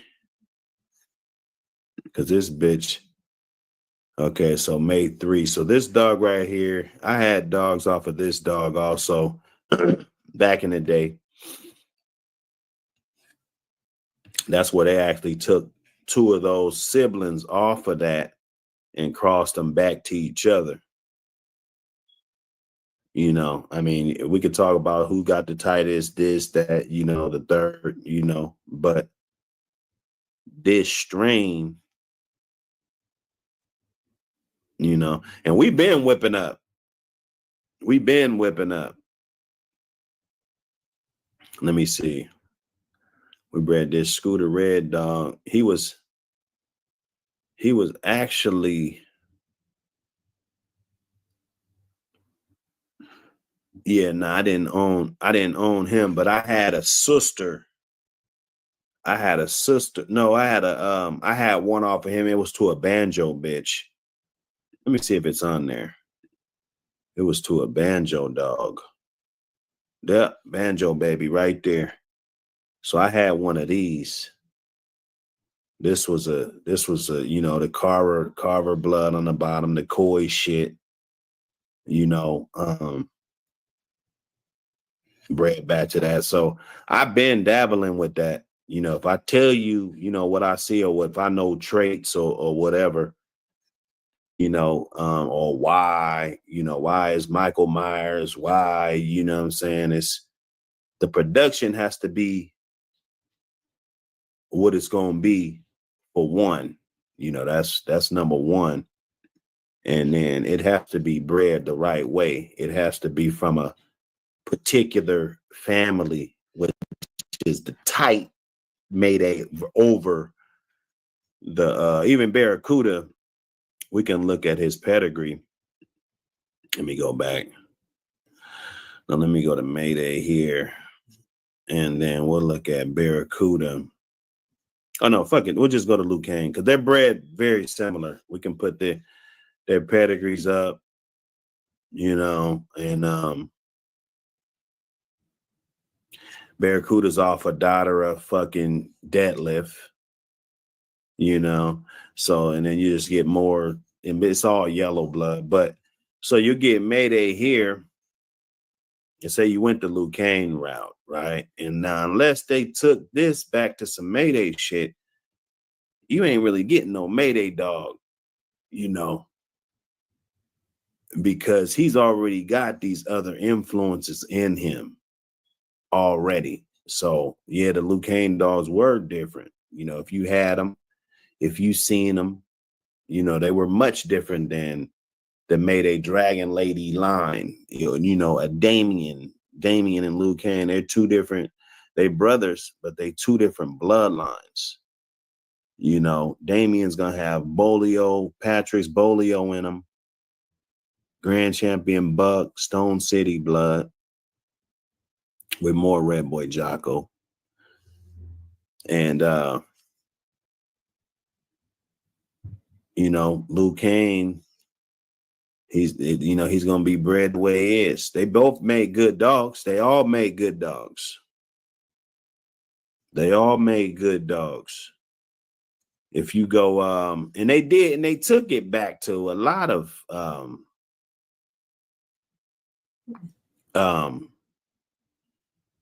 Mayday shit. Let's see this one. See now, because my partner had a litter mate to this one. His name was Monster. And this is actually if this pedigree right here is the first breeding that ever bred the macho buck. It was a bitch off of Luke Kane to this blondie dog. So when we're looking at Mayday content in a Hannibal dog, which is right off of Luke Kane, and it's a great, I take this shit over a lot of this shit today. But when we're talking about Mayday, right? Now we talking about a yellow dog, that's a different story. You got a lot of yellow, but when we're talking about Mayday himself, it's not going to be that much content. And then if you take him to something else, for instance, that's not Mayday or not, something else. So you're actually losing a lot of Mayday content. You still have the yellow in there. It's going to be heavily influenced. You got the Big John stuff, yellow, saber, heavy on the saber. Them is all good dogs. I trust these dogs right here, yeah.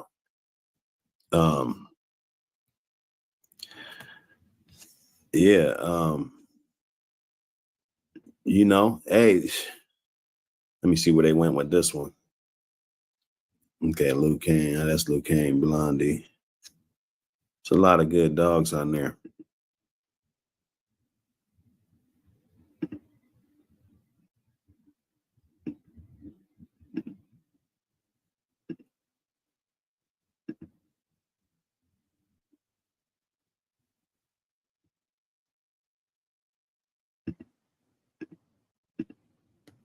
Yeah.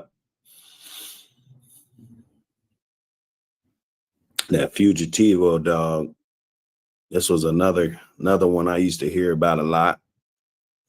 He was one of them. He was able to produce a couple good dogs.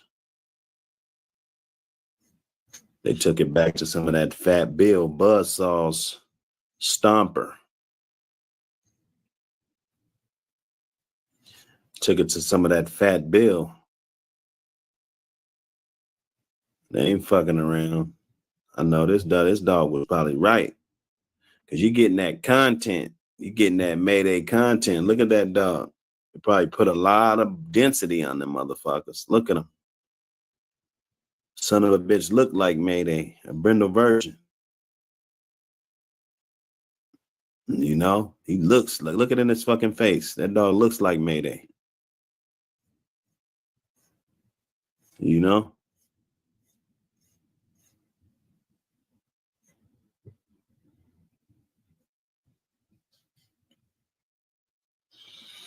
Hey, we just doing our thing, man. Look, I put him out. I still got almost a half a stick.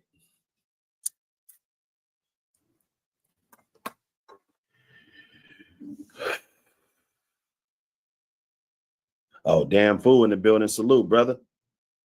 Damn fool.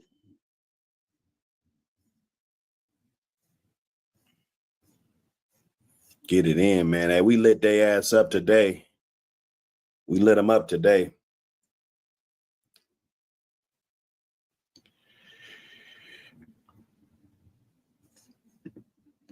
Oh yeah, hey, you got the face card. you got the face card, brother. What he say earlier? What's understood don't need to be explained. Hit me. You know how to get a hold of me.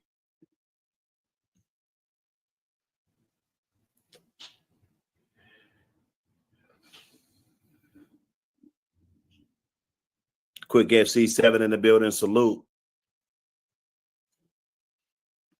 Glad y'all can make it in today, man. I tell you. We got to get that dog talk back popping.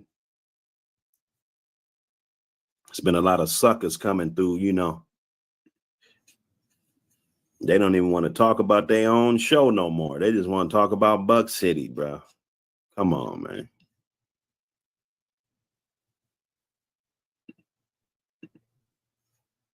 Let me dig up another one.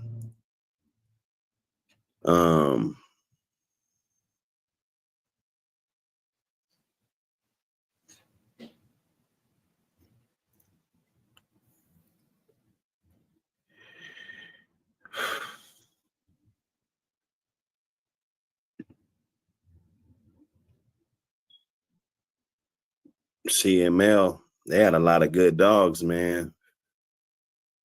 Old man CML, he had a lot of good dogs.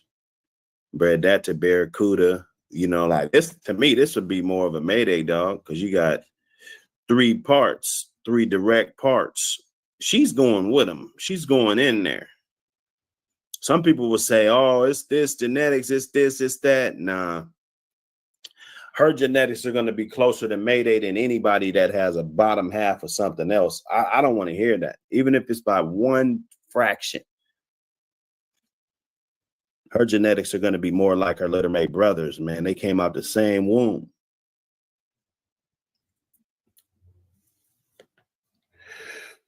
Know that. I mean, he had a lot of good dogs.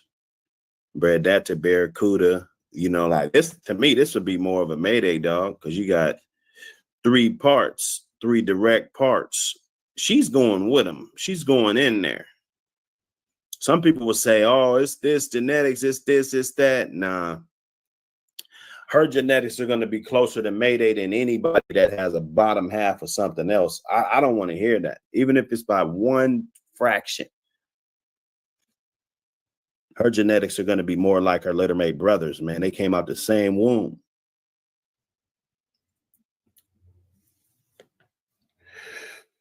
Know that.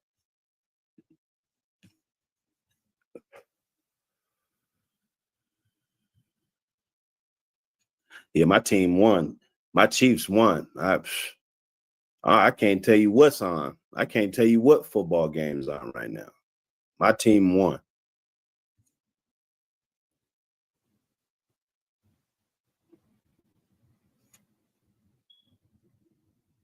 Yeah, next week I'm gonna have my picks up. I'm gonna make my picks, and if you guys want smoke, take the smoke. Hit me up on the back street. Take the smoke. That's all I'm gonna say. If you want that smoke, hit me up, and let's get it going, man.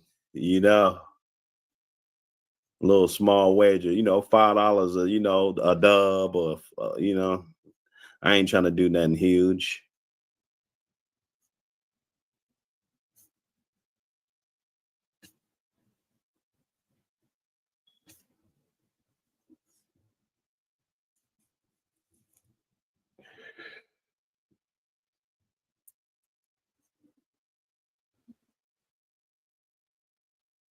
Oh, I was at my son's football game, boy. He got in that end zone.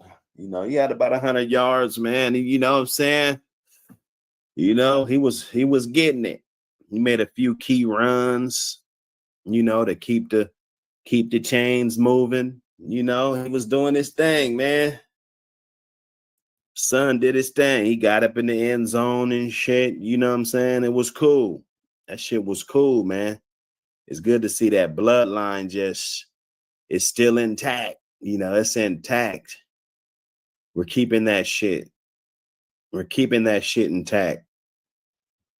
You know? Raising little young warriors out there, man. That boy looked like he, because I didn't let him play Little League. I didn't let him play no Little League ball.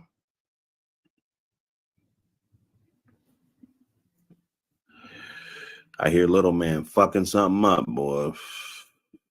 I told him, bro, it's the weekend, bro. There's 50 people in this house, you know? Let me see. Lady Dragon.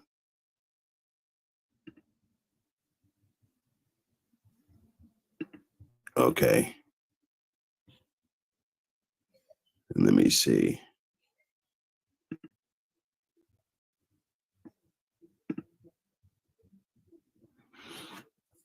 Yeah, this bitch was pressure. Let me see. This May May bitch. I had something off of May May too. She was a good dog. She was a good ass dog. I actually took my that's well actually this is the dog I bought. This dog. He was nice. His name was Burns. Northwest Bulldogging. West Coast bad boy. Hey, you know. He was a good one. This was a good litter. As you can see, what's oh yeah, old boy tried to say Cyclone was a champion. No. No. Don't try to put some extra fluff on it. He was a one-time winner, bro. I knew I had shit off of him. You know, we bred to him. You know, niggas really pulling up with bread, you know. But now that we know that it was all a grift.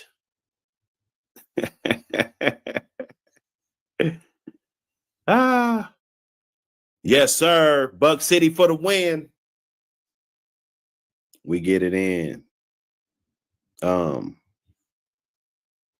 Yeah, Burns was nice though, man. You know, like I say, man, I've been having these strains. I've been dibbling and dabbling with these strains for a long time. This baby Bo bitch. I hope it's on here because a lot of this shit's probably deleted. Okay, so you guys get to see. Okay, summer 05, almost 20 years ago. You see what I'm saying? It's a lot different now. It's a lot different now, man. You see this? You see I threw the Blondie 3 shit with the nasty. My boy did this breeding, but I did this breeding. This was my breeding. I'm not gonna front like I own this bitch because I didn't, you know. Yeah, to the STP nasty, man. This dog right here, man, for your Boyles fans, man. All them Boyles fans that be talking that Boyles shit, like what? Whew. Smoking Joe. You know, I had something straight off of this motherfucker right here, man. STP nasty, man. This was a good dog. This was a good one. You know, to be able to own some shit up off of him. You know, this bitch, she was bred like a motherfucker.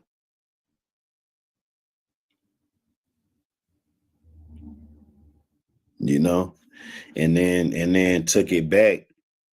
So I took it back to some more because you got the Big John with the Mayday right here. You got your Boyles just to offset every fucking thing. And then you got your heavy Mayday, heavy Big John, you know, all over again. With the Cyclone shit. Different breedings, you know. The best of the best. My boy got a semen off of a litter mate to this dog right here. He probably wouldn't sell that shit for 20,000. I guarantee you that. We can get him. He probably said, if I said you wouldn't sell that shit for 20,000, huh? He'd probably say, I wouldn't sell that shit for 100,000. You know? Come on, bro. Real Big John shit. Real Big John shit. Shit, we tried to breed this to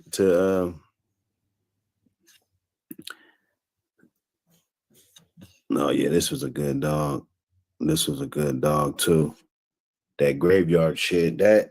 This was the most underappreciated Mayday line ever, right here. This dog right here. He was the most unappreciated bloodline of good, solid dogs. that you had to be there. If you wasn't there, if you don't know, then you just don't know. Right? I had the opportunity to get a dog off of this dog, and I think her name was Tabby Girl. Let me see. Let me see. Oh, yep, Tabby Girl, right there. Matter of fact, yep, it was this breeding right here. This is a real good one. I could have got one of these pups for like $400 or something, man. 500, 400, 400. There was a whole litter of them bitches. And I was kennel blind as a motherfucker at the time. And a couple of these turned out to be really good dogs. They turned out to be really good. And was able to produce even better, just, good dogs,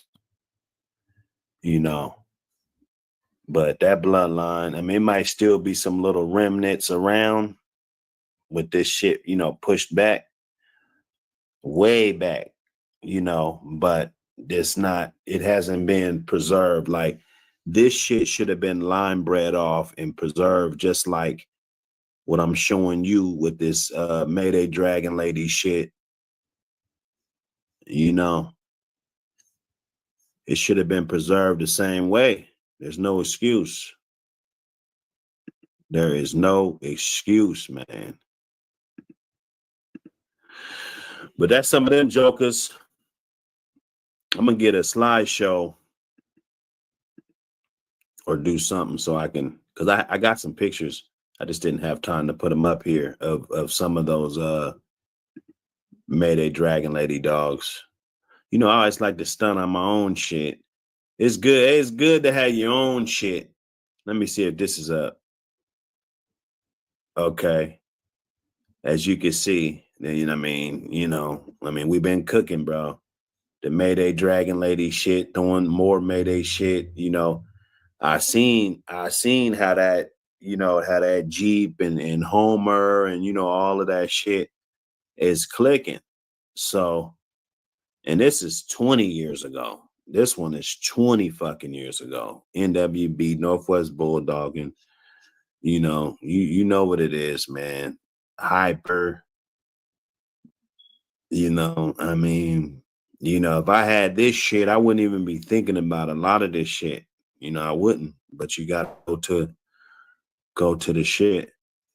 This was some of my shit. I wish I still had this. If I still had this, it would have been, motherfuckers would think I'm one of those old motherfuckers for real, like, because this was me doing work. This is 06. Probably 06. Or 05. Shit, this might have been before that. Let me see. Okay, T2 don't got nothing on there. But the Miss Jade, bitch, this is my first breeding I ever did. The little Jimmy and Payday. Took two of them together. Like I knew about inbreeding and line breeding, already. I already knew. This Dudley shit, handsome Jimmy shit, that's the deadlift shit. I already knew that yellow and the deadlift shit worked good because of Luke Kane, all those dogs that were around. So then you compress that right there, boom. That's that sauce. That's what I call sauce. I don't know what y'all call the sauce, but these dogs, they're irreplaceable. Even if I had straws off of this guy right here, it was doable. It just, your thinking cap wasn't on. You had a gift horse in your face and you didn't know. It happens. It happens to the best of us. You got a gift horse staring you in the face and you gonna walk away. You know, hey, bloodthirst. You know, it's real. It's real in the field. It's real. It is motherfucking real.